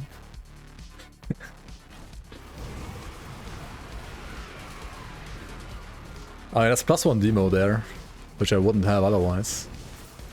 I mean, I could have like done pot Vabry for that, I guess, but shh. Anyway, we don't wanna do that anyway here, right? We're not here to play 200 melee. I mean, you can if you want to, right? But I thought the mace is pretty nice. But there is a gun or like a crossbow, or actually 2 crossbows that I want to show you. Well, it's 2 times the same crossbow. If I ever get there, eventually.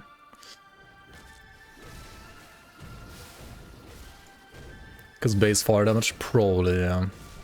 I mean, honestly, like for this kind of leveling, like it's fine. But yeah.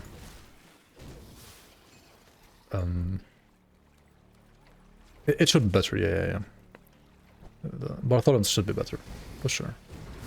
Carrion certainly has the physical base damage problem, and I mean, I can understand like there not existing like physical to fire damage conversion on the item itself. That would be like too boring, right?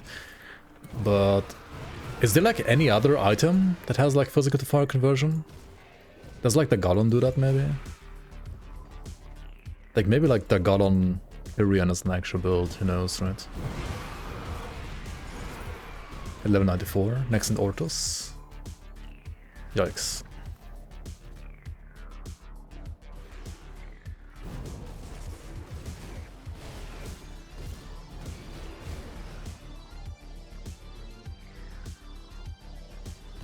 Oh, Blaze Heart? Yeah, you can do like 1 Blaze Heart and 1 Carrion maybe.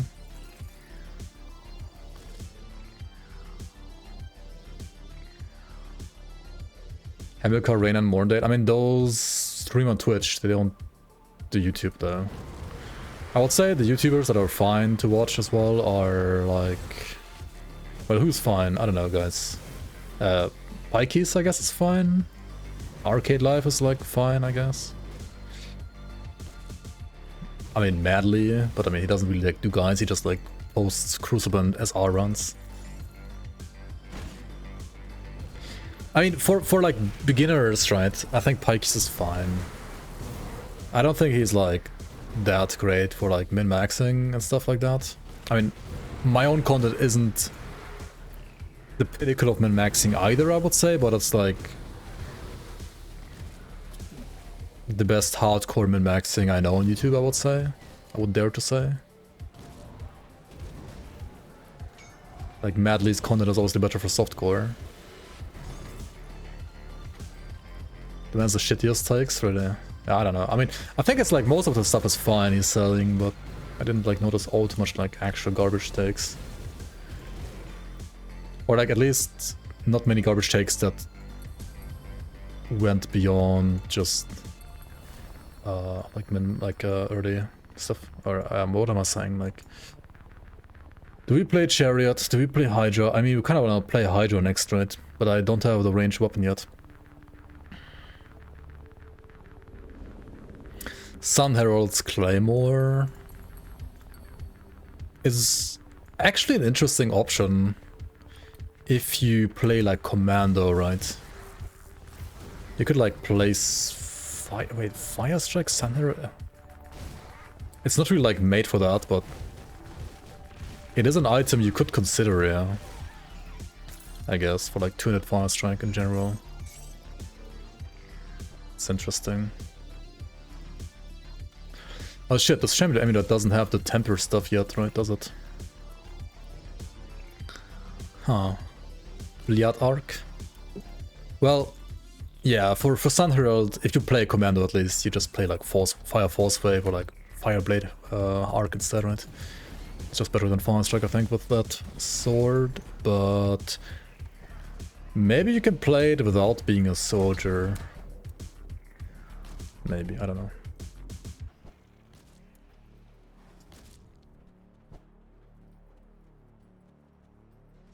Pre-World Eater, yeah. Okay, actually I just noticed my current amulet doesn't have any temper stuff. Can you even get it on normal? Or is the level like too low here? Let's see. It's level 15, fuck. What level is Shambler here? What's the highest level Shambler can spawn at? On normal. Let's see. It's like a 50-50. Looks.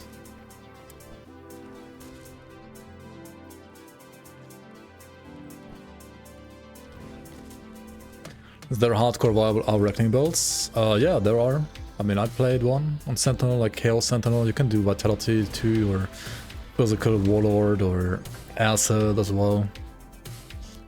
I think they're all viable for hardcore. Okay. I mean, okay, it doesn't have temper bonuses, but it's like a triple rare for some reason. What?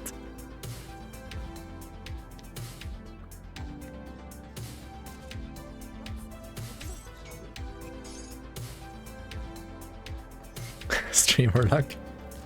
I guess, hang on, the pants. All the pants. Scorched Rune leg wraps. I mean, level 40, sure. Not too far away. Dude, why do like res suck on pants though, except for like Mistwalker and Valor pants? I feel like all the other blue pants just suck when it comes to resistances.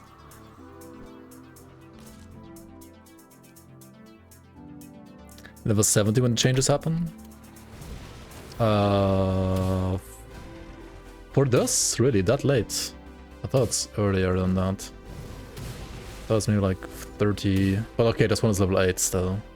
Well, it's like way earlier than 70. Stand still. Thank you. All pants are May except Hidden Path. I think leg plates are better, fine for leveling. I mean, for endgame, like legendaries are good too, and like the one from Nemesis are like really good too. But yeah, for leveling, it's I think leg plates are better. I mean, these are great because they're only level 20. Then Valor is level 40. But apart from those two, they're all bad, except for maybe like some specific legendaries and, well, Hidden Path stuff. But while leveling, like, resistances are more important than like legendary stuff, so most of the time you're gonna just like run around with like Hidden Path stuff, yeah. The lowest level Chandler stuff has like no temper for some reason. I don't know why. They decided that's a good idea, but it is what it is, I guess. Yeah, Swamp Dwellers are decent if you need like 5 billion acid resistances, I guess. Yeah, I guess those can be in a bit, but I don't know. I think they're also just worse than like Bismuth pants most of the time.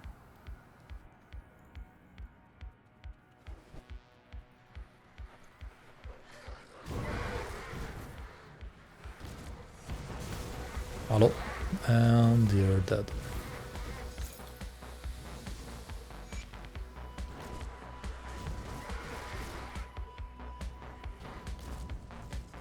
Now that I have the Tempest, right, Devotion, I guess it's time to also like pick up Thermite Mine, maybe.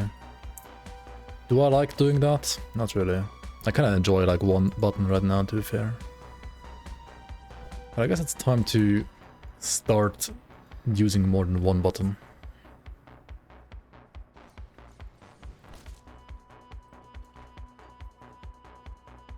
I'll give you a good price for what I've got left. Put it to good use. You're looking skinny, boy, man. Serve them.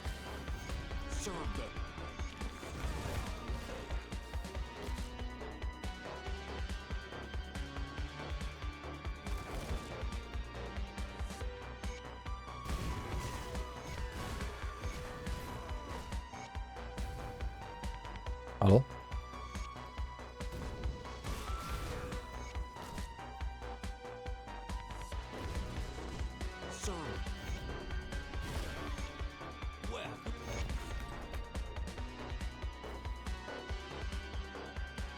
Bismuth of Vitality with like 1700 HP is kind of good, yeah.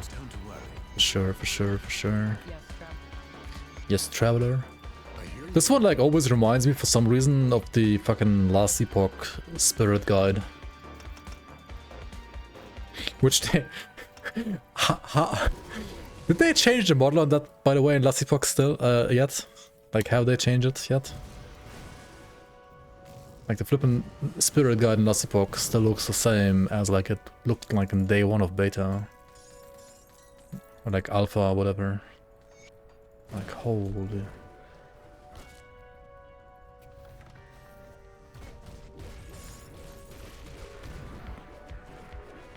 It's like they forgot about the feature that, like, people will use the most. Like, the NPC that, like, represents a feature that, like, most people will use, right? I don't know. It's weird. Last Epoch is very weird sometimes, not gonna lie. Okay, I need Chaos Rust for those. I do have Chaos Rust for those. Let's go. Let's go down here.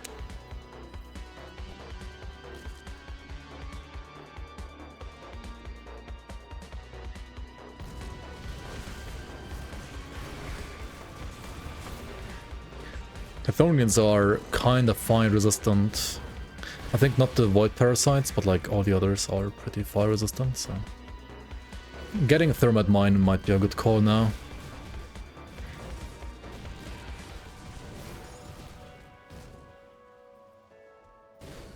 I mean, it's kind of too late now, because like, when I have it, I'm not gonna fight any more Chthonians, but... I should probably get it anyway. Actually, yeah, we're gonna like max out Brimstone first and then get it. I'm gonna try delaying it as much as possible. Who drops the Fire and Strike am I? Not these guys, that's for sure. Not these guys.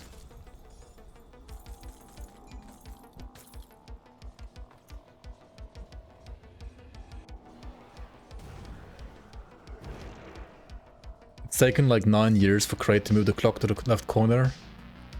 And I kinda hate them for doing that, honestly. I don't like the new clock. I prefer the one in the middle way more.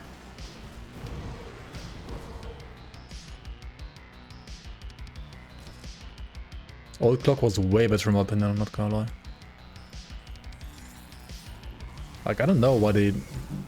And okay, like, it looks cleaner, I'll give them that, but that's like the only thing. Middle was... They could have like had the same, but like just put it in the middle, right? And have it be like overwritten by like whatever you like hover over. Like, who needs to look at the clock when you're like in combat, right?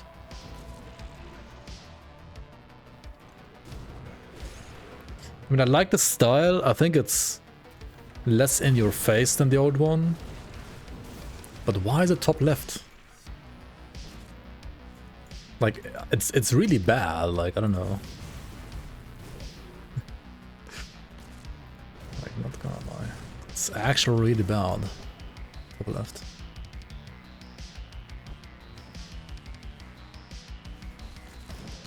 Never done Kyrian while... Like, Kyrian is insane for leveling, I'll have to say that. It's absolutely nuts. Like, if you get this weapon at level...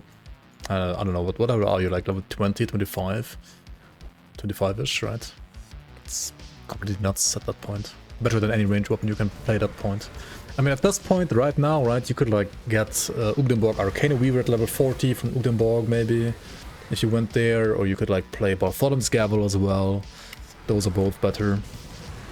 You could also play, well, another crossbow with Fangs of Ostakarn that we're gonna see maybe soon, maybe actually next stream.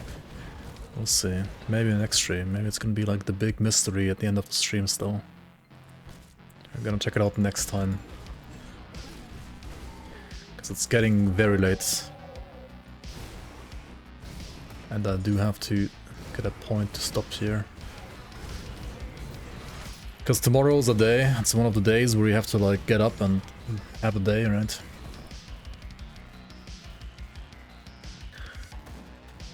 Which weapon? So this is Kyrion's Skullbreaker, right? This is what I'm using right now, and if you well, like defeat Kyrion in the Undercity, you can get Kyrion's Skullbreaker, and it is like for the level at which you can get it, arguably the best fast track weapon in the game, right? The problem with it is that it doesn't scale all the way, like all that greatly, because it has like a base physical, like it has a physical base line, right? So if you want to like play Fire Strike, you will need to find a way to convert fire physical to fire, right? Which, well, double enchanted flint is gonna do a bit, but eventually, right, ultimately you will need to ideally convert all of that to fire.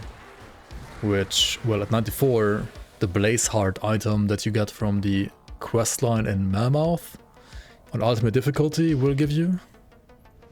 Like you can use Blaze Heart for that, I guess.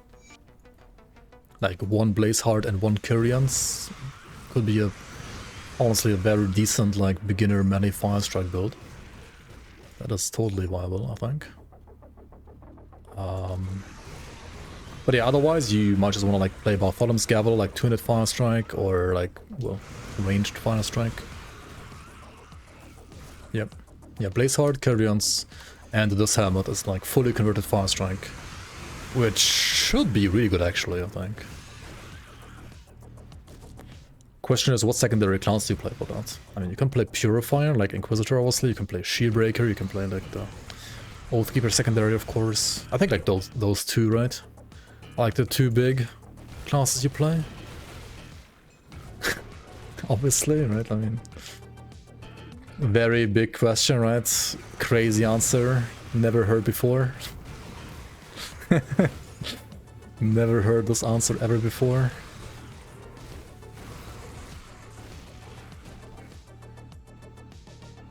Shieldbreaker has weapon pool skills for melee, yeah, true, and Purifier doesn't. Purifier has weapon pool skills for range. Shieldbreaker for melee, yeah. Makes sense, makes sense. And you can be the Skullbreaker, Shieldbreaker, right? You can break multiple things. Haha. Multiple breaker. And you can also play, obviously, like Nightblade, right? If you have the Ember's Calling set, Fire Dual Wield Nightblade is really good too. Saboteur should be great for this. But then again, you might want to play Nex and Ortos over that maybe if you play Saboteur. Korok Metal Dual Relic, yeah, definitely. And maybe there's gonna be like new items that make you like have higher chance to proc smite as well in the next expansion. Who knows? Who knows?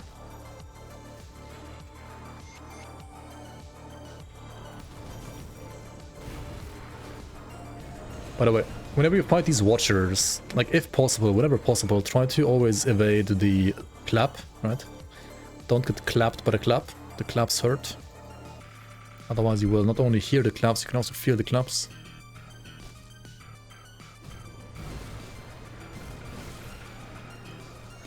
Defiler is great for melee duo with fire strike. Okay, hear me out. The very first Demolitionist I played when Forgotten Gods came out was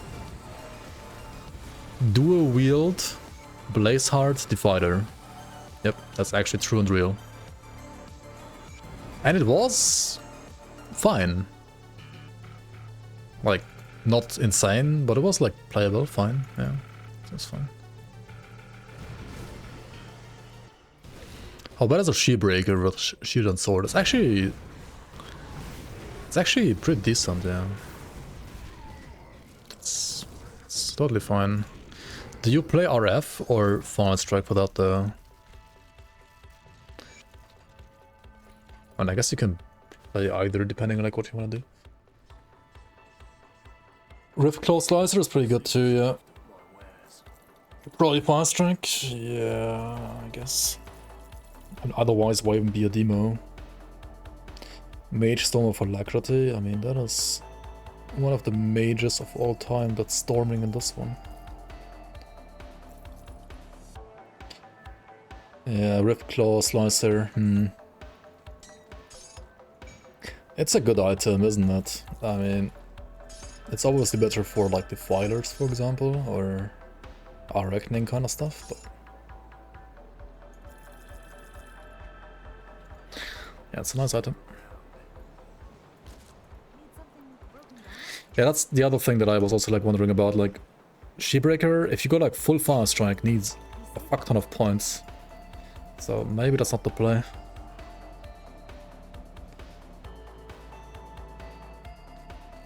Fire Strike has higher weapon damage now? You mean because of ES? It's 200% weapon damage actually, now, after buff.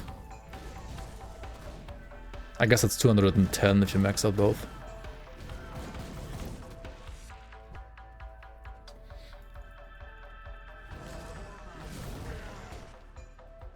You can maybe get more in RF if you get to the break point, what, 24 points? Yeah. Maybe. Okay, my maces are starting to, I think, be slightly of a hot noodle now. Or like a wet noodle. Compared to what they were before at least. I mean, it's still fine damage, but not as insane as it was before. And I mean, it makes sense, I'm like level 40 and my weapons are level 25-ish, so... they start to fall off a little bit. But it's good because we have Flame Brand backup and possibly Rift Claw, but I don't think that's better than Kyrian.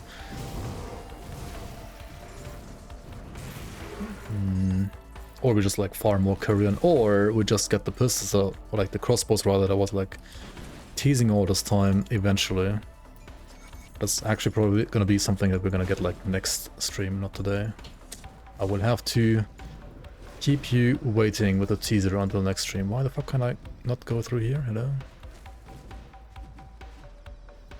Did what the hell? Okay, that's like usually always works. Okay, there we go. Sometimes you just have to like turn the camera a bit more. And then eventually this like flippin' spaghetti code of a engine will let you through. Okay, level 40. I mean, that's a decent like time to stop, I think, right now. We got to almost where I want to get to in Forgotten Gods, and we're almost ready to switch over to ranged whenever I get the weapons that I was talking about. Let's go and hand in like a couple of quests that I have missed and call it a day for the day, and then there's gonna be another day where I stream, and then I stream on that other day instead, right? And that other day is probably gonna be Tuesday, and I actually might be streaming a little bit earlier than usual now-ish, we'll see. Return to Bernard, sure, let's do that as well.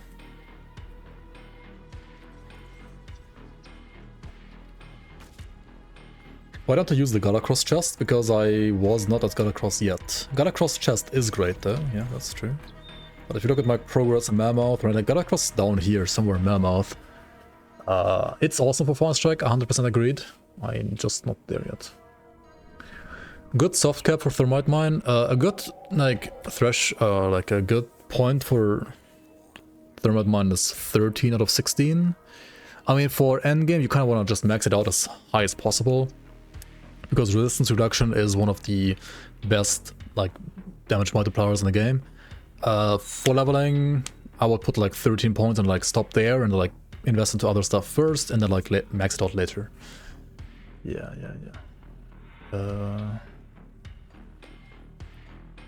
Okay, farewell. Farewell, I guess. What is this medal? It's a new medal, but it does nothing for me, I guess. Okay, there's gonna be a new monster frequent eventually that we're gonna encounter here, and it's gonna be awesome, and it's gonna be like crazy, and it's gonna be very exciting, and we're gonna play that, and you're gonna like it, hopefully. Maybe not. But yeah. Return to Anurag at the Conclave as well. Destroy the messenger, okay. Speak to who? Kalduros. I was just there, what the fuck am I doing? I didn't speak to Sagan. Season 8 tomorrow, yeah. When Season 8 comes out in 2028, you're gonna make a Chaos Elementalist. You can do that in Season 7 as well, can't you? Maybe not. Maybe. I mean, you actually can, yeah.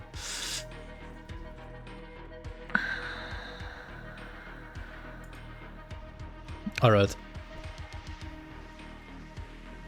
Okay, yeah, this is gonna be it for the day, for the character, for the stream. Thanks so much everybody for watching. I'll see you around on the next one. Hang out on my Discord, the link is down below in the description of the YouTube description, right? And if you wanna check out the seasons, right, go to grimdawnleague.com and check out the additional content there if you're hungry for more content until Fangs of Astakarn is out. Stream tomorrow, stream probably on Tuesday, but I'll let you guys know on Discord. Maybe tomorrow, who knows, but no, probably Tuesday. Also, yeah, one more Grim Tools link, of course, right, we're level 40 already. One more link for you guys. I'm gonna put it down in the description below as well, of course, right, level 40, there you go. Okay. Who do we raid?